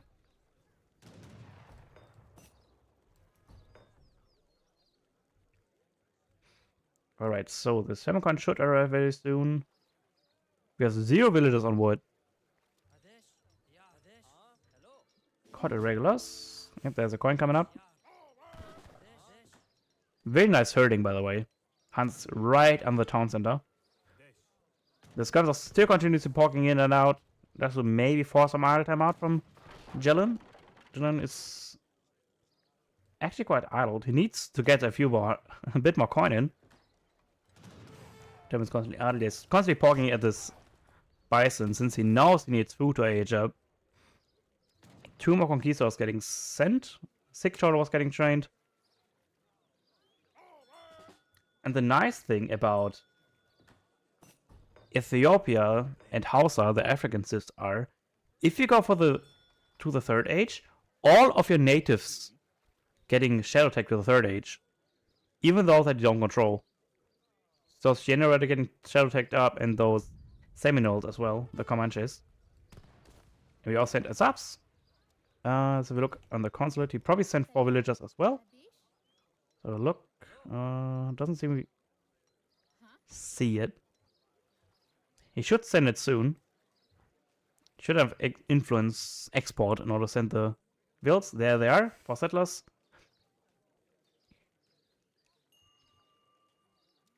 And look at this, Gel is so much idled.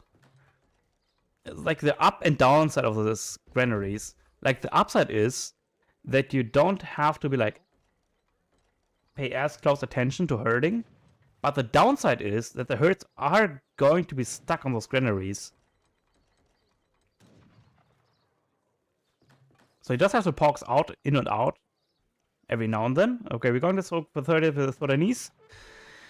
Haramjia is going to edge with the Torrigates. Yep, there it is. There are those Sunni dervish. Everything gets up to Shadow Tech, to 3. We're getting our broadcast in stagger formation. What is the first card gonna be? We don't even actually have a card available quite yet because we don't have a trading post and no church, which is starting really to hurt our backs. Yeah, that's trading H2 army. So we still have to upgrade our shoulders. Unlike Hausa, we actually have to pay for our cows. We have so much influence. 1k influence. That's so much.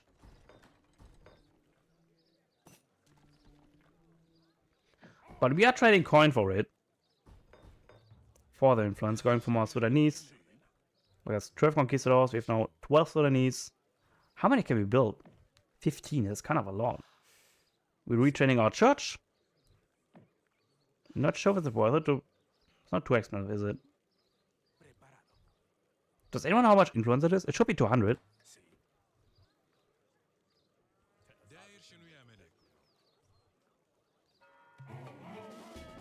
150, I think. 150 influence it should be. Alright, so we have a shipment available. I mean, we could go for this.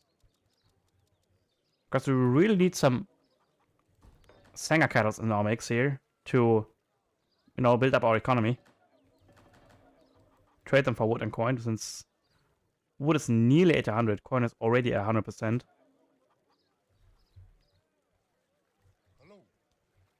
Getting all the natives. Look, we have essentially a Skirm Goon kind of composition here. A native composition of Skirm Goon with the shoulders in the mix, which are still H2 by the way, but the ball of infantry from India is also looking splendidly good. Veteran Gurkhas coming up. We have also the British East India Company, which is boosting up pretty much all of our infantry, besides of the Rajputs. Nice flank. And yeah, they're just going to scare those away. So the downside of this Dervish is that they have 13 range compared to the Gurkhas 19. So if you want to fight with those Dervish, you have to commit. You can't kite, you can't hesitate. Once you pull in for the fight, you have to commit to the fight. Oh no, he actually ate up with Tower Victory. For the inspiration, which gives them 10%. I think 10% attack speed and hit points. Not quite sure exactly though. Alright, getting nice project picks up here. A lot of conquistadors down. Troll trying to connect to the skirms, but very nicely kiting around the back. The shot is never allowing them to actually connect to the Gurkhas. The Dervish should actually focus on the Gurkhas and not the Sepoys, since Sepoys have 20% melee resistance, whereas these Gurkhas don't. And yeah, that's essentially all the threat is down. We're getting a bit of 2 Neftanias in the mix. Stacking a lot of food, 1k food. We could actually send the Maho Lancers. Not gonna do much, but we at least spend our resources. Yeah, those Dervish are still alive. Like, you should get those Dervish as close as possible to your opponent, since they fire faster the closer to the opponent they are. There's another batch of COS coming in. Rush was getting trained as well. We are stacking so much food. Look at that. 1,400 food. We could send like those Mahouts and the Seed Elephants back to back. And the outpost is helping us. The fort is helping us to clear out this mass. And turns out we are able to defend it. Turns out it's a trend across the board. Not only do we stack up a bunch of food, it's also Ethiopia stacks a lot of food. Get some Rumaloids in to maybe get some raids going. Do we see the northern side? We do see the northern side. He knows that there's something up there. Now comes a real problem. So India's Rima is going to be much, much better than Ethiopian one is. And Ethiopia doesn't have many military shipments remaining though, right? Nothing scary at least. Like 9 Chodals, 9 Gaskenias, 7 Neftanias. Nothing scary. I'm not stacking, I'm preserving, right. That's what they all say. Okay, there's finally the second barracks coming up. I think it must have been there already. Because he was researching the veterans upgrade from those Gurkhas. Just going for complete Sepoy and Gurkha composition. So Sebastian Mortar slowly sieging down our fort, but the Siege Elephant's gonna make short work of the Sebastian Mortar. Needs 4 shots to kill it. Ooh, it missed! Wow! You saw that, they dodged 1 bullet. Yeah, I think even that healing might not be enough to keep that Sebastian Mortar alive for too long. He's pulling it back. Ooh, the last shot killed it. The snipe. There's rumors coming in now as well, so there's not much they can fight here. Another very nice flank from the right side from the shoulder warriors, but those distant Indian Seapoy is gonna be short work of those. The siege elephants should just go back. Oh, he's just sacrificing them. Oh no, these are very expensive units. You don't want to lose them. Make another double batch of Sepoys. Up to 52 villagers. Shalon is on to 25. Has been added. Not making villagers at all. Adam Jida now sending those Urumi swordmen. 9 adults. Not the way. Yeah, that's a complete skirmish here. Neftanians are very strong skirmishers. very tanky, not strong, but very tanky skirmishes. If you are prolonged for an skirmish fight, Neftinas will win. But Gurkhas are more versatile in that regard. And yeah. Haramjia actually managed to pull the victory off. Made us even a second one, look at that. Made a second palace here. Crazy. Well played, dude.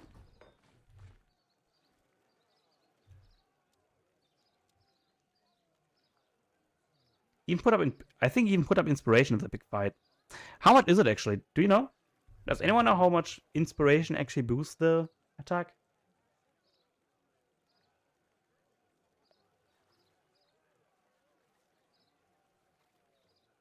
I think it was 10%.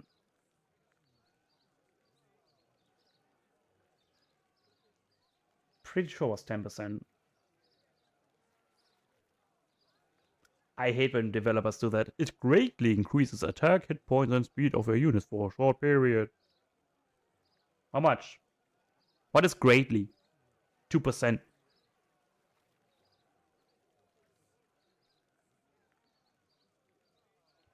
5%. Greatly, yeah. I love it when they do that.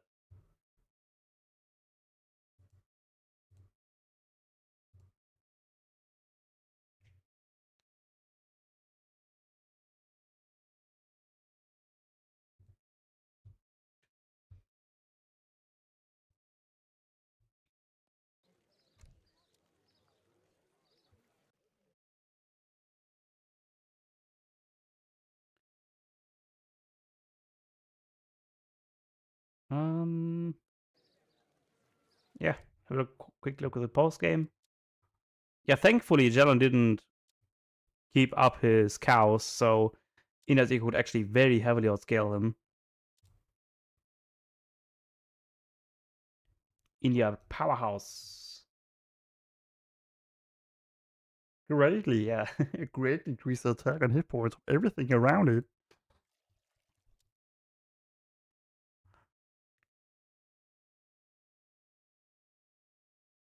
I don't have anything of Haram here. Oh, Refing wants me to cast this game? Sure. Let me drag it in. There. There. You go inside there. Bada bing, bada boom. And where is it? Where's Refing? What?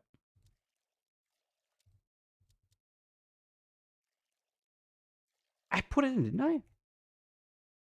It is. Why isn't it in here? Baja. Wait, we have to reopen that.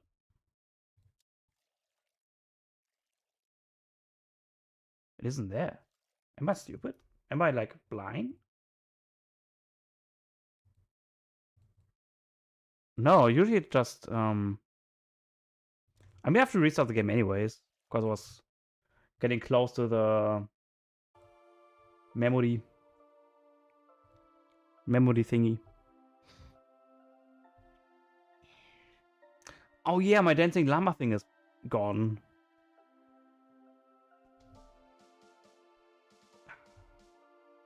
And I need to go out of the doggy soon as well. Are you guys fine with having a short break if I go out with the doggy real quick? Are you guys cool with that? Because you have to go out with the dog now or after the game of Refnek. And yeah.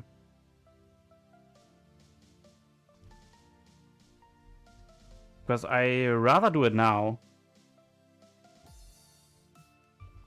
Since I'm restarting my game anyways. So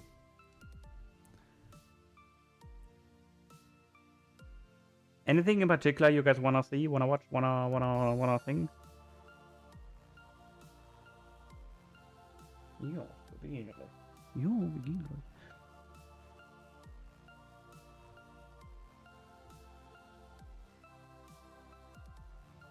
Who's playing Inca? I do.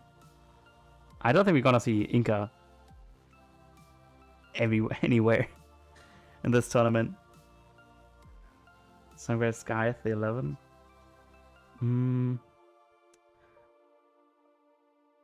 I will just observe a random recording in my thing, in my folder.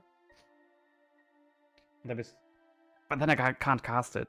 How about we just observe a game that I already casted as sort of match review?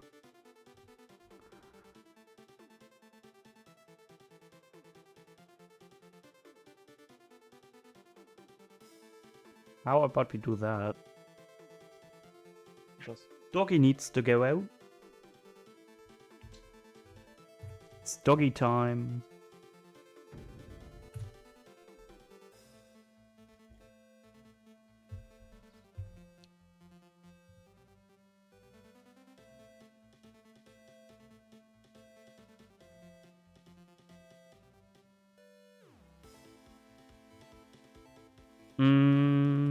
So let's pick a recording we already cast. Or is your... What is the recording file name? It might be that your recording isn't named .yrec, which is why it isn't showing up. Hold on. Date modified.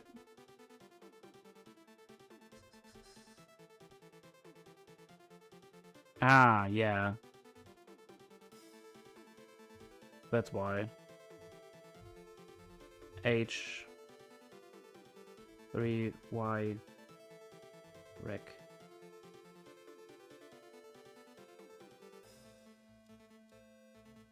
That is. That's why it didn't show up. Let's rewatch Yuki against... What was it? Don't have it anymore. Wait. Was Yuki against Rohbrot, wasn't it? Oh no, here. Only boss against Yuki. It was quite an entertaining match to see. So, I'm going to go to the doggy real quick, and then we are going to see each other in like 20 minutes. Which is, I hope, what it looks like. Alright. Let's solve Yuki. Or any boss. Do you want to see only boss or Yuki's POV?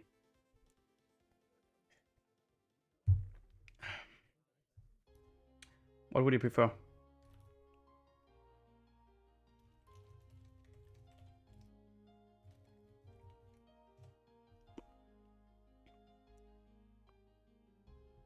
And let's close that. I just only bows up. Okay, I'm gonna go out with the doggy and I'm going to see you very, very soon.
Okay. I have reunited with you. So, I mean, I can just keep this game out for a little longer so I can download the other games from Ravnik. So we can just cast all these together and then be done with it. Group D. Are the games posted in there or where are they posted?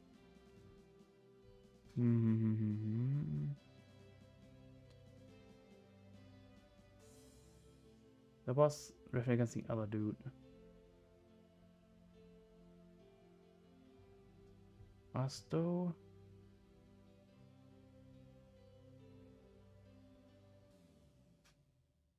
That didn't begin yet. Aiken, not scheduled.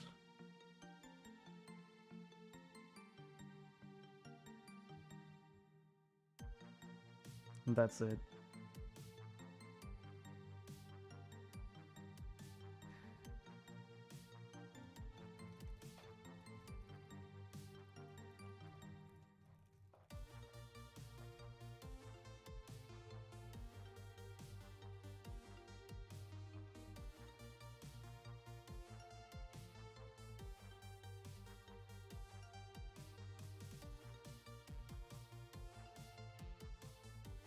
I think that's the only game he played so far. Okay, let's load the other game up. Refnigur's other guy. One. Let me change the casting.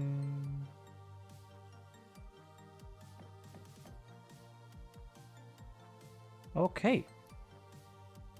Welcome, welcome, welcome on in to this PK tournament, group stage, group D, where we found ourselves lost in the Great Plains, the greatest of all, where on the southern side we have another Japanese player, a Chinese player. I just call him Mexican player, because I can't sadly pronounce that.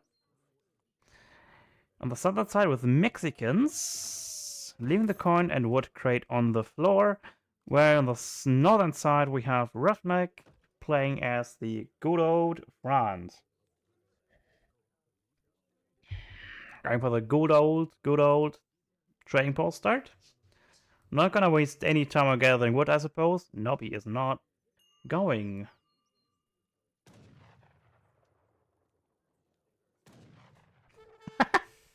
Chinese equalizer anytime we get. Yes. That's how they teach us. That's how they teach us geographic. Yeah, super traditional Chinese. Alright, so we're going to go for the infamous 12th in Egypt. Not the greatest map to do it on, since there's not any livestock on this. But if you get good scouting, a bit of RNG, you can find yourselves a bit of food treasures, which can help you boost up this age of time. What is our Mexican player doing here? Okay, he's actually just building a house and nothing else. Chinese bar then. Let's have a look at the stack. It's 1-1. Nothing here actually yells out revolts. Seems like to be a, dare I say it, a normal Mexican deck with no revolts. I said it. I said it. But we will have to see. Even if he goes Baja, this is not a great Baja map. Just 2 trading posts, 1 trading post always occupied from your opponent. Cuadrado coming up. But it's not looking like the Baja age up. Since usually with Baja you age up with the Willies. The Willies and the Tlaxcala is the name. That looks pretty much like a pike timing here. Like if you ask me, this is as much of a pike rush build order as it can get. Yeah, see, it goes up in the middle, goes with the Cuadrado. Ravnik is already halfway aging up. But so is also our Mexican player here. Look at that. Literally same age up time. Crazy.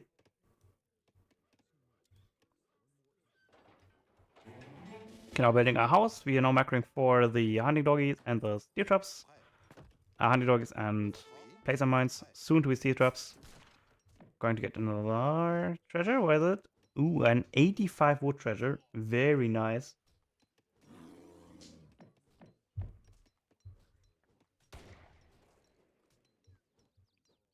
Okay, there's Haciendas. Getting built right next to experience treasure.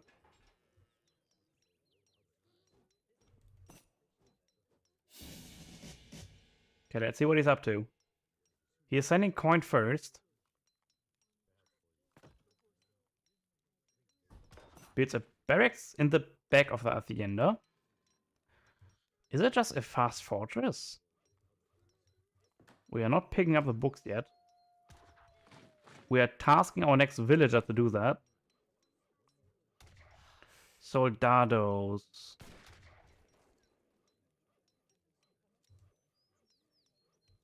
Strength Soldado, so... Is he going for Soldado timing? Is he just Musk rushing?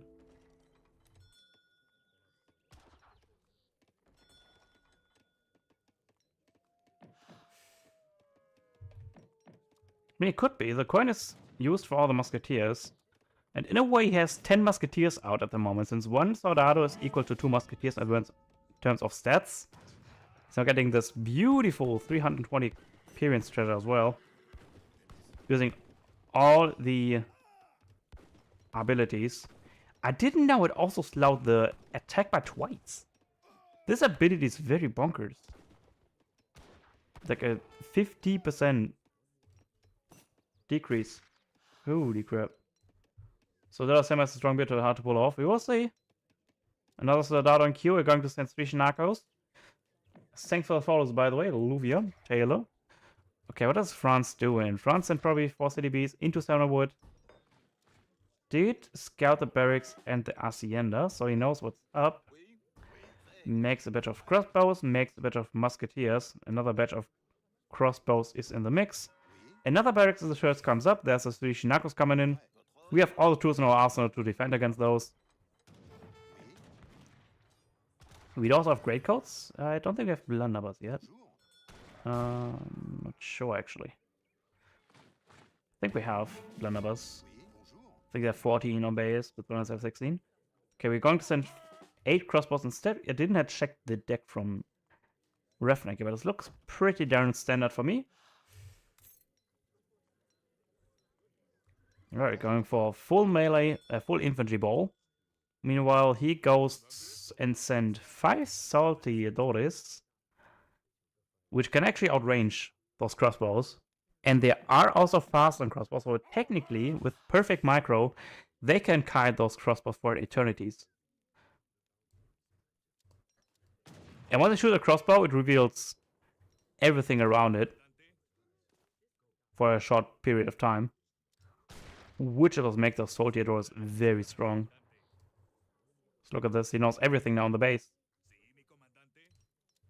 Like, so it was very pricey, 60-60, for the stats at least, but the ability is what makes them really good. Okay, we made a second barracks, we are going to double Rex Musketeer him out. And what's the follow-up from our Mexican player over here? He doesn't have much remaining on his side. He's going to send Navajos. Interesting enough.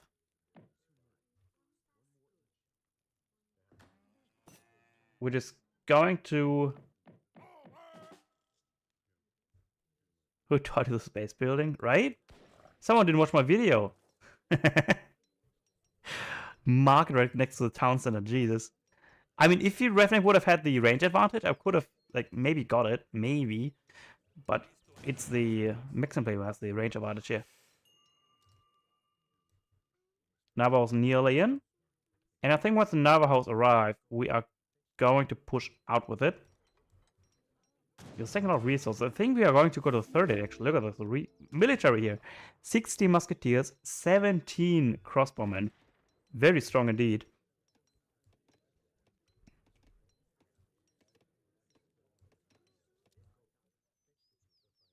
That's 23 compared to 25. We're still going all out on our military, huh?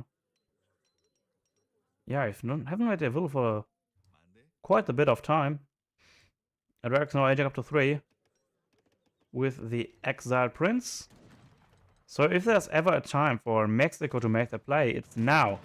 It's now or never. We still have Minutemen available in our disposal. And those crit wars talking up a lot of damage. Need to be careful around those Navajos though, since they do get a 75% bonus increase against those villages. Yeah, TB is still alive, Church is still alive, all the army is still alive. And all it needs is the 2 Falconets to for the nails and the coffin pretty much. I guess skirmishing here and there. Trading off, but there's still the Townsend are shooting every 3 seconds. Other strategy is pulling out immediately. Our Mexican player that is. And what is he going to do now? We don't even have a market to begin with. No market, no trading post, no nothing. A lot of idle time. Now we queuing up a first villager again after a long time.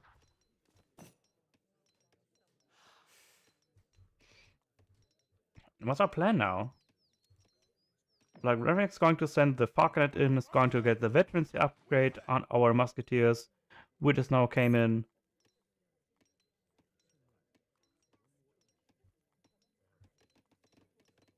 He shift flick that was never built. Yeah, that's always so annoying when this happens. Okay, now we get our market up. 10 minutes into the game. And we're going to be 10 insurgentes. Okay, interesting. But what are those 10 insurgentes actually going to achieve? Like, in all honesty, he should just revolt to Central America. And then send the 2 Covrins to kill those Falconets. You've dealt with it. Very nice cutting by those Saltadores. He needs to be careful by those Navajos because they have the same range as the crossbows. Nice stagger formation there. Not sure why he does stagger formation. There's like... Ah, there it is. Tiny bit too late. 2 Covrins coming up. Player still skirmishing here out on the left-hand side. No, 33 builds, 28 for him. So Eco is pretty much on par. Well, technically it's better for France, since France got all the important market technologies. No double rexing on skirmishes. So they don't outrange us anymore, those Saltadores. But we outrange them.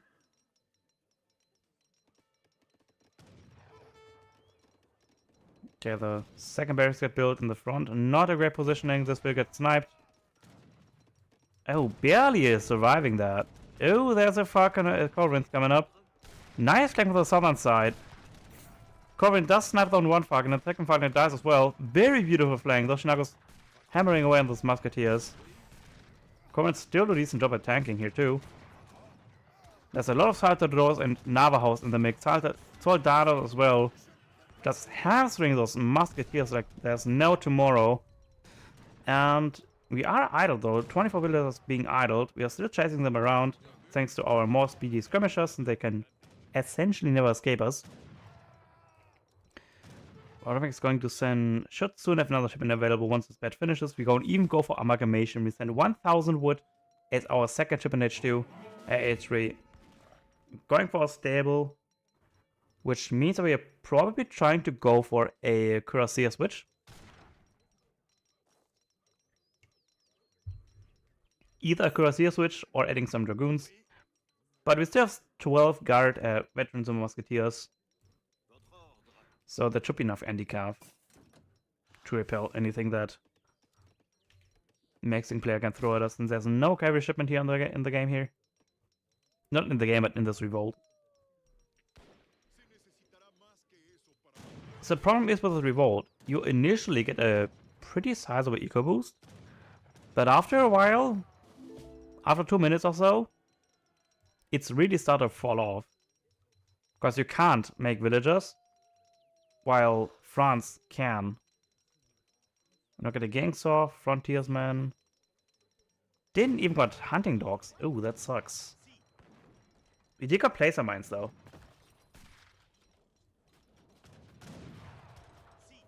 So we essentially lost our eco advantage in terms of will kills. Yeah, what's Revenue gonna do is going to make a mass of cuirassiers. Meanwhile, what is he going to do? He's going to make a Falconet. And where's his army even at? Way in the north.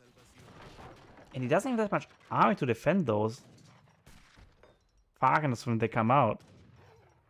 Like, half the army is useless. Like, those Shinaga's not gonna do anything. Those Saltadores get outranged by the skirmishers, so Colrin's not gonna do much.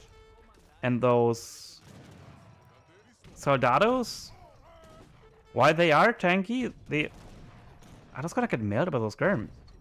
Like, I don't see any way for Mexico to come back from this.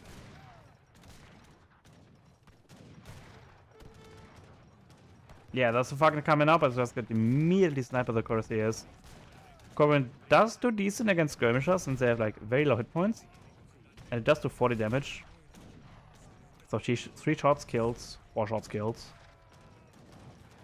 Skirm, he's trying to kite, but those Corsairs are just gonna end it. Death by a million paths and have to use it. Yeah, I think that's it. Can fast forward here, but I think there's not much here coming up. Yeah. Was trying to train another Falconet, but it's not gonna happen.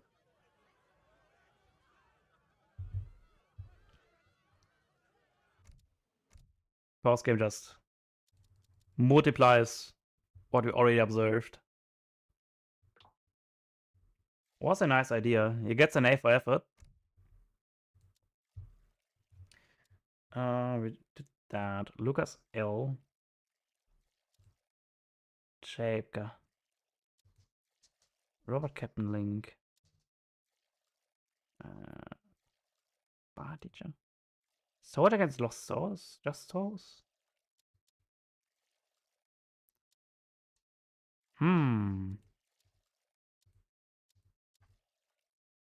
What is that? I think it was the life match we observed, wasn't it? Hold on. Someone must be in Discord. Who's it?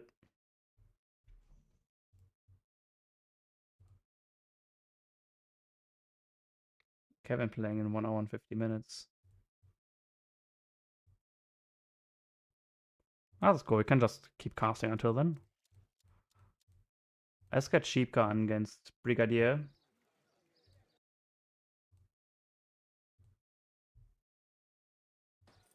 Alright. Oh, that's going to be an interesting matchup. Haven't seen ports against Italy in a while. Alright, so welcome to a group, whatever it was. I forgot. In this PK Clan tournament, group stages, where players fight for seats. The more wins, the better seats you get. So, we have on the southern side, Chipka. Chapika. Chapikachu. Chapika. Picked itself the ports, where on the northern side, we have Brigadier. Picking itself the Italy. Both very strong nations. But I think all in all, Italy's a tiny bit stronger than Ports is. Since, yeah, it depends. If Ports can get to the end game, survive long enough, then Italy's on the downside. But if Italy's timing can end Ports before the eco advantage really grows, then it's Italy's game. But we'll see how it goes. On this beautiful map, again, we have seen it in numerous of times, the Great Plains. Do I even dare to explain what this map contains?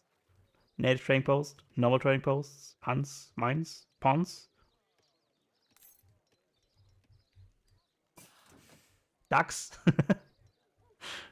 Wildlife. Alright, so. I'm very curious how he starts with. Okay, it's very slow on his market attacks. Oh, he gathered for hunting dogs, for steel traps. He already got hunting dogs, now he goes for steel traps. Interesting. That is going to slow him its H1 by a lot though, doesn't it? Now for Lombard. I'm very curious how this impacts his age up time. Then that's 80 experience over here. What is left? We have 2 stray cows. We have the big treasure, 320 experience, 50 wood.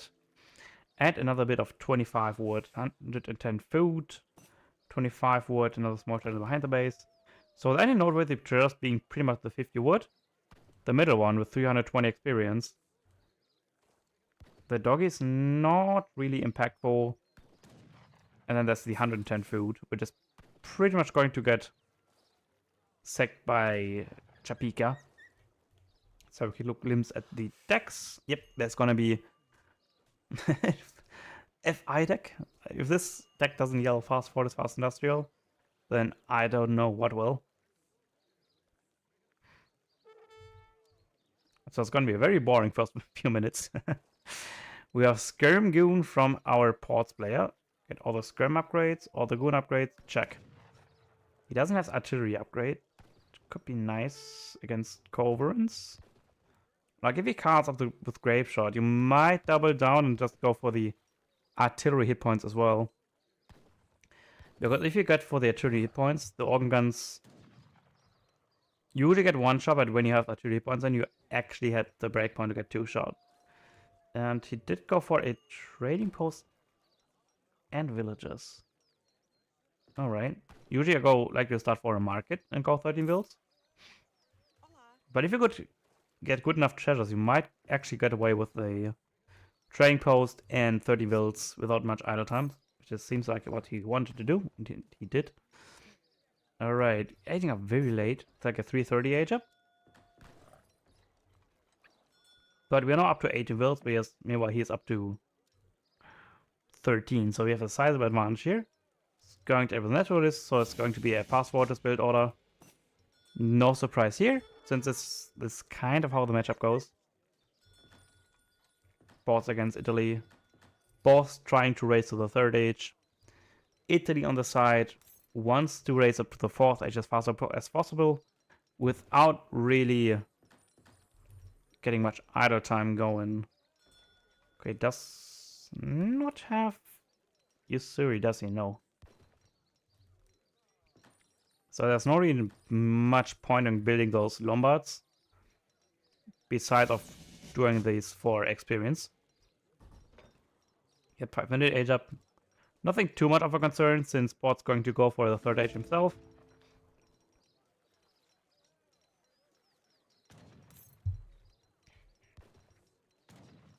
Just coins being on the floor, cows getting eaten. Poor cow. Could have made so much milk. All the Lombards getting built. Since the more Lombards you have, the faster the conversion rate is from those Lombards from the resource you invest in it. And yeah, no Suri, no advanced Lombard, a bit. I'm still a bit sad that not many people use that. Like Asuri and Lombard is just such a good combination. Because advanced Lombard allows you to convert resource faster, and then Asuri allows you to use those converted resource to gain more resources. It's a very good combination. Sadly, not many players use that. Like, get rid of 11 bows and 2 fogs, 2 coverings. You're not gonna use that for those 2 for some better late game eco sustain, because Italy goes nothing to write home about. You still go for Monte di Pietra, interestingly enough. Going up the bishop, you're not going to send advanced politicians. Which is, I think we saved for the 4th age. We're gonna slow age to 3, since the card here only gives us 300 experience, which is like half a shipment.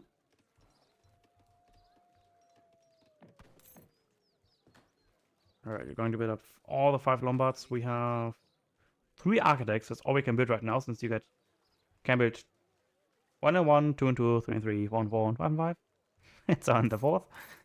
Alright, Shabika hit at the 3rd age, going for the 3 organ, 8 halberdiers timing. The TC is being very fast spread out to control as much of the map as possible. We are just now getting Honey Dogs and Gangsaw up. Never too greedy, no. Never ever. Alright, and there's the organ guns receiving from this town center, right? Yep, that is. Need to be careful not to lose any hearts. They didn't. They did focus on the Explorer. There's a nice 320 experience treasure gain on us. Very nicely done. Which is now half a shipment. And is Brigadier investing any resources in it? He's investing food in there. And this Monte di Pietra... Monte di Pietra? Yeah, Monte di Pietra actually allows us to skip this wood treasure here. This wood investment. Strap on the wood because we can age up pretty much immediately. These organs are going to kill on this outpost. They are going to put some pressure on the Lombards as well, but we don't really need those Lombards anymore. I'm curious if we go age up with the engineer. We are going to age up with the Papal Guard, interestingly.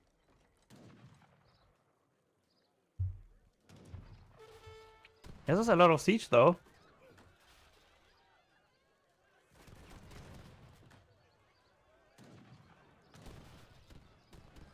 Okay, the Ongas are not focusing on the Explorer. We're focusing on the Halps. I actually wonder if we can kill down this TC in time. Like, if we don't commit it, man, I think we're just killing this town center. Okay, we are going to melee against those organ guns. H-Up's nearly in, the H-Up is in.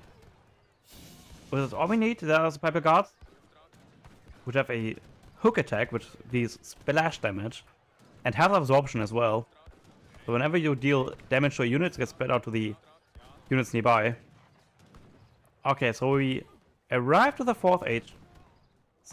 1 hit point! This one got survived 1 hit point. Crazy. Alright, so we survived safely in the 4th age. Now saying the Papal Bombard's in. But the problem is, Portuguese can kind of go to 4 himself. Like, if I would be more, would cancel the Cazadors, send 1,000 coin. And either do one of 2 things. Either make a bunch of Culverins, 3 Culverins, to kill those Bombards. Or send 1,000 coin and age up to 4.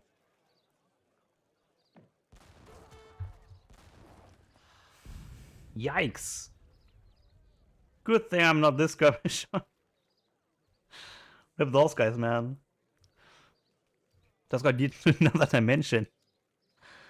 Alright, Brigadiers. Second shipment is gonna be 13 halberdiers.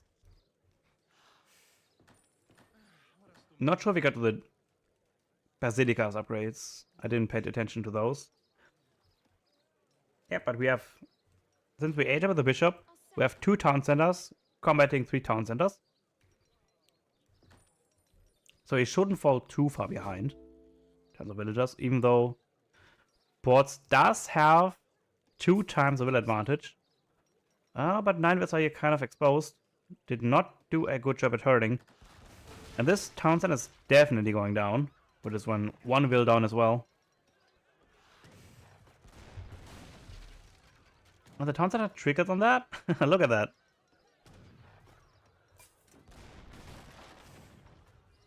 It's 15 damage a shot. 5. Dude, it's 5 damage a shot? Really? Because you only do... Dude, it's 5 damage per shot.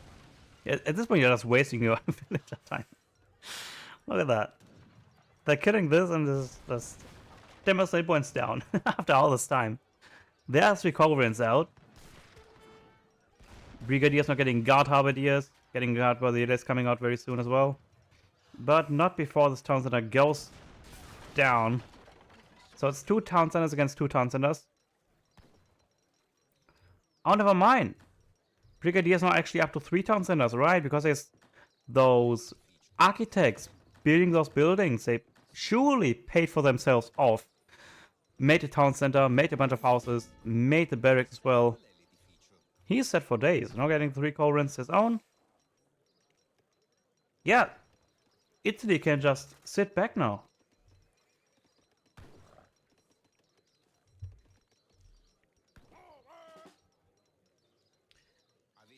To be fair, the one reason why architects are so strong is because those architects don't have diminishing returns.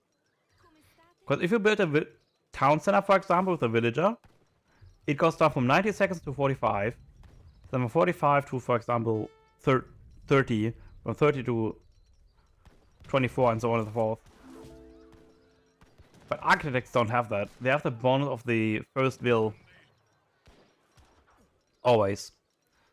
Okay, we're going to send 3 priestess to heal up our paper bombards and our halberdiers too. Gonna build an artillery foundry as well to take up those Corvorins. Italy's in a strong suit right now. We just know up to 2 town centers, and Italy's gonna catch up with us pretty soon, since Italy does get a villager per technology, and we have 3 town centers at our disposal. So not for soon, we're gonna have a pretty sizable recall lead. We're not going for goon combat, meanwhile we don't have any goons out at all. We did send 1000 coin. So I think it just got finished gathering. And yeah, we're slowly losing map control. The second town center is not repaired yet. A very big mistake. The 3 Corvorins slowly creeping forward.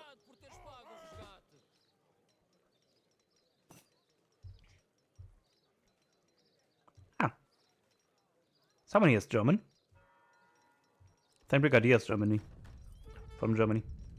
Alright, there's the Corvorins getting shots on the Dragoons. Is that in technology in yet? Okay, now we're getting the Spin Guards, which is the Royal Guard upgrade on the Corvorin. Which gives them 10% more range resistance.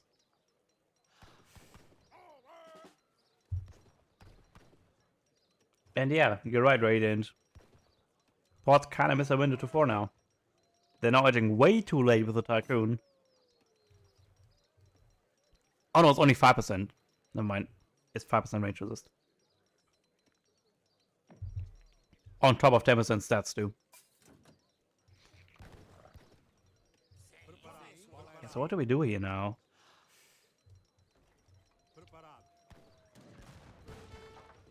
Look at this difference. Like there's a lot of guard units, guard Besalieri, guard halberdiers, just fighting against 3 units. I mean, it's kind of goons, but goons are kind of useless in this circumstance here. Are we trying very nice for Corvorins? 1 Corvorin for 1 Corvorin. And 2 Corvorins still alive. 1 Corvorin there. That Corvorin kind of missed the shot. Okay, 1 Corvorin still survives. But the thing is, those Besalieri can just focus them down with like 1 volley and it's dead. And we are losing another town center in the process. And Italy caught up to economy right now. It's 52 against 55. 1 more batch of wills and we are ahead in score. And not ahead on villagers. Yeah, we're gonna make some organs. 1 organ made, 5 organs shipped. But there's still those bombers around can just absolutely demolish those. Getting some paper lands as well. We don't have the paper arsenal quite yet.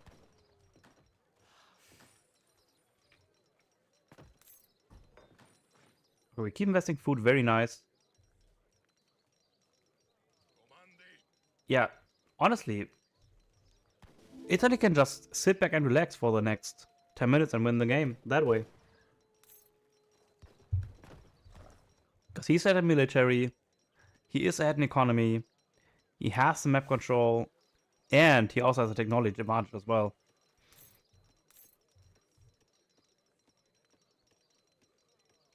Rohbrot's coming in with Grape Shot. Makes those organs really stacked up. But the problem is, we should see some Korins soon from ports. Like, as soon as he sees the organs, there should be Korins in queue immediately. Very nice value though. A lot of germs die. Those guns are very expensive, by the way. 75 coin. These guys are no joke. In terms of cost, at least. They're not as good combat-wise. But they trade combat stats for a utility. And that's why those guns are really good. The speed and utility those skirms get over other skirmishes. Oh, that's a Rohbrot. Focusing that Pepperbot. A bit of a mistake. Should have focusing down these Haubs and skirms. That's what they should have done. Wait, those Organs are not gonna finish out those Rohbrots. How are they actually gonna do? One Rohbrot remaining, one Rohbrot goes down, and they are just going to go to town now. Very nice job to utilize those Rohbrots on. Paper Lance coming from the top side to finish those Rohbrots off. Cheap cars on 58, Italy on 70 volts. The Paper Arsenal comes in now as well, which gives them a charge attack. Boop, that is. Lance charge, 90 attack, dash of 2. Katze! What are you doing, mate? Welcome in, dude. Yeah, it's just gonna be a complete wipe. Still have access to one more Minuteman badge, but the thing is, I think Italy can allow himself to do that. Because look at the rematch. Yes, you have so many resources stacked. We are sending Paper Lancers. We have like fully tacked up paper units. Following up with the Robber Barons. Pika has no factories in quite yet.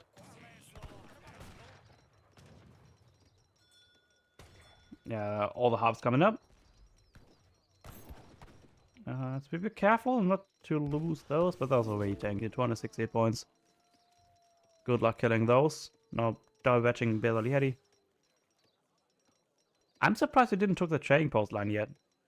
Especially when you have those around. Oh, I can't hotkey those.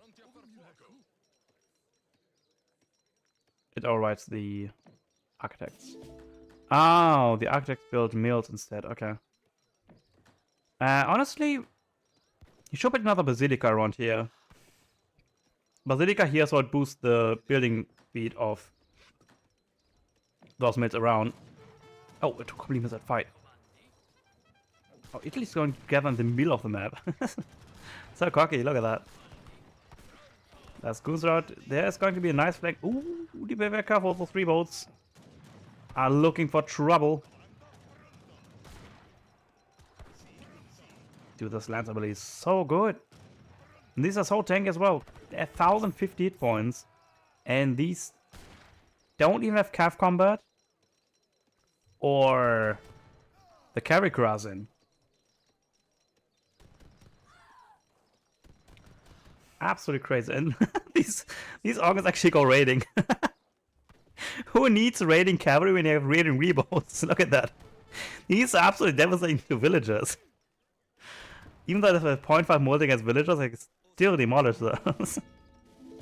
Which means, if you're closing the gap actually, it's 66 village compared to 78. Spring Guard is still around. And the thing is,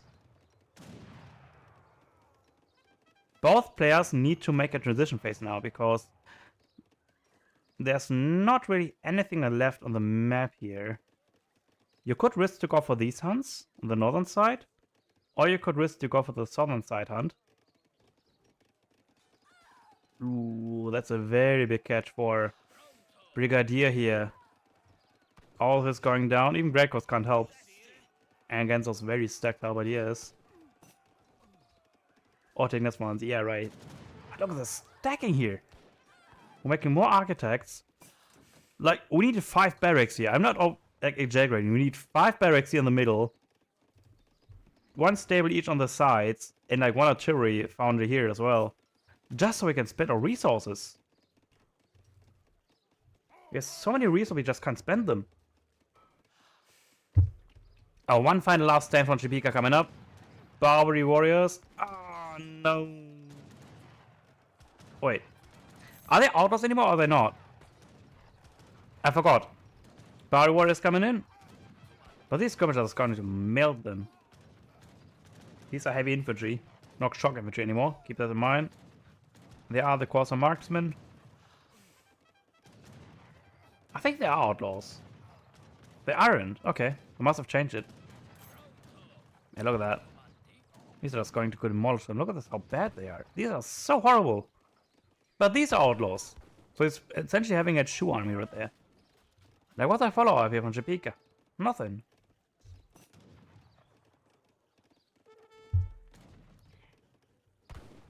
He's trying to raise goons and with those Barbary warriors.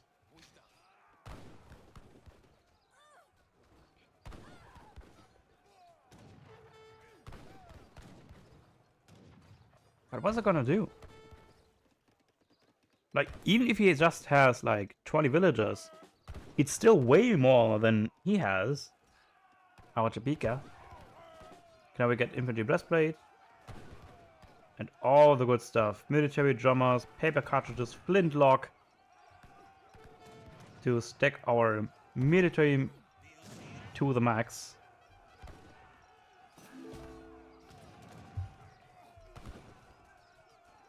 Yeah, it's a best of 1. You try as much as you can to win.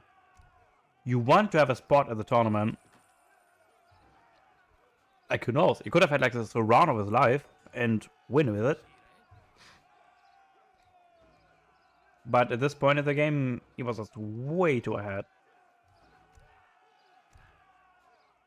I think as sad as it sounds, I think this matchup, you have to go and go for some sort of greed playstyle. You could go for a Hussar start to just force out a reaction of Italy. Like, I don't think Naked Fast Forward is beating Italy. I think what you have to do against Italy is set to go for a Huss start, go to 3, go for a 1000 wood, 1000 coin timing, or use that to go to 4.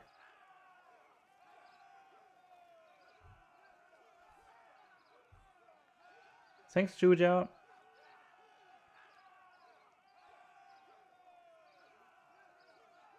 Yeah, the thing is that Italy is on a timer.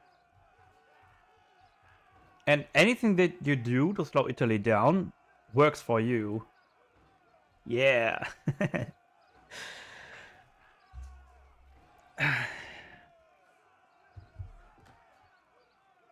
Since there's just so many technologies that Italy can research before they can't research anymore. Yeah. Brigadier gathered him. Because of all this idle time and stuff.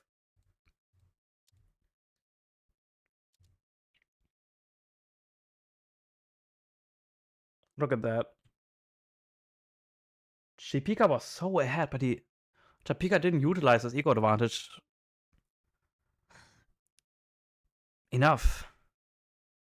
He was just lingering around. He wasn't clear on his decision. Like, should I stay in H3 or should I H to 4? That's like his downfall from Chipika. Like, if you are unsure if you want to H or not, then hold the timing from the guy that is just H up. And then follow up with the H up yourself. Because if you defended the timing from the opponent that H up over you, the most scary thing, you defend it, and you can age up and then utilizing that momentum to follow up with your own strong shipments in your respective age. Right. There's that done. Yes, that. Red Cap we did. Did that. Adamja also. Bar teacher. He's gonna do Bar again. It's kind of boring. Honorboss Yuki. Xbox. Hold against Just Source? Let's do that. These are all tournament games? Yep. These are all in the group stages. So if you have a look over here, I can show it to you real quick. Damn, those flies are so annoying. I hate those. Get off of me. Jesus. If you have around here. So this is the PK Clan homepage. And here you see all the groups. So before the round of whatever it's gonna be, we are going to have those seats. Group A, B, C, D, E, F, G, H, up down to U. And these are the group stages. And after all these players have played their groups, or can't play for whatever reason, or are disqualified, then we're going to continue for the round of 32, 64, whatever it was, whatever it's going to be. So all these that I'm casting right now are from these respective groups. And I think they have a week for that to play out, right? I think they have a week for those games to be played. And afterwards, we're going to jump towards the round of 32. It was 32, I think. So yeah. Yeah, I can just post it here. That's a page I'm viewing right now. And you can go to forums to see the PK Client tournament. There's everything you need. Group stage, signups. I mean, signups are now done with. But yeah. Legend. Alright, so let's go back to casting and let's have a look what. Oh yeah. Oh no. It's a bottom mirror. It's so much bottle this time. Let's get it over with. I mean, even they can be interesting if they don't go for the FI timing. Alright. So on the southern side, we have a bottle player named Soldier. And on the northern side, we have another bottle player named Just Sauce. Raw Sauce. So, I really hope this is not gonna be an FI mirror.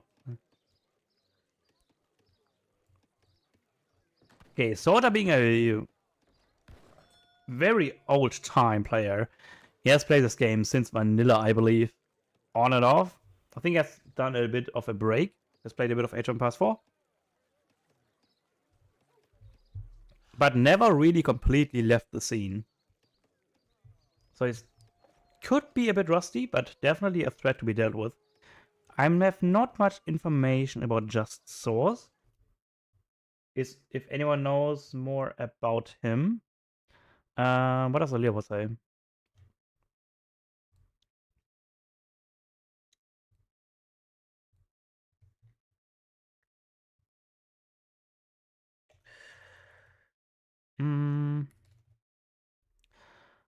Okay, Just Source seems to be about 1800 elo, so he's definitely an experienced player too. He knows his stuff.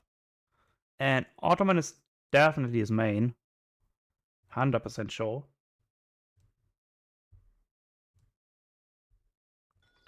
Okay, so what do we see here? We do see a trading post, a mosque and house start from Just Source, and the same start. Not really. Oh, we do see. They pick up the trading post in the middle. Why would you pick up the trading post in the middle? Easy, because you get the first pass.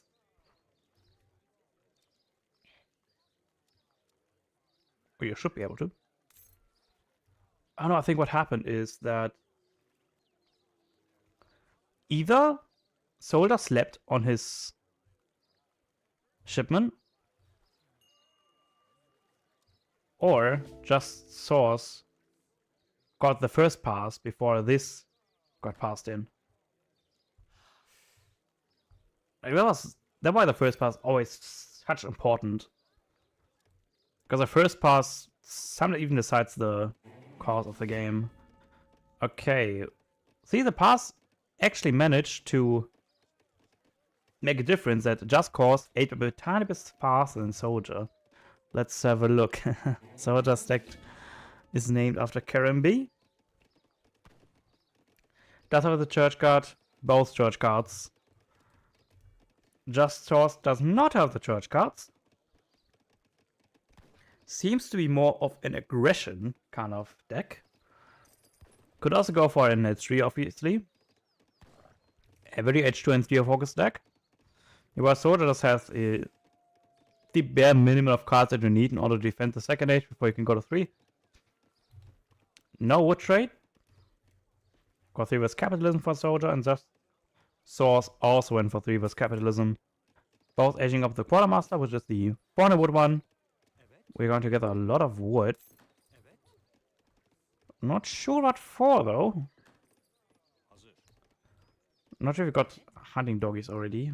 No words on food that I can check. Don't think he got it. Soldier, on the other hand, is just gathering food. Which is the right decision. I mean, since he doesn't have a market, you can just build a barracks and 2 houses with your wood.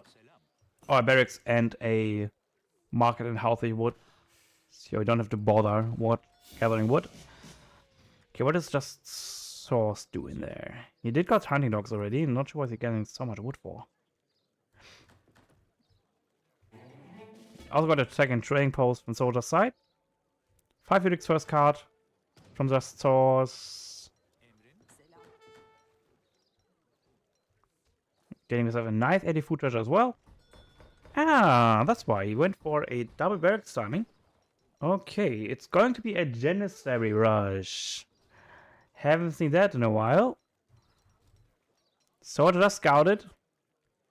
Quite literally, as he trains a Mubir. Well, does he adapt to it? Okay, he does build a barracks in the back of the base. He builds a market and a house right next to it. Has a hunt right under his town center, behind the town center too, so it's a very safe spot for the hunt to be in. Very nice control there. 7 coin has arrived.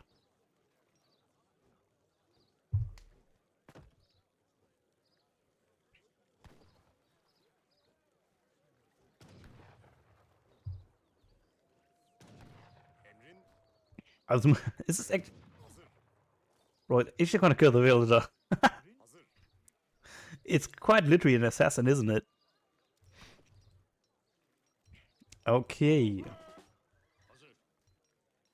The spamming begins. 5 Phoenix first. It's not null inrush though. Just 700 wood. Like, Soldier's soon to be age up. Like, I thought there must be like 15 gens out by now. But not really. There's no starting to pump out Janissaries. Soldier is sending 5 Janissaries. I think just as an emergency. I think he's going to cancel and requeue the Janissary. Yep, just for an emergency if he's attacking. Very nicely done.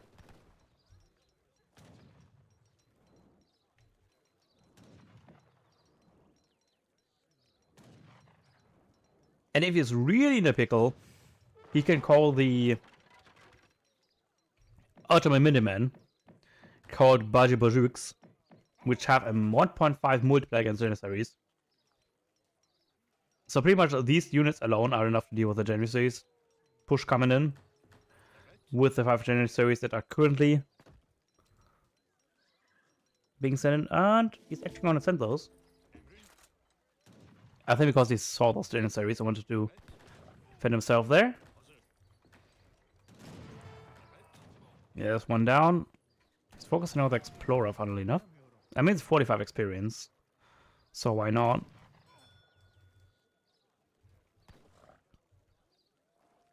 And we finally have enough experience for another ship in our force. So it's just source follow-up gonna be. Okay, we're gonna be full into it. All Janissaries followed up by 3 delis. We ate about the marksman though. We need to be very careful. Those Avis guns are gonna be absurdly strong against. Yeah, there they are. Avis gun and those budget I was talking about. There you are. 1.5 multi against them. A very beautiful snare by the Explorer too, so they can't escape our grasp. So Janissaries are forced to fight. Budget Brooks are also a tiny bit faster than normal Minutemen, because why not? Get every little bonus again. They still cost the same, by the way. That still costs 150 food and 150 coin. A nice flank from those delis. There's enough Janissaries around though to scare them off. Ah, no, Miss Micro. Oh, those Avis gunners are going to hit the sack. Very sloppy. And we're not going to follow up with 8 Janissaries, with 5 Janissaries getting trained.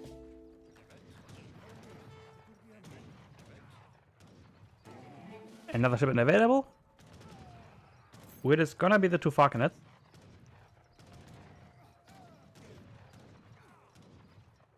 I really don't like him fighting this. Like, damn. You got 2 Falconets coming and you want to preserve any Janissaries that you can. But he's forcing him back, that's very nice. Good that he retreats. And what's the next step for just Source gonna be here? So his only real next step is going to send 7 coin H up himself.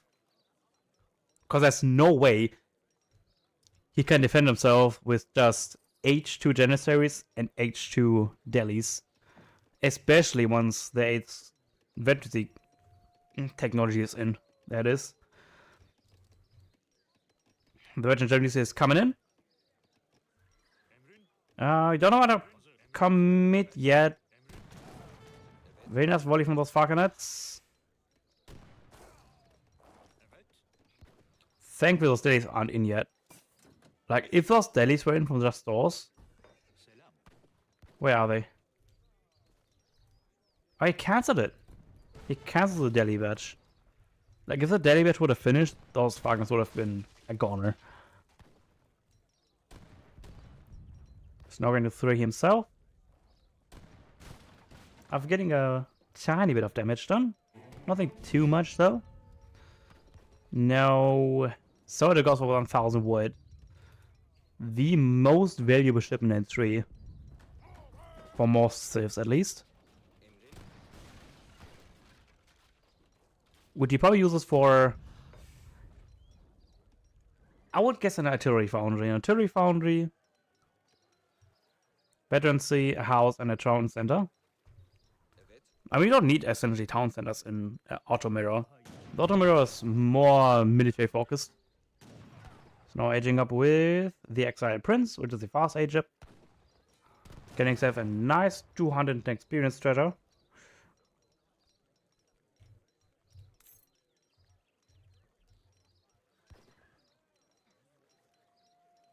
Yep, making another deli in transition. Very curious what soldiers using the wood on. Okay, he's gathering it now. Remember, he already got the veterancy upgrade on his Janissaries. Oh, we actually built a second town center. It's actually a very nice town center since it's built, giving him this hunt and kind of, sort of, in a way, the Scorpion on the right side. He should know that Just Force aging up himself since there's been no additional military at all. He aged up fast. There's 5 delis coming up. Trying to get a nice flank on. But I think that Soda did see those delis coming up. So they're sending 1000 coin as well. Getting those Viziers up. The second upgrade for the train time on those villagers. Yeah, and there's coming the body Buduk. They should be up very soon then. Oh no, actually not. Oh, nice flank from those delis actually. Trying to get the Falconets. he lost one already. 2 Falcons are down, which is the most scary timing the H3 that Short had at the moment. Just Thorsten sending 2 Falcons on his own. And doing it, losing another villagers here. Not great. We're now at 25. Sword is at 22. He must have lost those villagers when he got pressured. There's the Rohbrot coming in. Trickling down those Janissaries. Just retreating, which is the right thing to do. Waiting for the Miniman to get down to 1 hit point. Since it's 2 town centers against 1. Soldier is thinking, you know what, I can just sit back and relax and wait for me to gain on the economy advantage and then to finish my opponent off. Since it's now on just Thor's side to put up the pressure and pressure on the soldier. Getting 2 Falcons on our own. Okay, actually made an artillery foundry. Alright, not getting any food because you don't need it. Soda's having a bit of too much on food. A 3 Falconet coming out. 28 veteran series, 2 Falconets, 3 Falconets, my bad. And the 20% stat improvements on our Janissaries that he's trying to raid. But I don't think they're gonna find anything. These fields are very exposed. Not sure if he knows yet. Does see those. Doesn't pull them in quite yet. Ooh. That is bad. He didn't scout the sun. They cannot just gather freely. But here comes the timing. 3 Falconets, 1 Falconet, barely packing up. Eats 1 volley. Veteran 3 of Janissaries coming up. But our Janissaries are much stronger because they have 20% more hit points and 20% more attack. On the addition with another Falconet. So our timing is looking very nicely indeed. It's a very cold. Whenever the Falconets shoot, you never want to be in the lengthy formation because when the Falconet bounces, it still deals damage when it bounces another time. Ooh, very nice flank for the Falconet from the cavalry. Getting a nice hit. Nearly downing them, which means that Falconet can just need 1 shot to kill this. It's very cautious. However, just Source is now housed. Soldier slowly gaining on eco here. It's now 30 compared to 27. But Just Source still has a lot of military shipments he can send. Meanwhile, Sour doesn't really have that many remaining, just as Bahis. Sipahis, to be exactly. So this is as much explosive power he can get. Anything else is just going to come from his eco and his ability to press the buttons. Doing a very good job at sieging other houses though. He's constantly being housed, Just Source that is. The 5 spies coming in. Another shipment available. Which should be the 5 spies of our own. We are instead going to send 700 wood. Like, those spies are no joke. Those spies can, with the help of the 2 Falconets, the Rohbrot and Janissaries, totally tear those Janissaries apart. They are the 5 spies. Falconet's very out of position. He might be barely in time to get in there. Oh, but 2 spies are nearly dead already. That's 2 down, 2.5 down. The 2 Falconets are still alive, 2 of them. Very low hit points, but they're still alive, and that's all that matters.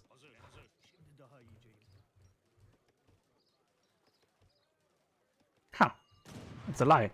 People told me that spies heal while they are running, but that's not true. Alright, seeing down more houses in the meantime, with the Falconet very nicely done. Meanwhile, we are still slowly gaining on him. Look at that. We have the 7 villager advantage now. We're building a 3rd town center right in front of our opponent's face.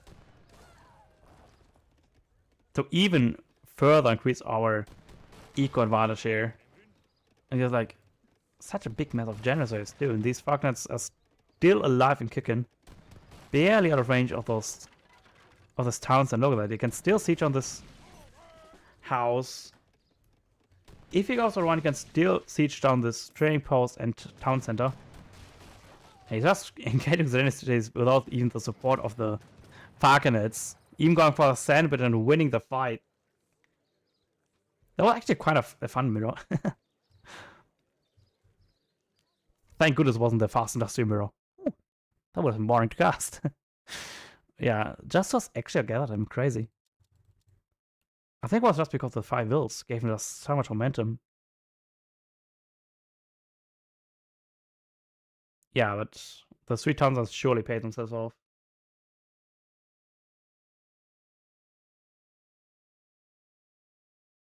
Clearly diff.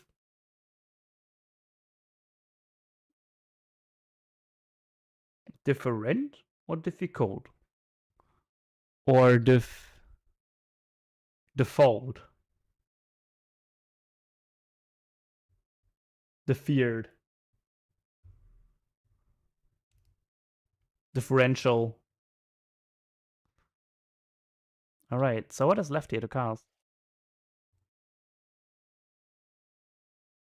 Oh, 50 min.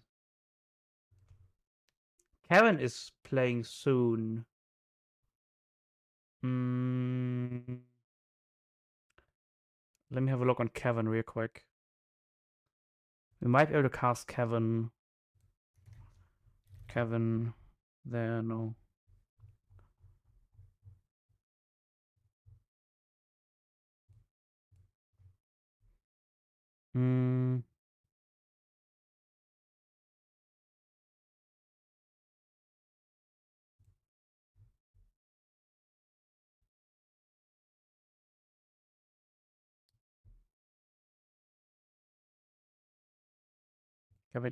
Kevin. No, no.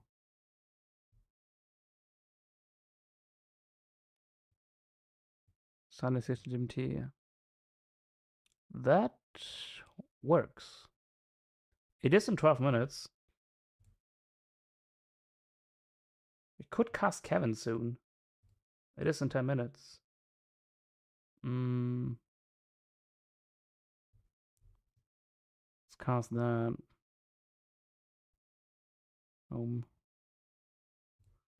Registero.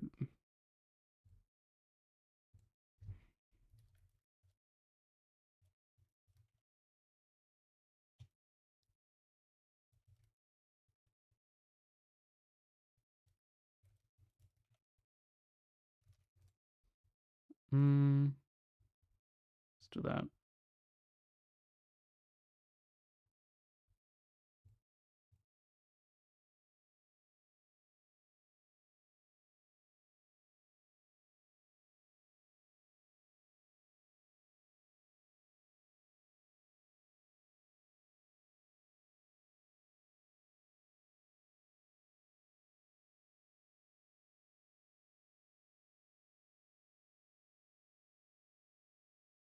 Right.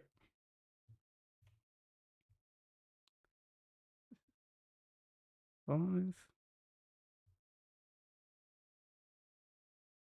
Okay, music rolling, so it's not as boring.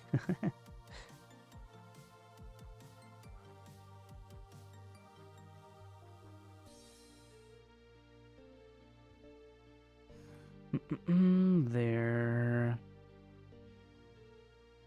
Was it Refn against Kevin? Post reply. Cool if I cast this.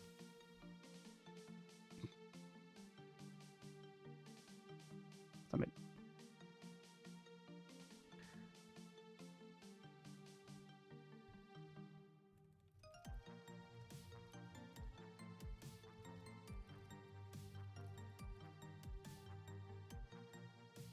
Joseph, yes. We could cast Kevin next. Kevin against Refnek. Could be very engaging.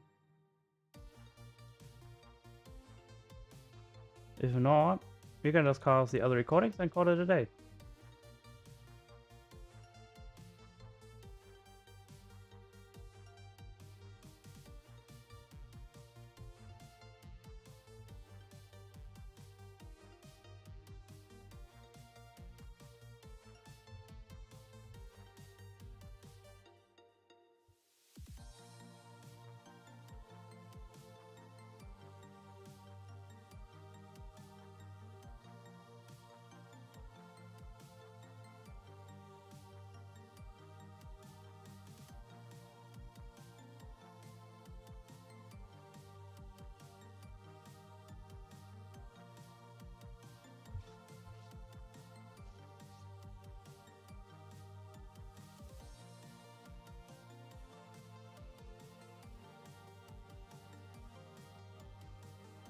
Oh, yeah. It's 8 minutes, though. I'm not sure we can cast another round before it gets finished.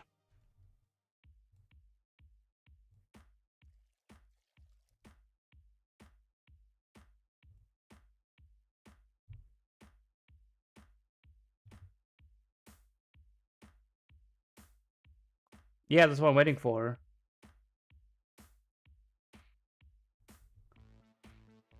Hey, welcome in, Just Proc and Maslow. Oh, I got rated. Thanks, Shuinke. Didn't saw that. Yeah, because everything is muted on the casting overlay.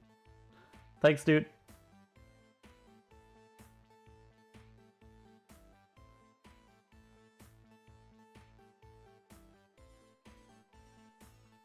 Sweaty hands. I'm sure he's sweating all over the place. Hey, chicks. Oh, I think you're referring to Drew and K's comment.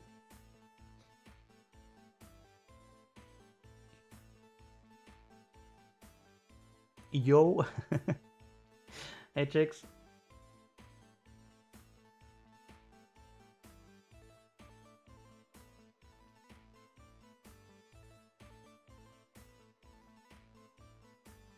Yeah, so I guess we just chillin'. 5 minutes.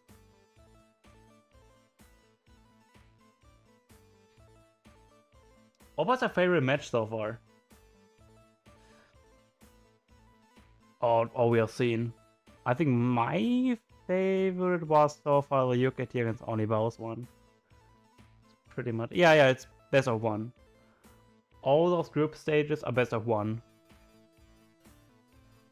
So, give it your best shot.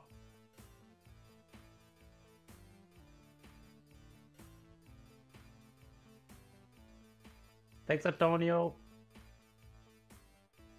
Same.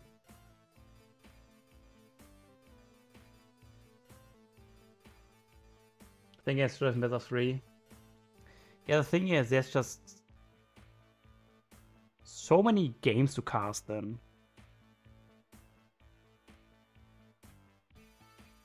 Like you're talking about, let's say, 2 hours?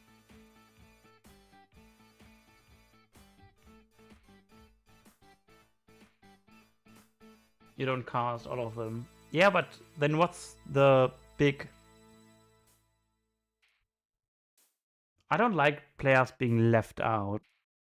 Like, if you are part of a big tournament like that,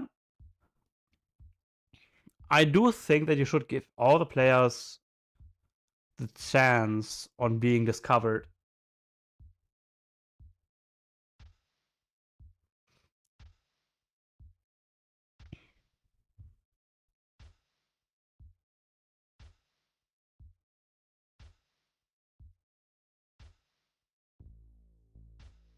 Yeah, and scheduling is like a whole different thing as well.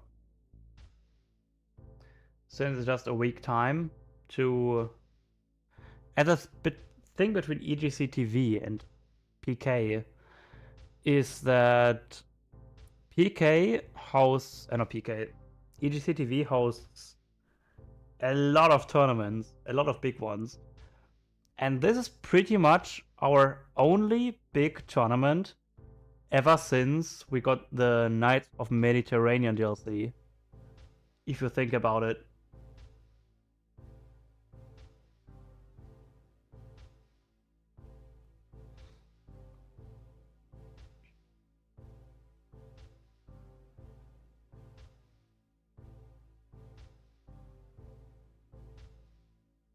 And since this is like the big event, I would like to have it as much coverage as it possibly can.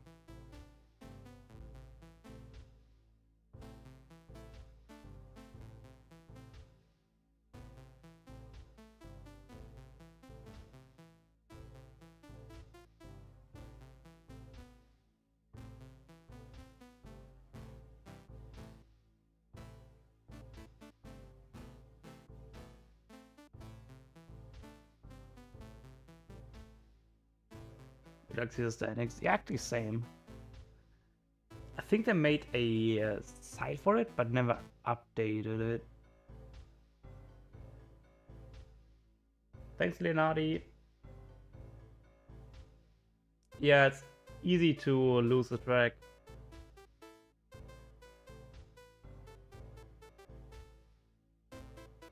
Yeah. It's just lacking the manpower to do it. Because there's just like 3 or 4 people that have out, right? Minus the casters. Like the actual management is like 4 people. Or 3.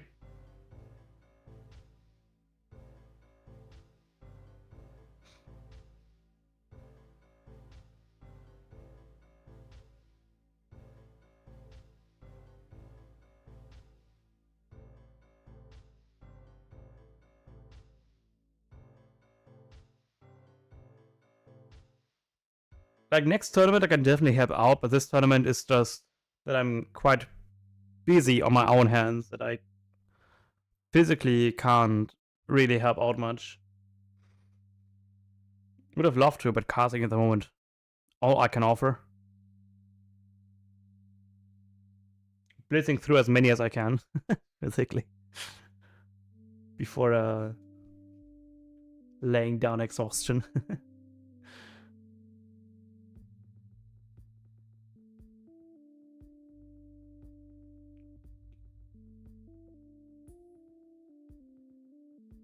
We should have it out this week, probably early this week. No problem, dude.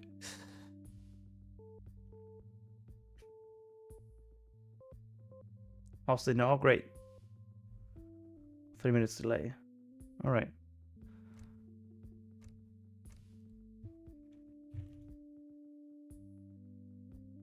I guess I can just search a Refnik, right? If that's still in the main. Have you cast a Chevron's second game? I just copied all the recordings that are in the Discord.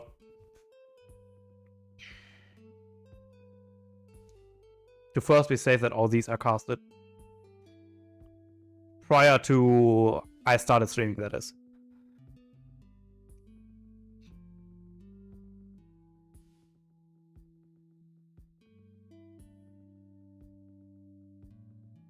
Since it's 3-minute delay, it should be enough time for me to go BRB real quick. Grab something to drink. Not alcoholic, I swear. Give me a minute.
Alright. Is this game still Ravnik? Hope it is. We can just search Kevin.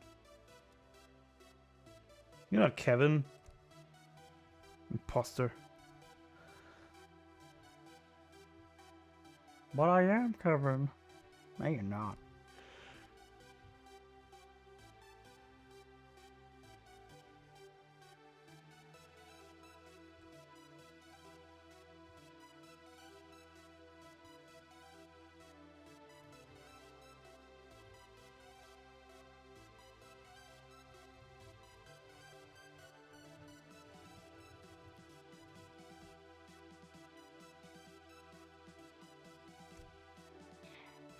He said it's a 3-minute delay, so I have to wait a tiny bit longer in order for that to kick in action.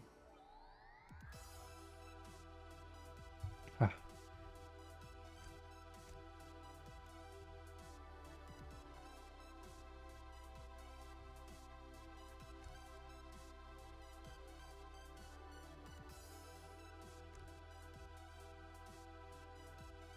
Yeah, it should be reflex still, right?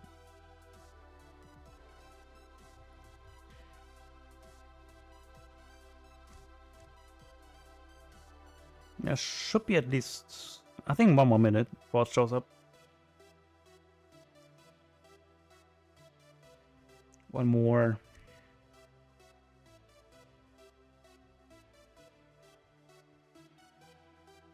One more.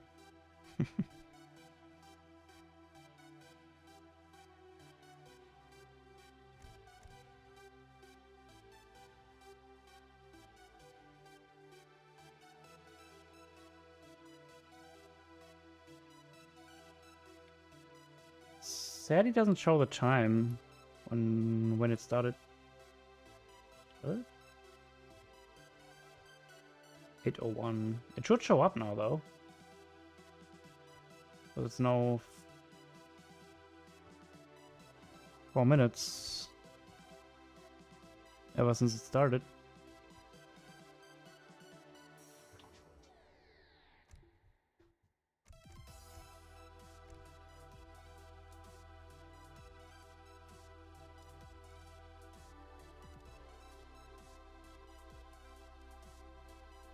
Yeah, that's all I can see.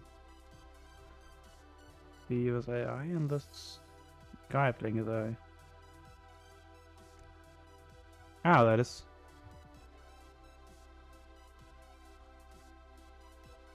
More like a 5-minute delay.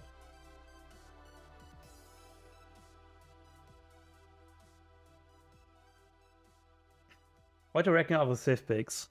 I think of Brits and Hardanays. USA. Okay. That's unexpected. USA against Spain. I didn't expect it Kevin to go Spain. Alright. Welcome to this very anticipated group match. Where on the southern side we have seen Ravnik playing the Spanish. And on the northern side we have seen playing Kevin picking himself the USA, pretty much the DE Spain, whereas Ravnik plays the vanilla Spain. On the Great Plains, where Kevin already picked himself the middle trading post. Ooh, he's not gonna get it though. Yeah. Because it used to be the way that you always get this first pass in the middle, but now on the new release, you actually don't get it anymore. So it's actually safer to go for this trading post rather than this one in the middle, unless you are wanting to get 2 trading posts on your side. Then it's completely valid to go for the middle trading post. I mean, for USA, it's not a trouble at all, since you get your first German anyways. Very, very early. But let's have a look at the decks real quick. So we have Catalysm, we have the Chinese immigrants, so this is a giveaway for the Scottish immigrants. But one card that's missing here is that 3 trading post card. He doesn't have 3 trading post card here in this deck, but the Advanced Saloon.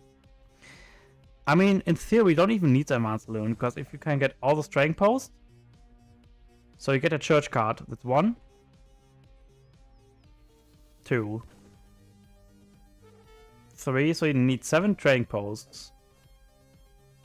1 here, 2, 3, 4, 5, 6, 7. So in theory, you should have enough trading posts for you to get the full value out of these Scottish immigrants out. It is a bit pricey. It's going to be 700 wood, 700 food in order to get there. But you could send 700 wood instead to get all those trading posts under your control.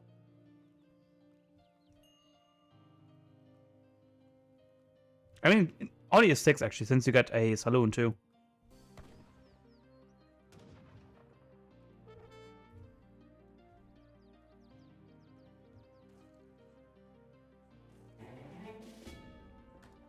Their second trading post. Now going some capitalism as well. And what is Ref next deck up to? Is CAG, whatever that means. Probably second age. Nothing out of the ordinary. It looks like Rohbrot's deck, isn't it? It looks like Rohbrot's deck. It's like 1-to-1 copied. Yeah, I think everything is the same. Maybe it's of the pikes. Instead of pikes, he has the hussars. Oh no, instead of 7 rods, he has the hussars. Yeah, 7 rods, 8 pikes. Alright, let's see what he's going up with. He's going to add with Naturalist, so it's going to be a fast fortress of Spain here. We're going to add with the Pennsylvania. Pennsylvania, that's what I like to call it. Because it gives you a lot of pennies. Ooh, nice steer from Refnik here. 75 con for his pocket. Very nice indeed. Getting all those villagers on wood. Probably to build ourselves a church. Lever build is like halfway through. Hi. Hey Blackburn. How are you doing today? Another shipment available. We don't need advanced saloon because we're not going to really build them. Okay, that's our trading post. So we have now 3.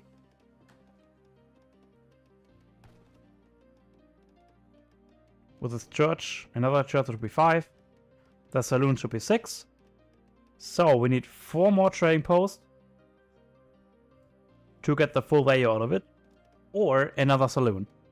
So we're going to go for advanced saloon now.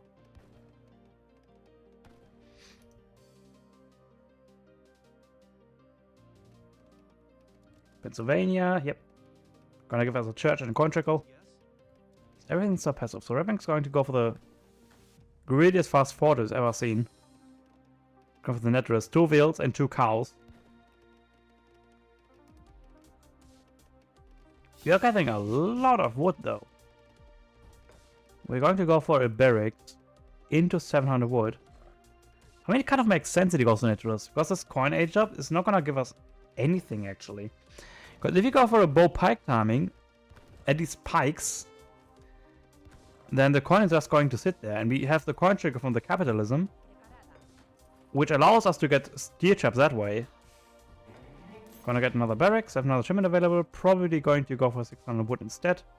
Afterwards, there is the Philadelphia Convention, there's a saloon getting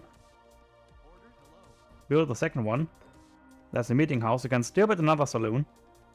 Pennsylvania Convention, we have now up to 5, this is gonna be our 6th ones. Then this saloon's going to be our 7th one. Another church going to be our 8th one. So we just need this. And this trading post on our control. We can, then we definitely have the full value of 10 Highlanders. For the cost of 400 coin. Yep, there's a meeting house. It's going to be 7, 8. That's gonna be 9.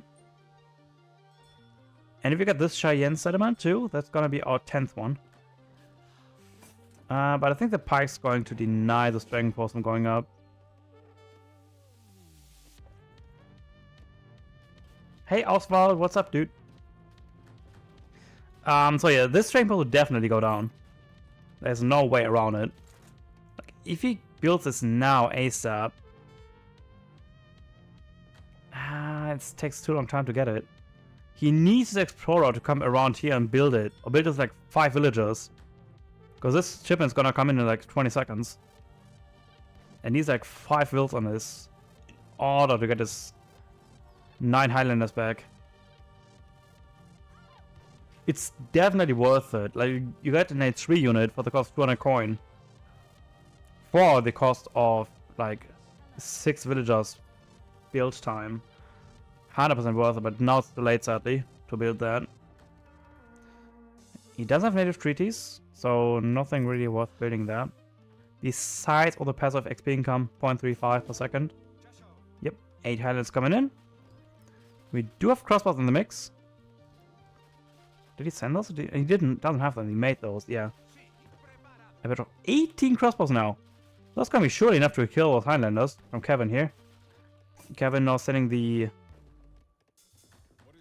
sharpshooters. Ooh, we also get those cannoneers in our saloon as well. Now that's gonna be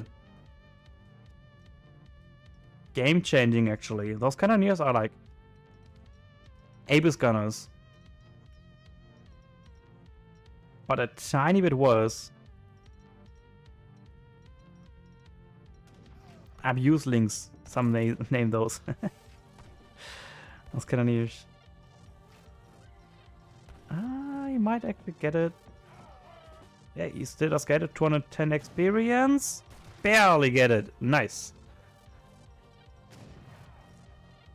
Yeah, those sharpshooters going to outrange those guys for eternities. I mean, the set animation is still a bit like 1 second set animation, but the ranged advantage is so immense it doesn't really matter. Okay, Revenant goes back into his base, making a double badge of musketeers, a 10 badge, very nice. We didn't have a singular unit so far. Now going to send someone a coin as well. We are kind of pop capped soon. He's very careful. What is Kevin doing right now? Kevin is macroing for the age up, while still pushing heavily in. This is so risky. So damn risky. But that's constantly what you have to do. You have to wager your risk and your reward constantly. Because there's nothing that can really catch those units. I mean, pikes can overwhelm those. But those Highlanders are just so tanky and have so good stats. And you can certainly poke at those pikes. Now getting the General Assembly. Going to age up with the Kentucky, which is the age up which gives us those very strong skirmish shipment. And the coal mine. Reflex still setting his coin. Honestly, I think we could just cancel the coin and send Horse Strasmada. Yeah, that's what I was talking about. Because you're gonna have like 800 coin cost. Look at that. 939 wood, food, and 782 coin. Bargain, that is. Plus, age up insanely fast as well. Probably the same speed as the USA is aging up at the moment. Kentucky. Yeah, it's the capital. Wagon. Is it still 300 build experience? Is it? Ah, it's 200 now. That's still insane though. Like 1/3 of the shipment? For a shipment isn't bad at all. Okay, there's the age up. We're aging up now as well. With the bishop. The scout, interesting. I would have thought the bishop would have been the play. So I don't think the scout is giving him much. We have actually this time 2 experienced searchers. All the time we just had 1 experienced searcher, but this time we have 2. Yep, this is a PK game. Everything that I cast today is all from the PK tournament of the prize pool worth of 10,000 bucks. We are currently in the group qualifiers, so everything here is best of 1. So who wins it gets a point. Up to 3, and yeah, that's how it goes. Rivnik's gathering an awful lot of wood and coin. Like, is he trying to? He is going to try and go for the Natsuri Fountain. Falk is ours. Okay. We are going to do a lot of housing though. USA has of all trading posts, mostly 4 trading posts worth of experience. Okay, what's Kevin's first shipment? First shipment's gonna be the 7 sharpshooters.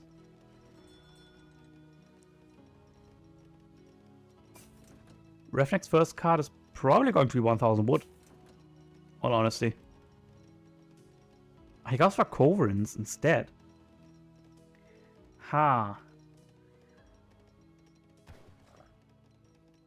Spain colors USA. I think it goes both ways. It all depends on how well Spain can utilize the pressure. Musketeers, all our armies still H2, huh? Now we get oh no, we got veteran 3 crossbows and pikes. That's very nice. There are not organ guns out there, not organ guns, Gatling guns out yet. I'm not a fan of the Covrin. Like, I'd rather have a Falconet.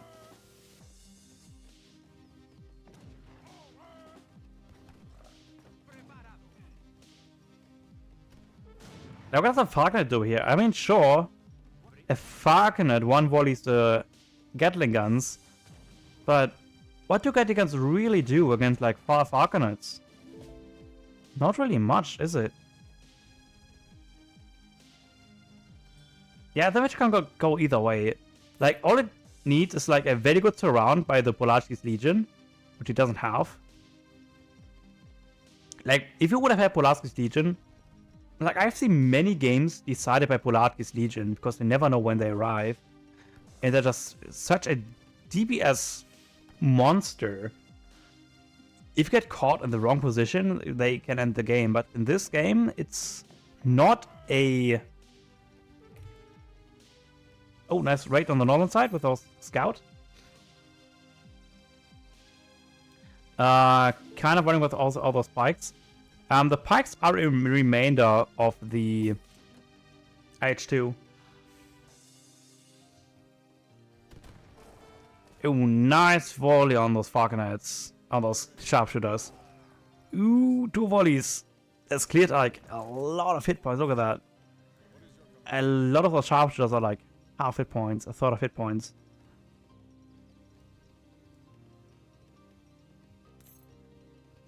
So all those pikes and bows are a remain of the H2, if you weren't around here. Yeah, I think this Ravnik already has a cover in.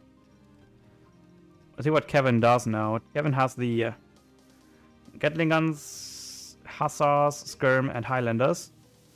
Need to be very careful to not get those connected. Because organ guns, the Falconets only counter organ guns when they can attack from the far range. When organ guns connect to the Falconets while they're still unpacking, then Gatling guns win that. Double bit of sharpshooters coming in. That's a lot of infantry, dude. A lot of infantry. Actually, at this point, like if you are at this point in the game, archaic infantry might be actually worth it. Like 50% on all your pikes and all your crossbows. It's kind of strong, ain't it? Even though you're not gonna remake them, the fact you have so many of them, that could be actually worth sending a card. And they still get 5% bonus for oh, it doesn't. They still come for rods afterwards. For the Rodoleros. Okay, what's Kevin sending here now? Kevin sends the Kentucky Hunters, which is a 15 skirm shipment right now. The blockhouse is still up and running, but it's not gonna be much around for much longer though. Yep, a bit of raiding in the northern side still being annoying. And what do we have here then else? Like, the mass of USA isn't looking promising. We do have a lot of skirms around, but the problem is we don't have any way to deal with the Falconets. And this is a very nice choke point for the Falconets to be in. There's a lot of Hussars around. We have a lot of intercav though. Need to be careful. The Covenant can snipe down the Gatling guns from a far, far range. And those sharpshooters are very strong at countering everything that's heavy infantry. Hussar getting pulled back very nicely to mitigate the damage that those pikes are doing. We do still have a lot of musketeers around, which is meaning 27 musketeers, 22 crossbows, 2 falconets, and 1 Corin now sniping on the last bit of artillery that is remaining from USA here. USA on the side can send another round of 2 Gatling guns. But the thing is, this Corin is then again just going to snipe them all down. Yeah, this Shouters needs to be very cautious at focusing out everything that... Good volley there too. Ouch. We now force send cannoneers. Are we gonna send Gatling guns instead? Wait, did I saw cannoneers or was it carbine cav? Might have been carbine cav. Like nothing here really helps them to defend. Like what else here to send? Like carbine cav don't do anything here. Not much anyways. Like the thing he needed was like Pulaski's Legion. Like Pulaski's Legion did good like with 2/3 of his army, and the sharpshooters just completely melt everything musketeer related.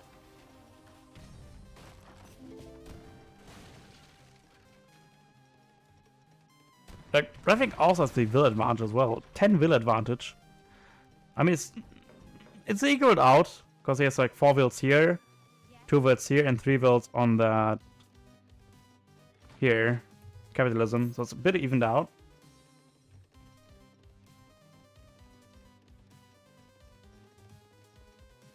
So I think he's playing it safe, making skirms, standing cav combat, getting count infantry rifling just in case he goes for a regular switch. Very nice. Though I would have liked the cavalry cuirass first. Not sure if he got that yet. I don't think he has. Because it's just a cav combat. There's squad infantry rifling coming in, which is getting in. No, he doesn't have. Okay. No, he actually did. Okay, never mind. He did got it. Okay, it's Skirm, Hussar, Gatling against Lancers, Crossbows, Musketeers, and Artillery.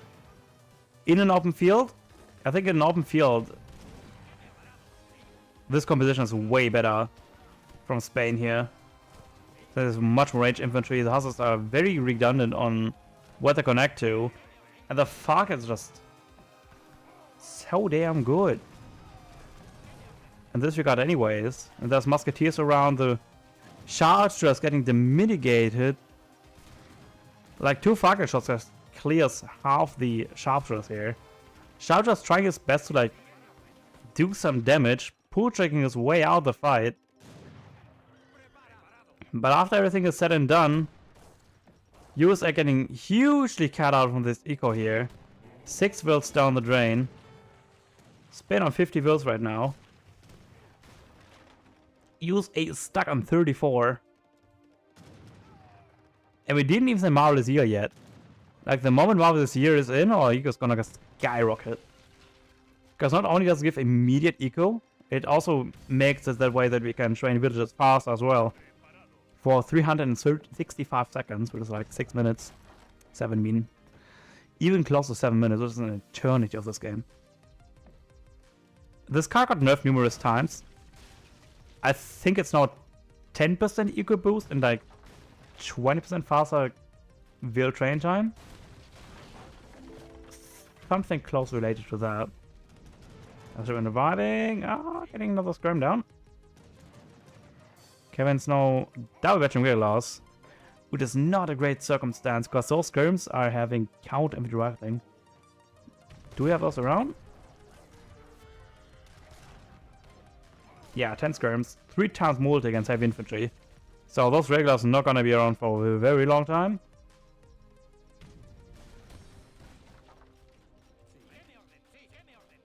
And he managed to kill down the falconet at least. So from 2 falconets down to just 1 falconet. Now we get infantry breastplate as well for 10% hit points on our crossbows and our pikes, aka rods, all of these. Get effective. Look at this. We're up to 180 military population, getting 2 Coverins out just for the falconet. A huge dump in resources. And this fuckers are not even doing anything much. There's vast majority of the army just hussars. So now there's that gigantic meat grind. Lancers fight against hussars. Skirmishers Z-moving, or what everything is behind there. And we are trying to get our Lancers to surround the skirmishers around here. And the hussars are dwindling down, but so is the handicap. And I think there's a really good fight for USA here. Like, there's still a few hussars remaining. All the handicap is gone. We have rods reinforcing. We have the warlocks reinforcing. Yeah, there's a really good fight for Spain here. And for USA, I mean. Again, very good connections here with the... Oh, the Corinth does now die as well.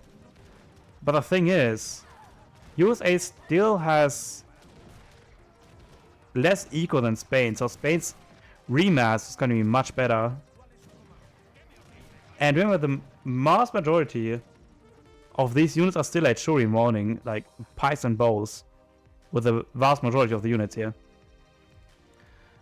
And if Revnik plays it well, he should be able to get a nice reinforcing of skirms and cavalry around. Since he knows there's not much any cavalry around here, the vast majority of units are just skirmishers. And I'll stay on the left side with the church. Gets a very nice map vision here. What's user eco like? Not great. Although he has catch up. He caught up in eco a bit. Since there's like another bank and conjugal behind this. Spain does not... Oh wait, very nice snare here. The Shabbos try to escape, but they can't really do it. And those Lancers and Rodelleros are so good in this composition right there. Because it's such a pain to focus either of those out. Because you have to mark the cover and cavalry to focus down the Lancers, and you have to focus this sharpshooters, focus on those rods. But those regulars might come in handy here. Just to soak up the damage so these can focus them out. Ah, but the regulars do die. And the sharpshooters still survive. And remember, those skirmishers have a 3 times multi against heavy infantry compared to Oida Conquista. Right. Forgot about that card. We're gonna get 10 goons to splash damage now. There's skirmishing happening right there. They have the same attack roughly. These are just a bit tankier. I mean, they're kind of same stats right now. Did he send the rifle attack? He did. So these are essentially same stats, but these guys have like 1 more range. 2 more range. And are also way more pricey than skirms are. Not way more, but a bit pricey. Bit pricier. Who is winning? I think that Revnik the moment is still winning. Because as long as he doesn't take any negative traits, his next card should really improve his eco. Like, USA is struggling to get the hunts out. Like, these hunts are very exposed. Revnik's doing a very nice job at maintaining map control on the left-hand side.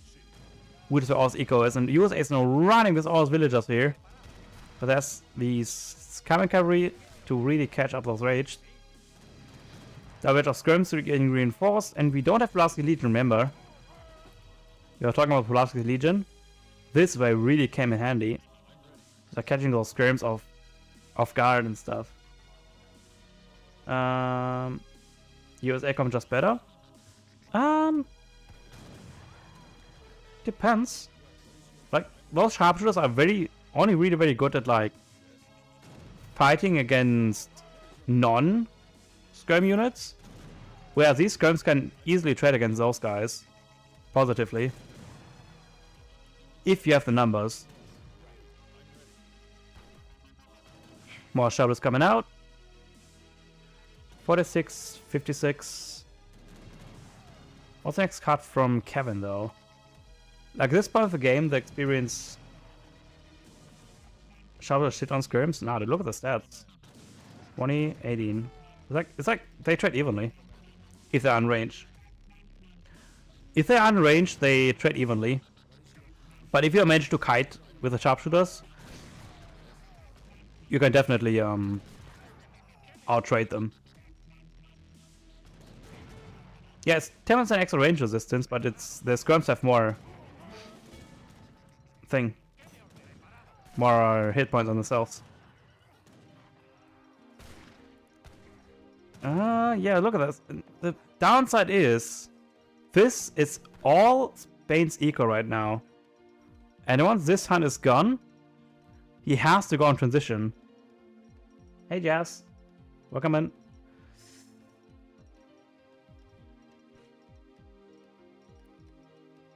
How many games will you still stream Master Nisu?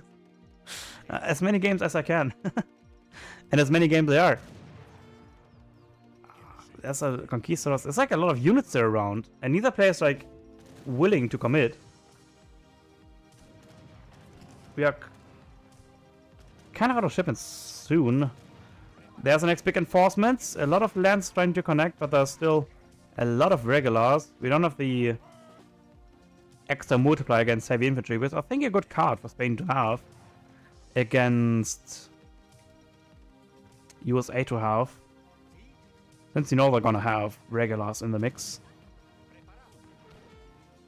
And a very nice choke point here, look at that. He's smashing all his units into this tiny little choke point so that the military units have struggled to connect to those.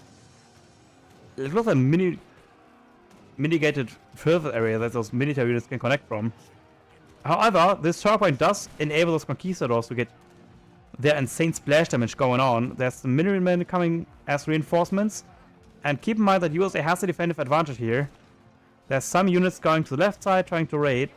And those dancers going to town here. Look at that. Completely wiped.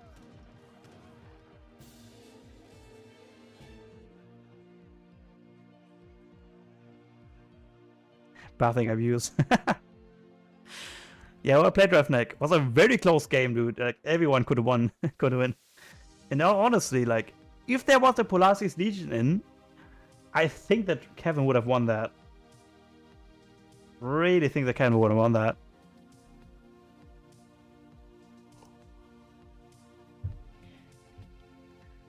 So, yeah, I don't think that the 10% range is like that huge.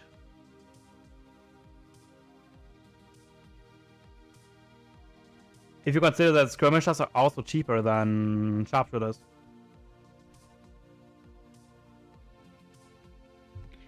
Thank you for the follow, Paladino, Noob Shampoo, Red Sniper, Pika Chicks, Surgeon, Yas, and Avar. Oh yeah, looking forward to that game. Definitely looking forward to that. That's gonna be my personal favorite. You against Kinesi.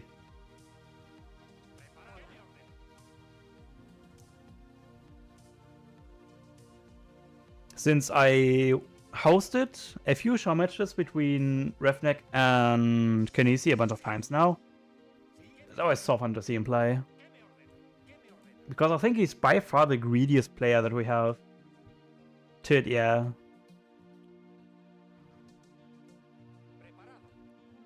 The greediest player that somehow always manages to, like... It's like the best player who knows how to be greedy while not to overgreed. Is like the best player in this regard. Don't think that there's like a better player that does it.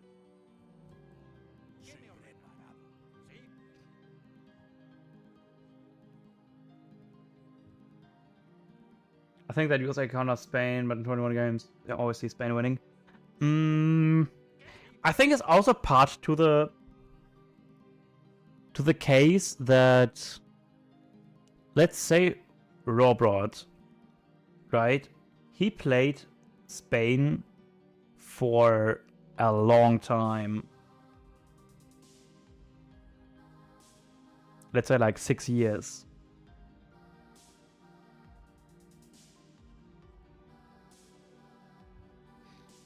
And then you have USA come out and people only play them like, how long is it out now? 2 years? 1.5 years? When did USA release? Was it 2 or was 2 years, was it?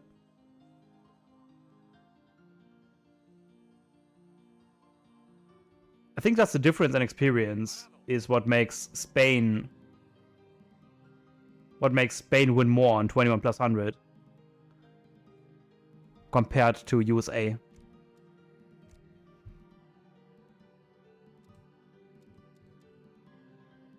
But yeah, it was a very fun game here. Ravnik did undergather Kevin. Undergather experience, that is.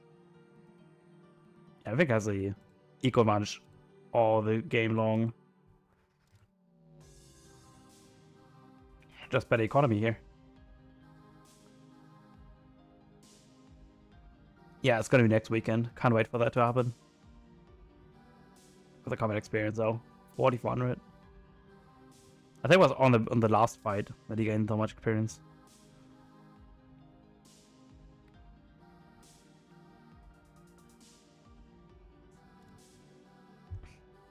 Look at that.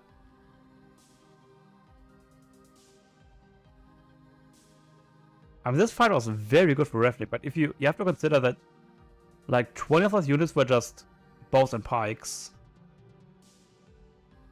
Like, I think if Kevin kept on pushing here in this moment, where he had the military advantage, I think he might have won that. But the big fight in the end really won him the game. Thanks, Ravnik. So...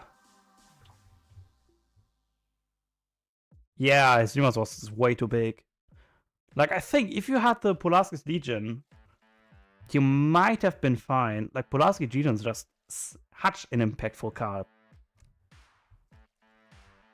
I've seen many games won and died by that. Lucas Alwizi? Sure.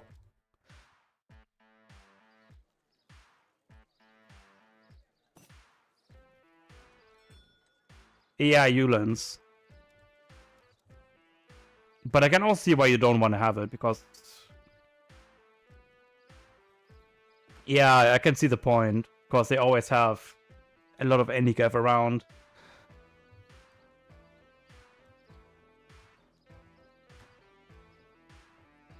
Has a $500 betting event on PK side. Ooh, nice.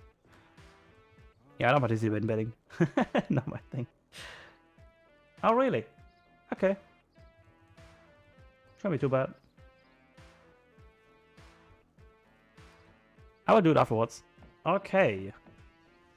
Lucas L not playing China is so infuriating.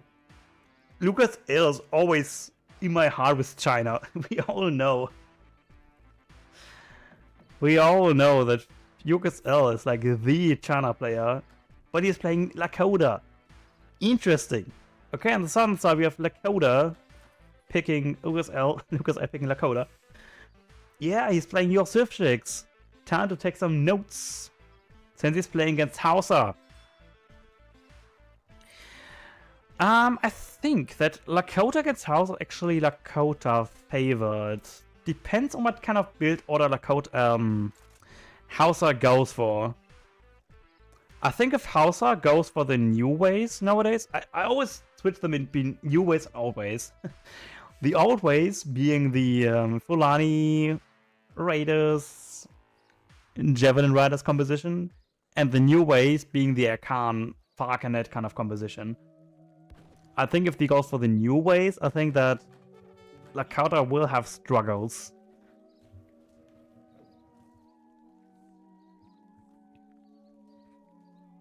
If they don't, then Lakota's pretty much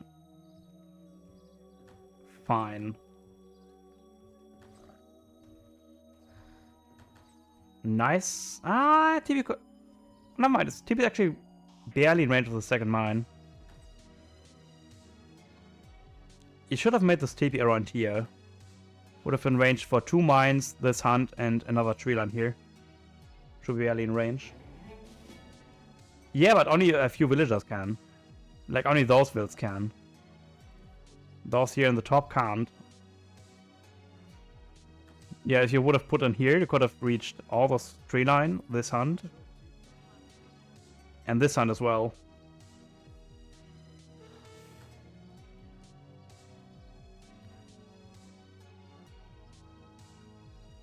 Alright, what do we have for a deck here? We have standard, which is looking standard indeed. Cav attack, Cav combat, Senti and Tokaido support. Yeah, nothing of the ordinary. Looks very standard. So look at Wheezy's deck. Oh, he's going for the new ways. Gananchi. Yep, this is still Tony.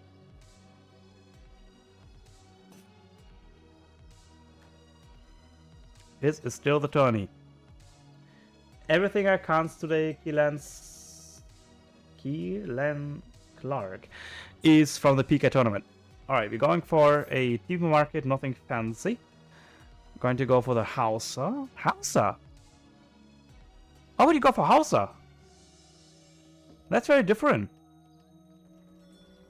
Usually go either, like, if you go for this kind of playstyle, you have like two ways. Either you go for the Songhai, which gives you the raid epic button, or you go for Berbers when you want to go for greed. But Hausa? That's a weird option to go for. Because Hausa gives you like 400 wood, yeah. But you're not gonna use your bonus where you get extra. Like whenever you have more influence that you can use, you can build essentially those wagons for 400 influence for either a kingdom builder, which can build town centers, strongholds, and universities, or a kingdom. What's it called? Something. A TP, more or less, for 200 influence, which you can chop a TP down. Interesting, but go with Hausa. Interesting.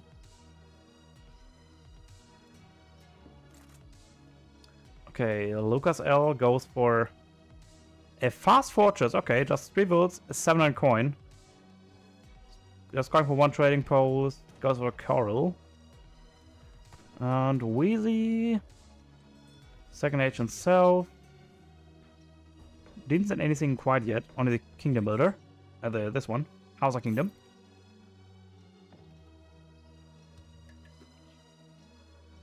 Yeah, let's do it all together after this match. Alright, so Hausa gives him essentially not very useful tags. I can't show it here. But one is that it increased the TC limit by another additional 2. And I forgot the other. Because I'm so good. What was the other technology from Hausa? I forgot. It wasn't anything useful, I'm pretty sure. Okay, we're going for German Riders and Comanche allies too. Interesting. Because if you go for trading posts, instead of 0.35 experience per second, you're going to get 0.35 influence per second.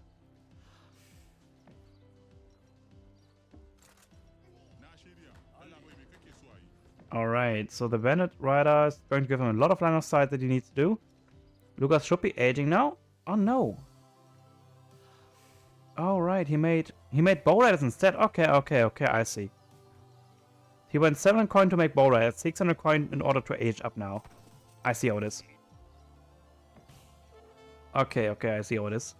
Getting himself another 320 experience treasure right there. Very good. I like it a lot. And that's all the big treasures all the way. There's still the 85 wood treasure here. This is a box that already been taken. And a free food treasure here too. He's trying to maybe cut down a few of these military units, but dude, you can't beat those bow riders in H2. There's not a single better goon than the bow rider in H2 that can. Like, whenever you're Lakota in H2, you are the king of goons. There's no Civ that are better goons in H2. than Lakota. Okay, what's next? We sent several influence, which are used... What is that used on? Comanche horse archers, really? You're not gonna be those both right, mate. We're going to send 700 wood. And keep in mind that Hausa does get one Tanga cattle for each shipment they send, so you never have to worry about them ever. 2 camp movements, really. Going to go for the defensive warhead. Not sure. I mean, he wants to siege on the trading post, but I think you're about to age up. Just go back off and use your warhods to defend yourself. Or do we go age up? We're going to age with the wise woman, which is giving us the bisons and gather rate bonus on the bisons too. Man, those flies are annoying as hell. Hate it. Pesky insects. Alright, so what are we gonna do here? We're gonna send 7 Fulanis as well. I think Hausa's in a lot of trouble. If we can't find a way to age up in the next 2 minutes, next minute or so, we are in a whole world of trouble. Like, we need to cancel those Fulanis. We need to just age with the third age as soon as we can. We can sell another cattle if we need it. We have still 3 in the bank here. Does he have... we don't know if he has selective breeding. Because this is a technology we really need to pick up as the Africans. Hausa and Ethiopia alike. Okay, there's the third age soon to be in. Yep, 1/3 away. Too passive. It is a fine shipment. Like, this shipment is very safe. Since you don't know what he's up to. We could send those Gananchis anytime.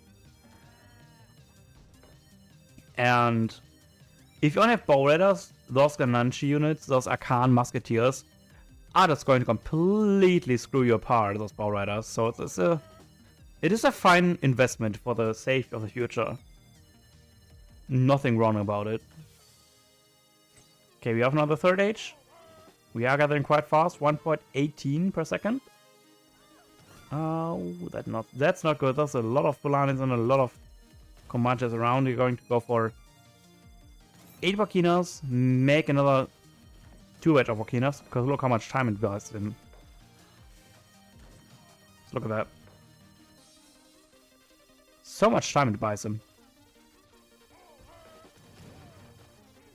Because he didn't send those 2 wards, Lakota would have been completely idle now without any means of defense. We do have a veterancy up on our bow raiders. Yeah, this is such a good fight for him. He doesn't even need to go for our ends.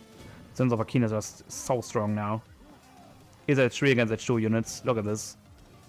As everything dies. And this Explorer is also super tanky as well. 1,250 hit points. Yeah, they completely clears him up. Follow up is now with 8 villagers. For some bit of extra greed. Now have a bit of raiders coming in. Raider Fulanis. A raider and javelin riders. More being trained.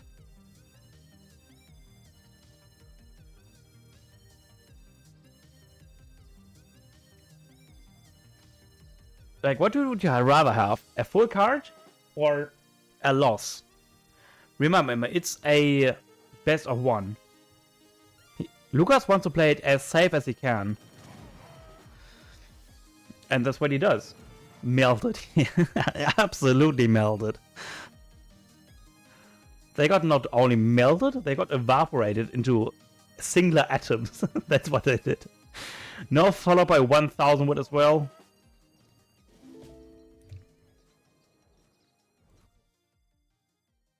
What are we listening to? I forgot to turn on the music. It is my DMCA free music. So the thing doesn't get muted. Forgot to turn it down. Not only built them, but there's an also additional bonus that all buildings also build faster too. 25%. So another additional bonus. And the main thing was just that he was safe from all these pressure. Like, if you wouldn't have the two wards, those Folanis and Gemini Riders would have caused a whole lot of trouble. Okay, now we go for Earth Bounty as well. So very greedy. I'll go for Stagecoach as well. So we're going to have a very solid eco advantage. Wheezy still being stuck in the second age. And pretty much stuck for eternity here. Did he not scout the backhand? Oh no, he didn't scout the backhand. Always scout your corners, dudes. But there's a big fight happening. Ah, no, not quite. They're just a little of plankling. Skirmishing around. Test the waters a bit. But nothing that House can ever throw at them will beat Lakota in H3. Like, one thing Lakota only has to do is just to maintain. Why is there a Senka Cattle? What? Why is there a random Senka Cattle here? Hey, I got lost, mate. Ow. Got punched. Rude. It's time to sell this for coin too. He can still age up, by the way. Like, if he sells that and cancels the batch of Fulanis, he's very close to age up. Ooh, there's a nice raid happening here as well. Ooh, there's a lot of wilds dying. Could have at least forced a third or fourth at least dying. It's a little bit too cautious, but it's still a best of one, so you need to be as cautious as you can. But the good thing with Lakota is you can just escape any fight ever. Like, for the mere cost of 2 bow riders, you can just escape freely. Roam around. Good thing that he does is that he keeps the Wakinas in base. So that he doesn't even risk in order for those to get caught off guard. I'm going for Javelin Riders. What is Lucas Eno gonna do? He sent 9 Wakinas, 8 Wills, 1000 wood, Earth Bounty, and now Cavalry Combat. Do we have a second town center? We do not have a second town center. What did you use the wood on? Ah, use the wood on a second trading post and the stagecoach. And probably on this town center too. Trading post. For the 10% hit points on the bow riders. And or cavalry. Yep, and these slowly seeing the second trading post here from Lakota, which is Lakota definitely not allowing him to do. He's getting a lot of food. He might go for the timing here. It is 50 minutes in. Yeah, Bison and 10% Caffeine points. Ooh, yeah, look at that. Beautiful split. 2 Javelins did just die there. And we still have the 10% speed from our Explorer round. One thing that I would love that he grabs a Villager and puts down a few TPs over here and there. But there's a big fight happening. H3 stack Lakota units against H2 Virgin Hauser units. Both just fighting against Javelineers. And those Fulani just Zemo against the Wakinas. That's like, it's like not even a fight. This is not even a fight. Well, he doesn't even need the pit. Like, this is such a decisive victory that he doesn't even need it.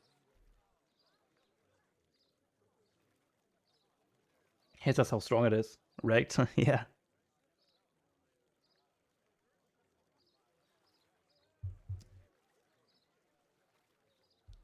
You can't defeat Lakota and 3 with H2 Hauser. Your units are just way too weak in order to do that. You need the third age. I didn't collect the wood here. The coin. And you also need those Archons. Like, definitely need those.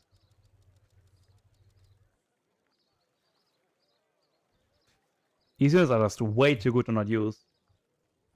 I mean, it does makes you a lot slower, but it makes you pack more of a punch.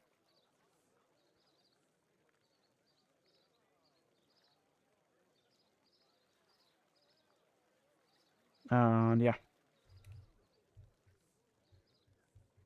Why didn't also age? I don't know. He had the window to do it, but he never did it. He never did it.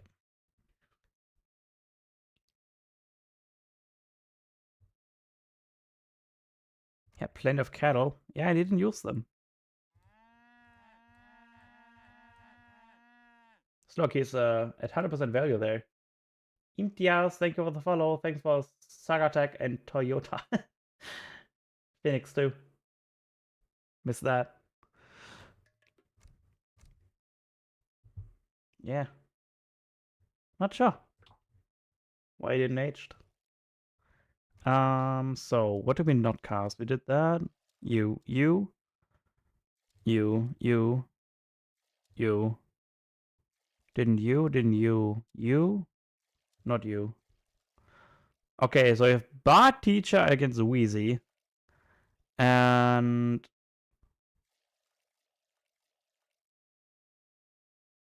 you could against Xbox 96861. Xbox seems like another Chinese player. What next, Bard? Let's go Bard Teacher. Let's get it over with. We all know what it's gonna do. I'm not sure if either got casted. I just copied all the Discord stuff. Okay, Wheezy now goes for Ethiopia, and Bard Teacher goes with the other red flag. Red-white flag, the Burrows.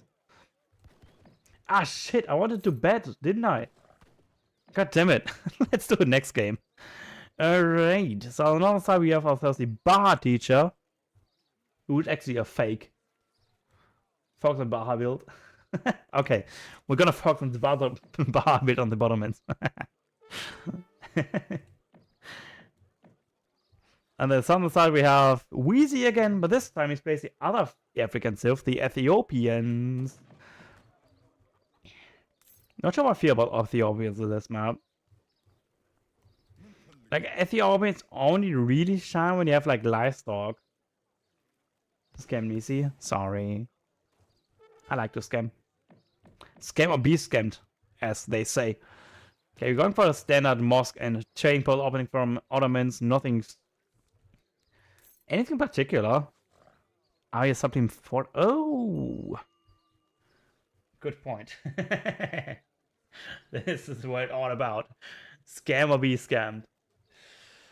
Okay, that's gonna be a very interesting build if you manage to pull it off. I think the idea is that you want to abuse, quote unquote, sublime parts to get your Nizam badge out. If your opponent lets you do it. Like, if your opponent lets you do it, this kind of card order is very strong because it gives you essentially a 50% boost to whatever you have gathered.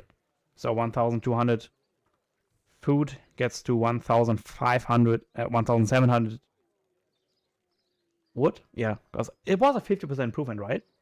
Was it 50%? Was it 25%? I'm not quite sure about that. How much it was? Maybe it was like between like 35%. Any trader contention up? Not quite. Okay, we're going with Naturalist, which means he's going to go for Fast Fortress. Let's have a look what Wheezy is up to.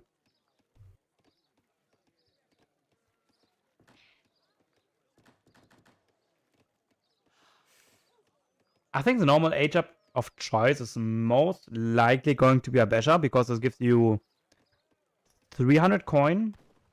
Was it 300 coin? I think it was 300 coin. And some pretty nice tax.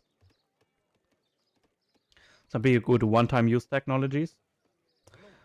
And what is it gonna be? Jesuits. Okay. I think this man likes his Jesuit Dragoons. Not sure if they're gonna achieve anything against this 10-10 fast fortress from Ottos here. Building a house nice and early. Very good. So we just go for capitalism with 1 house. I'm curious, isn't it better to go for 2 trading posts instead of a trading post and a mosque? Since technically it is more experience per second, and it's not like you have any use for your wood in age 1, since you're not going to be housed anyways. But let's see, he's probably going to go and shop for hunting dogs. Let's see what his first car is going to be. His first going to be 7 coin indeed, so we can age up to 3. Am I banned? Are you? I don't know, are you banned? You might are banned, Steppenwolf, who knows? Okay, what in the world am I seeing here? Okay, so we go 3 wilds into a semi-fattened cattle. What in the world am I witnessing here?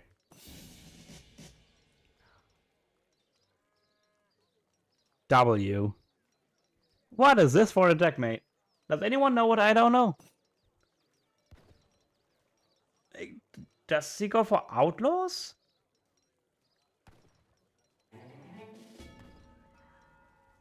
He does have that card, which is outlaws 15% hit points.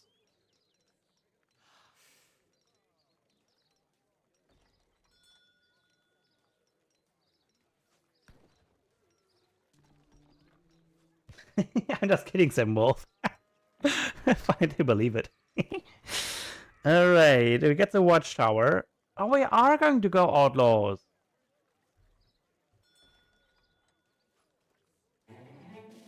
Like, Sam Wolf, do you actually know what, like, getting banned means? Like, if you get banned, you can't watch the channel anyways. Alright, so we're going to go for the palace into 7 influence. That seems like a pretty standard build order so far. We're going to go for desert raiders, we're going to go for some conquistadors. But by the time we get into the base, Bard teachers already click up to the 3rd age. We're going to go for the scout. Getting all the food ups. Do you think it's... Nah, I think it's going to go for the sublime port.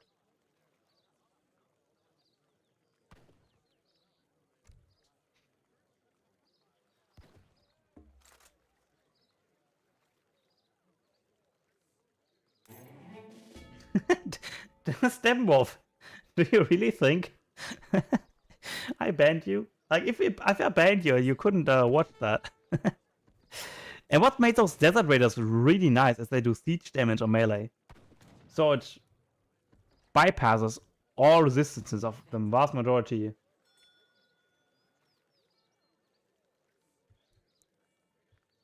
Of units. Since the most units have either range resistance or melee resistance, but these do have siege attacks. Similar to the Abyss Gunners. Okay, the 700 influence has arrived. We're going to go for 700 coin next. You think he just sent us Samo cattle in order to not bother to make more Zabo kettles? Certainly doesn't bother. Where's actually there? There's an Aben. Let me know off the map on the coin. Yeah, on the gold mine. That's a very, very scary raiding squad right there. This is a lot of damage. 26 base damage. Okay, that's the days coming out. And what do we have on Bar Teacher now next? He did send the sublime port. We're not giving... Ooh, we might scout that. Like, this is barely out of range.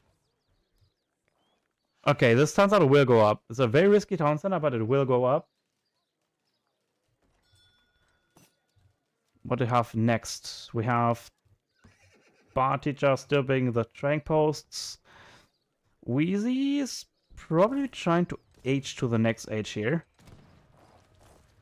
A bit raiding here and there, nothing really scary. Does lose 2 villagers though. Ouch! That hurts.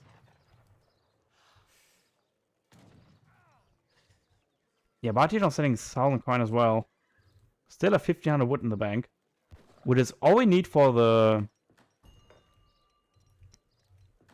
For that one. Was it Player's Intrigue? If you combine it with the cheaper moss construction. Oh, we actually gather the cattle. That hurts.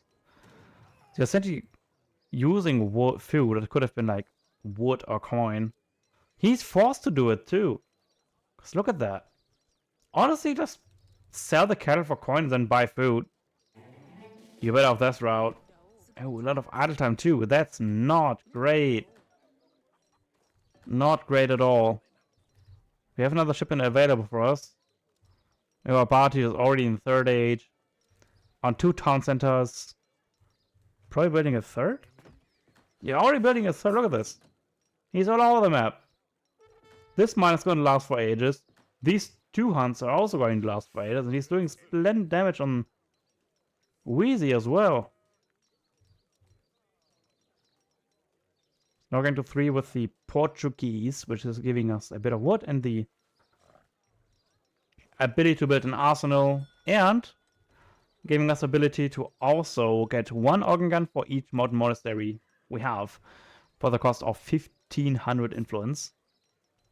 Really, we're going for shifters. Like, if you go for the H1 card, then why do you not go for the H3 card too, which makes the outlaw cheaper? Like, if you go for outlaws, go outlaws all the way. Not stop at the half mile. Okay, what do we do here? Okay, it seems like the bar teacher goes for the Abyss gun and Cav Archer composition.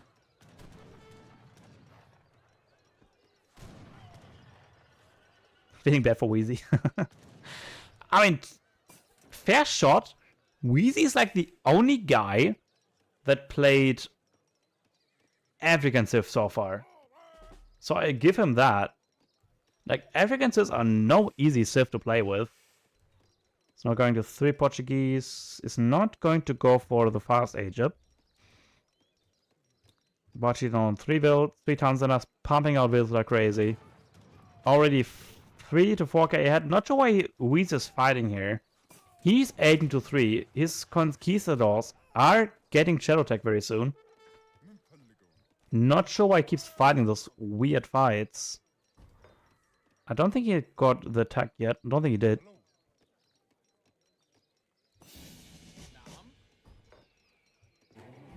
Okay, there's the arsenal. There are a wagon. Probably going to send this one.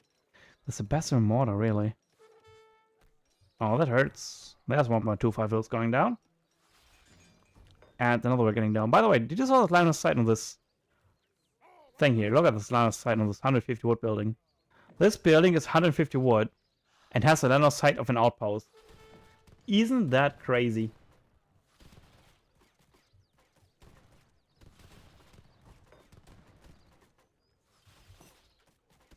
He means Mexico. He doesn't mean Mexico, he means Baja. He doesn't mean Mexico, he means Baja. Alright, so we're going for Desert Archers, so we're going for Conquistadors. Aim for diversity coming up to boost up those Desert Archers, but we still need to get the upgrade here in the Watchtower, which allows them to upgrade to the 3rd and 4th age. Look at that. Like, all Otto needs to do is just sit back, relax, and play a bit of SimCity. Oh, nice. Making himself a knife. 320 experience treasure up. Very nicely done. Now getting himself a Cav Combat, which is a very nice card since you have 25 Cav Archers around. There's all the hunts he needs ever. He has 400 wood. Probably a bit more than that. These are proper teched up. Does have placer mines. Yes, no. Slowly working on those Desert Archers.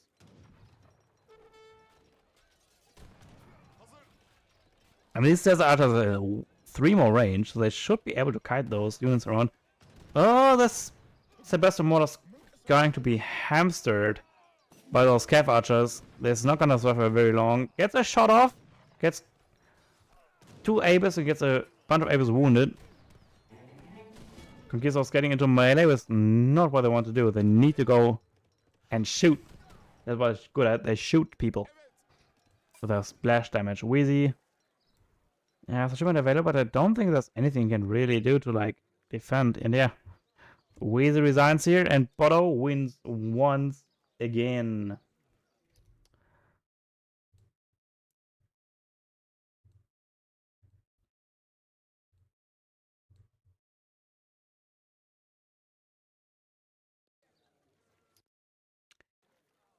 Yeah, I think this game is just, yeah, look at that. Just shows what already know.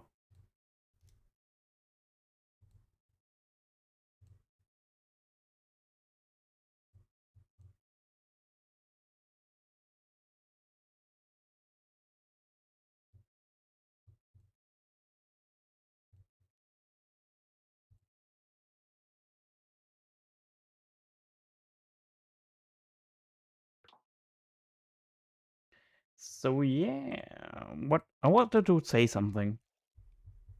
Or was it? Forgot. Forgot. Okay, we have one more recording that we can cast, right? That Xbox guy.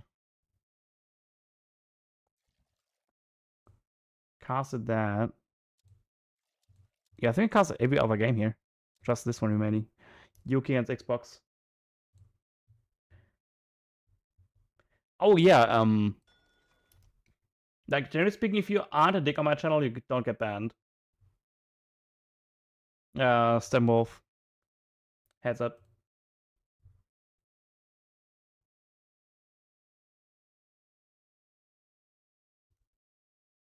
As a heads up. Whoever isn't a dick doesn't get banned.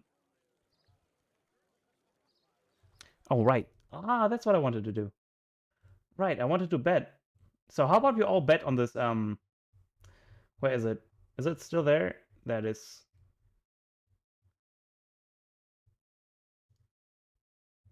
How about we all bet on this here?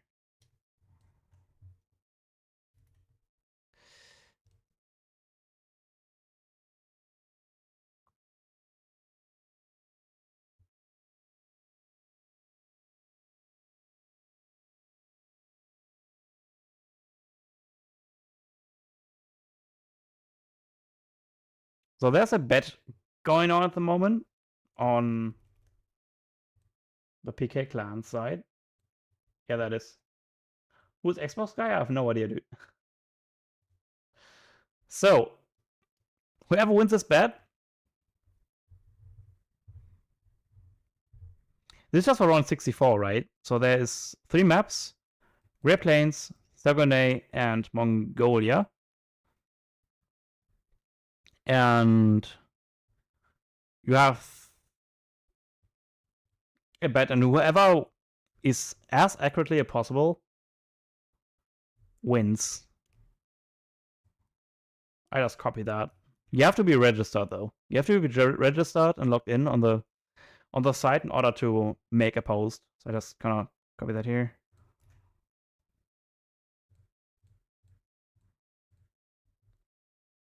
Great Plains. Auto.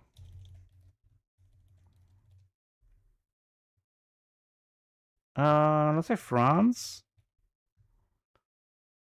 And what third? Spain over France.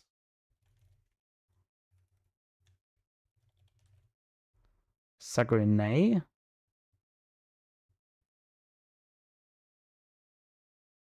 It's a water map, but auto's still good there.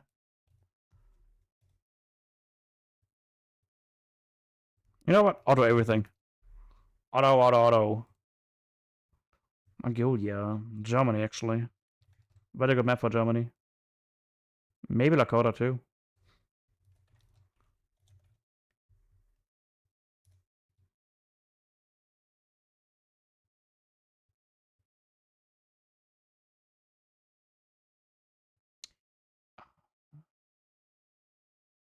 APK label on stream. I don't have the resource for it. I don't have the resource for it. Like, Chicks never sent it to me. I asked him if I should add any, like, labels, any, like, anything, really.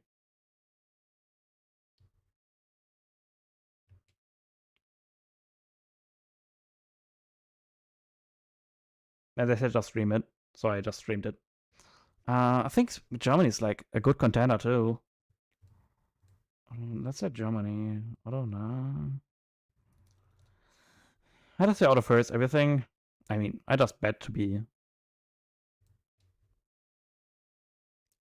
It's not a bet for the money, I just want to be part of it.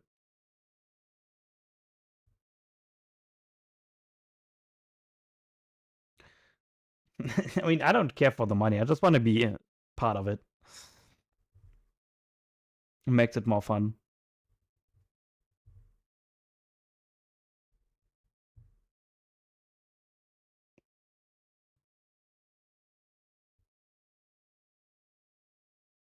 Otto. Otto. Otto. Otto. Otto. Otto. Otto. Ottomans. Ottomans. Oh, there's no Ottomans here. Ottomans. Ottomans. Ottomans. Ottomans. Ottomans. It's so funny. Ottomans everywhere. I mean, I don't watch tournaments games enough to be like able to accurately predict that. So is there anything that isn't been casted yet on the PK thing? So I did all prior this. Rogan Super Sturdy isn't really worth casting, is it? Got casted. Like Barnabas Strelitzky, like Strelitzky is like a 1200 EO player, isn't he?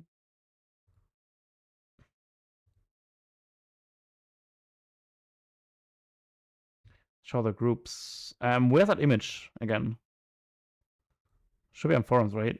On the Discord here. Here?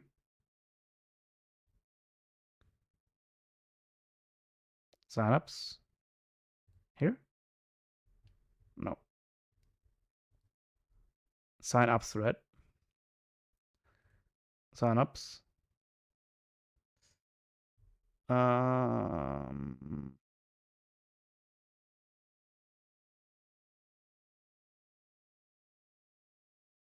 you don't see it. No, I don't. I think I have special rules for that. I think because you're the network admin that you see more than I do. All right.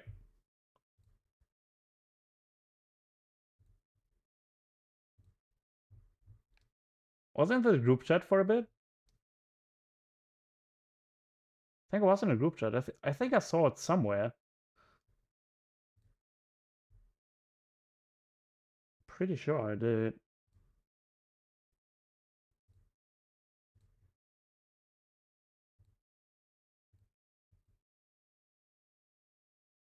Can I? All right, there it is.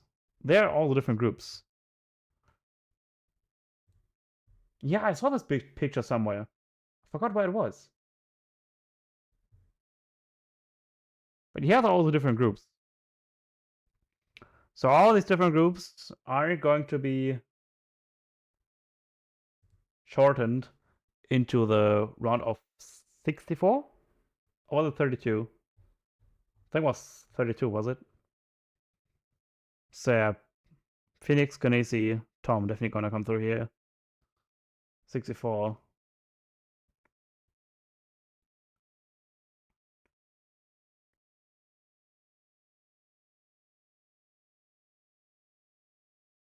So whoever has the most 3 pass from each group. So Phoenix, Ganesi, Tom, Juin K, Gus Gus, Moon, Keterboy, Optimus, Paladino, I think. I mean, Refnek Aiken is obvious, and Kevin. Refnek Kevin, and then Aiken was level 3.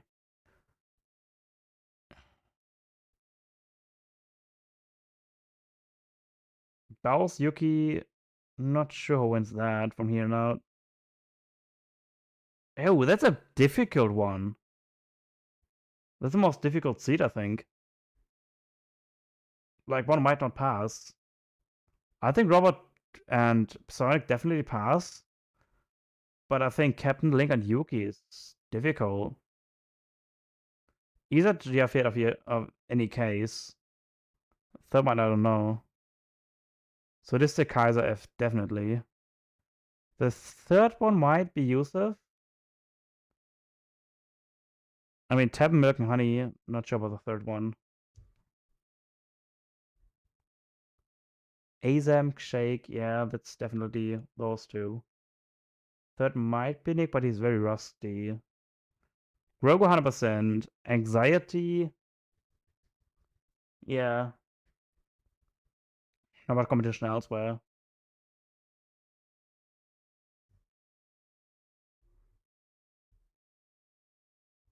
I mean, Barty, Lucas L definitely win that. The third one is like, whatever. Red Kid, yeah. Yeah. Yeah. Like, this group isn't, like, insanely stacked.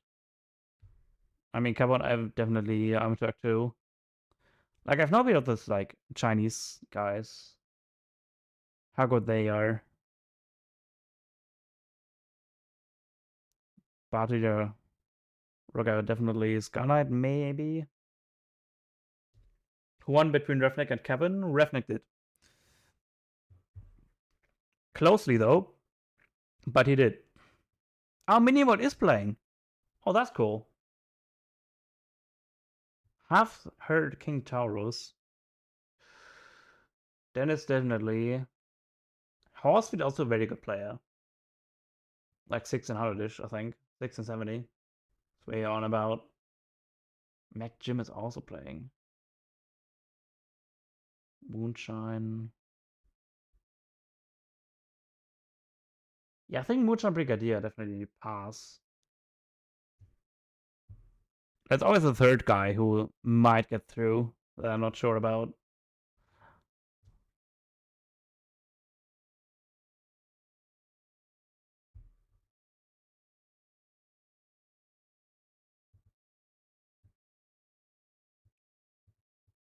What's wrong with Kevin's seat? I don't know where the seats are. Go.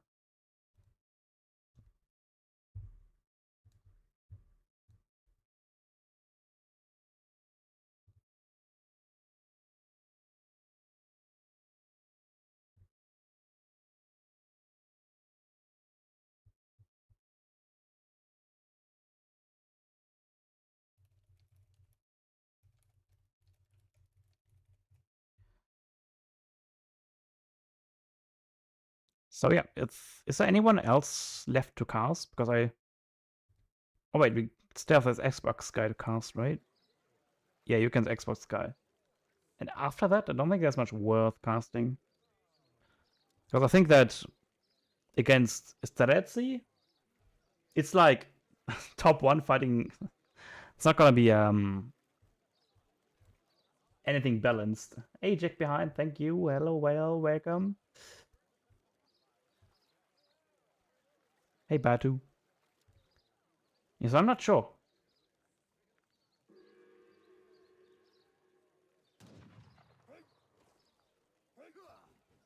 Like Del Roger against it was casted yesterday. Yeah, might be. I wasn't paying attention. Everything was casted. I just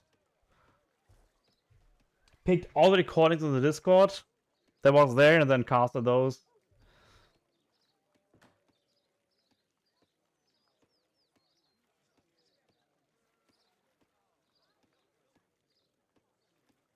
Because why not? That we can be sure that everything here is casted. At least I can be sure that everything in the Discord prior to my stream was casted.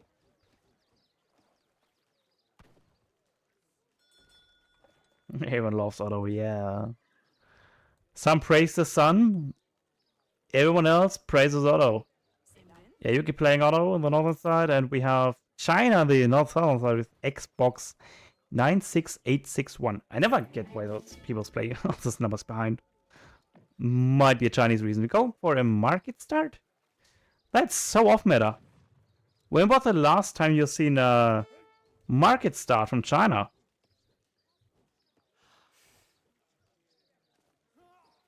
Iron troops, Manchurian cavalry, and very tree heavy. He has a lot of cards for his Chokonus and stuff. He might go for old town reforms. Bodo, yes. Bodo everywhere. Man, I can't even remember the last time I've seen China play with a market start. That's so rare. I kind of enjoy this. China going market start. Alright, Bodo goes for the good old standard mosque and trading post start. Yeah, nothing crazy. No church card. We do have the church card, but we don't have the mosque construction. Blaze Intrigue is always a nice backup plan to have. And we also have Economic Theory. Interesting. No Cav Combat. Do have all the infantry cards though. All we need for the Gen Abis compensation are there. Gonna go with the Quartermaster. So we're going to go for a bit of an H2 aggression against China. Always a nice thing to have. We're going to go for Russian allies. Maybe that's why he went for a market start. Because he doesn't have to chop anything for wood then. Like if you go for Russian consulate, you can't really go for trading post. Otherwise, it's going to slow you down by way too much. Yeah, let's still going to add to like 310, 315. Why 315? If he kills another villager, then not. If he kills another villager, then it's 330. Yeah, it's going to be a 330 age up. Alright, so it's going to be a very slow age up. So by the time Euclides hit the second age, China's going to just about age up. Oh, hey, Vividly, what's up, dude? It's been a while, hasn't it?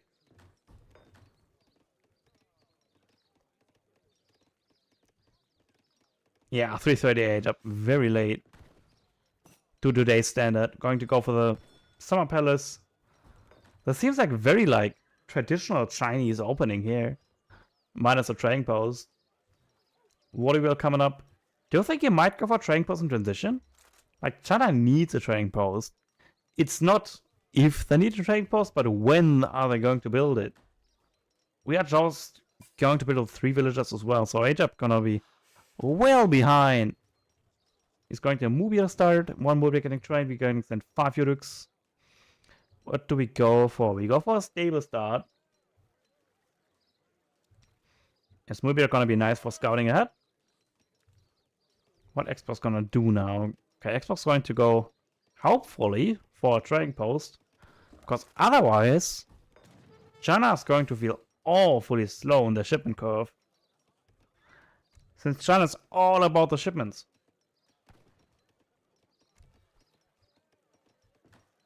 The faster you can send them, the faster they build up, the better they're gonna be. Nice hurting though. Like this one's right on the town center. Going one at a time. Not sure what he's going to. Ah, I was trying to scout the second hunt here.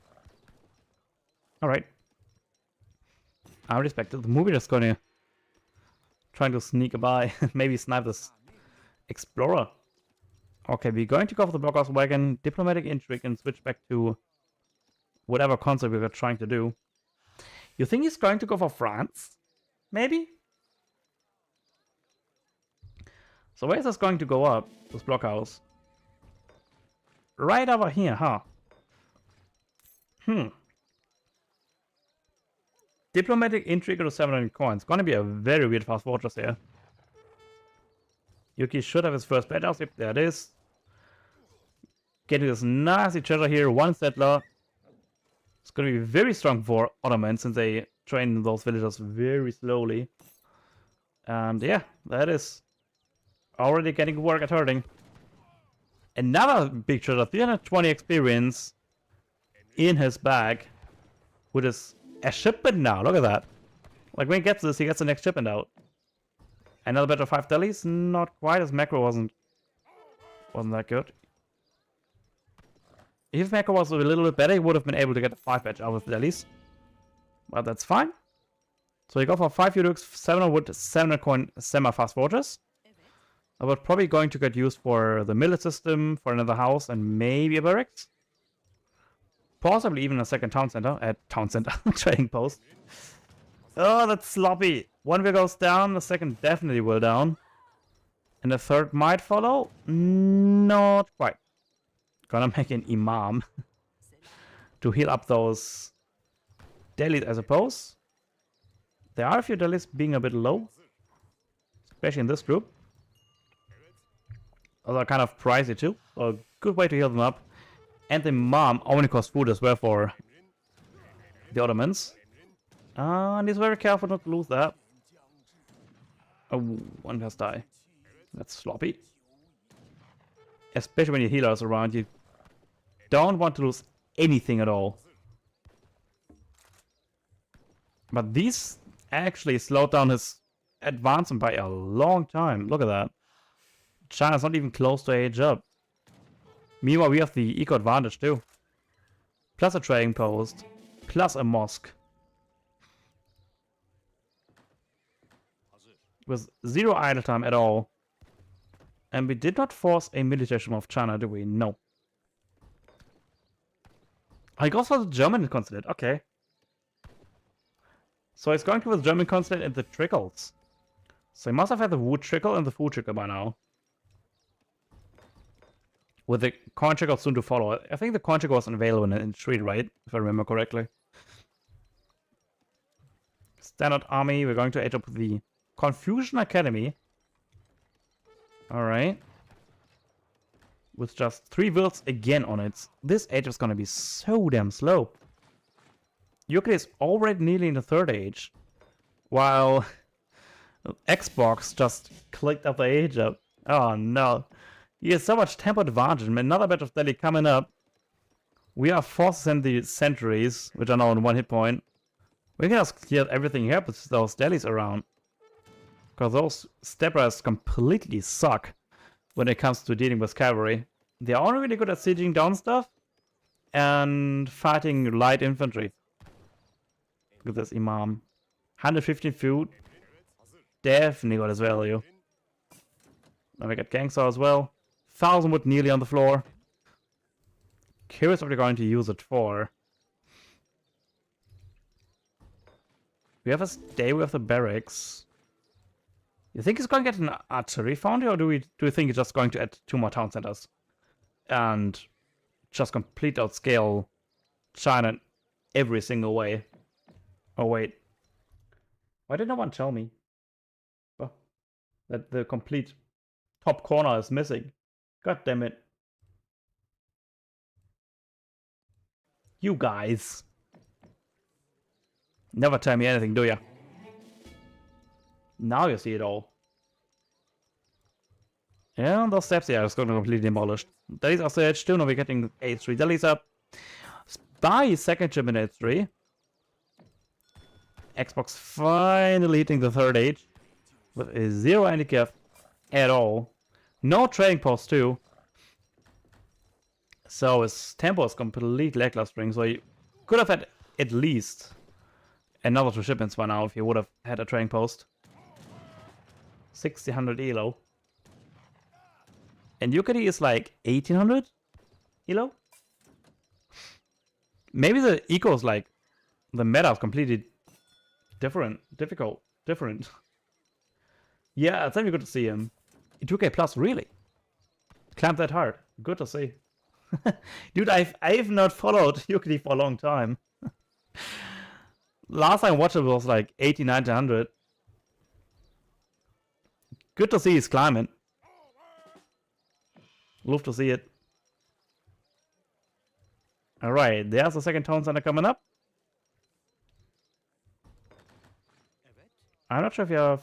Okay, we did got the technology. I'm not sure if you got... How many technologies we got the mosque itself. At least got the millet system. I'm not sure if we got the second and third one. And now we are just completely patrolling on where the Chinese economy might be. So look what UKT sees. He does see this hunt over here. Like, he knows he's completely turtled in his base. So there's no need to really push into it. UKT is being smart and wait for the hunts to come up, to dry out. So he can either wait to the south or wait completely until the southern hunt also ran dry. So he can start to either put pressure on the west side or on the east side to nullify any eco from China. That seems to be at the moment his win condition, to starve out China. Yeah, still a bit of food remaining on the southern hunt here. Gonna go for a complete Muskas Falconer timing.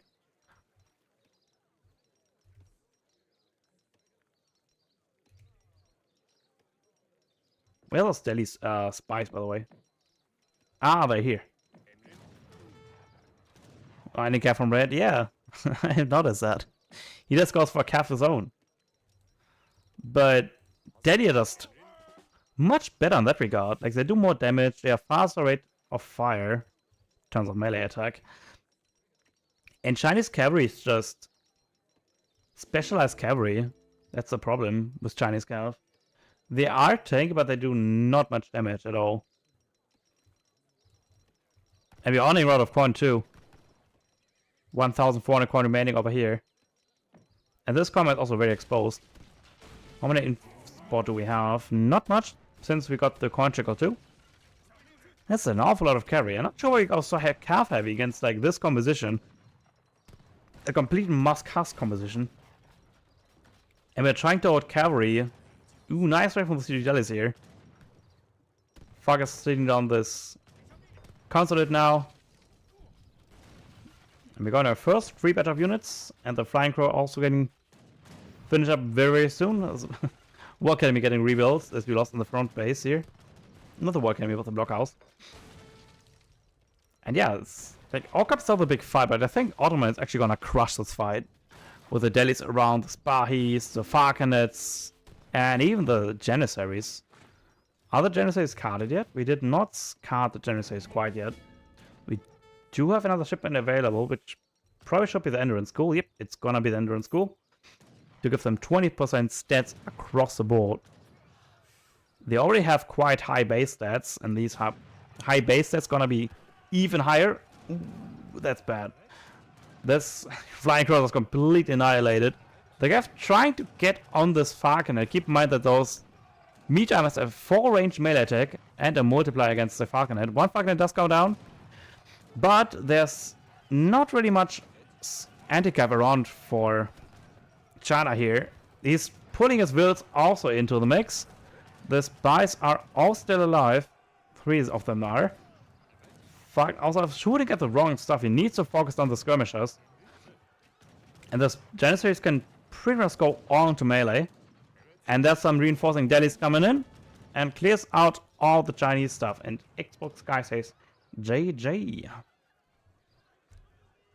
Was actually looking kind of close in the middle of the match there. I was a bit worried for Otto that his calf might die before the Gens can do the job. But the Gens are so stacked, they can easily power through the skirmies here.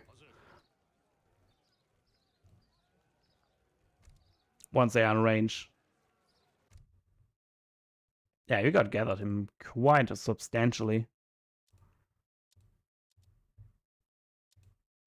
I'm very curious about the shipment curve. I think Otto had at least 2 more shipments in his bank than China had.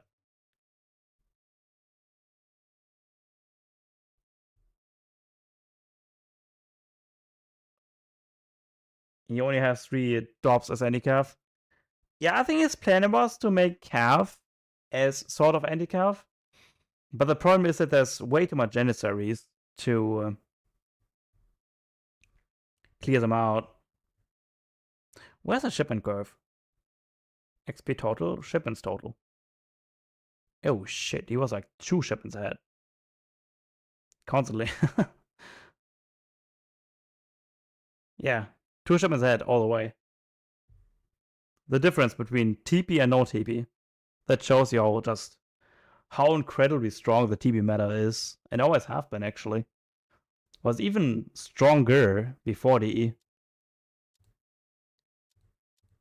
But now it's just breathtakingly good.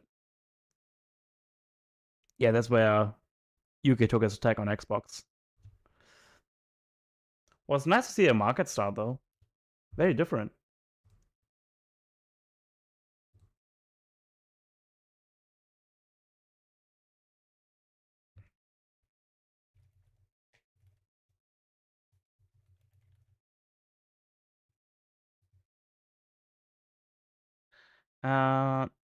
Okay. I think that's all casted actually.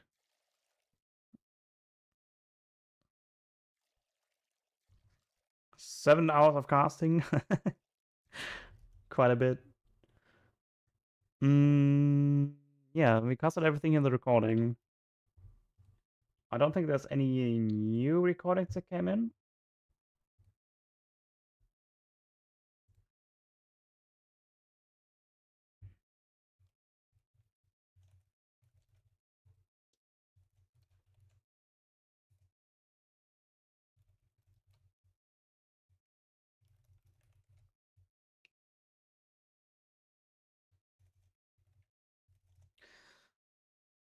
Have a quick look if there's anything else here that might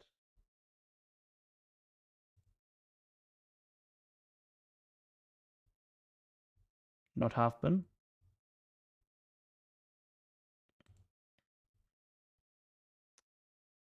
Jeff yet against Quick Aragon. Conqueror Antinomy. I can go for like one more. I think. Oh no, mind, they're playing already.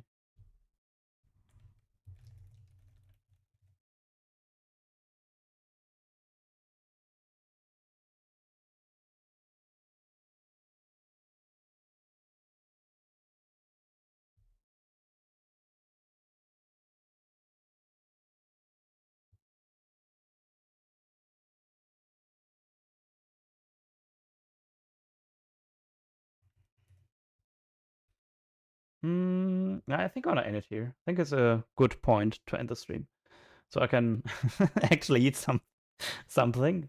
That would be cool. Because my only food today was like a drink, a protein drink, and that's it.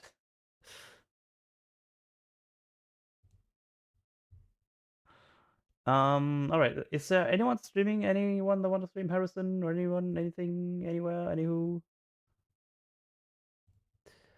Mm.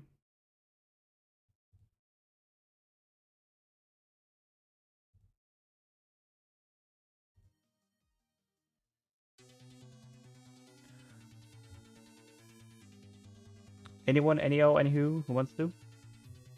If not, we just take a raid to Blackburn and end it there.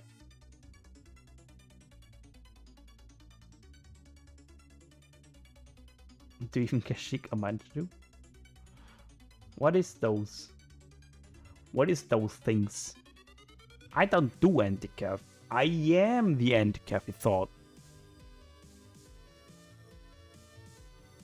Okay, let's give a raid to Blackburn then. I don't see anyone else streaming at the moment. Well, I don't see anyone else streaming right now. But yeah, again, thanks for PK Clan to host this amazing tournament. I think it brought a lot of the community together. Yeah. It brings a lot of the community together. Does it not work on sound? The sound is muted. I don't know why the sound is muted now. It shouldn't do that. Like my bots are connected. Weird. Might be because I didn't update my Streamlabs. Maybe that's why. It worked in a way out. That didn't like spam the sounds full. Because we did quite low follows actually. So yeah, thank you all for the following. Thank you for the company. The most important thing. Yeah, let's go and raid Blackburn.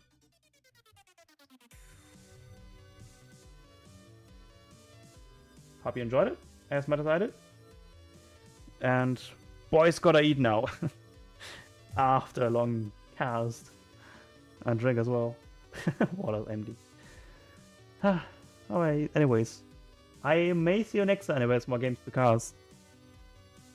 Maybe Thursday too. Well, we'll see. Until then, have a great day, have a great night. Enjoy the rest of your weekend. And I will see you next time.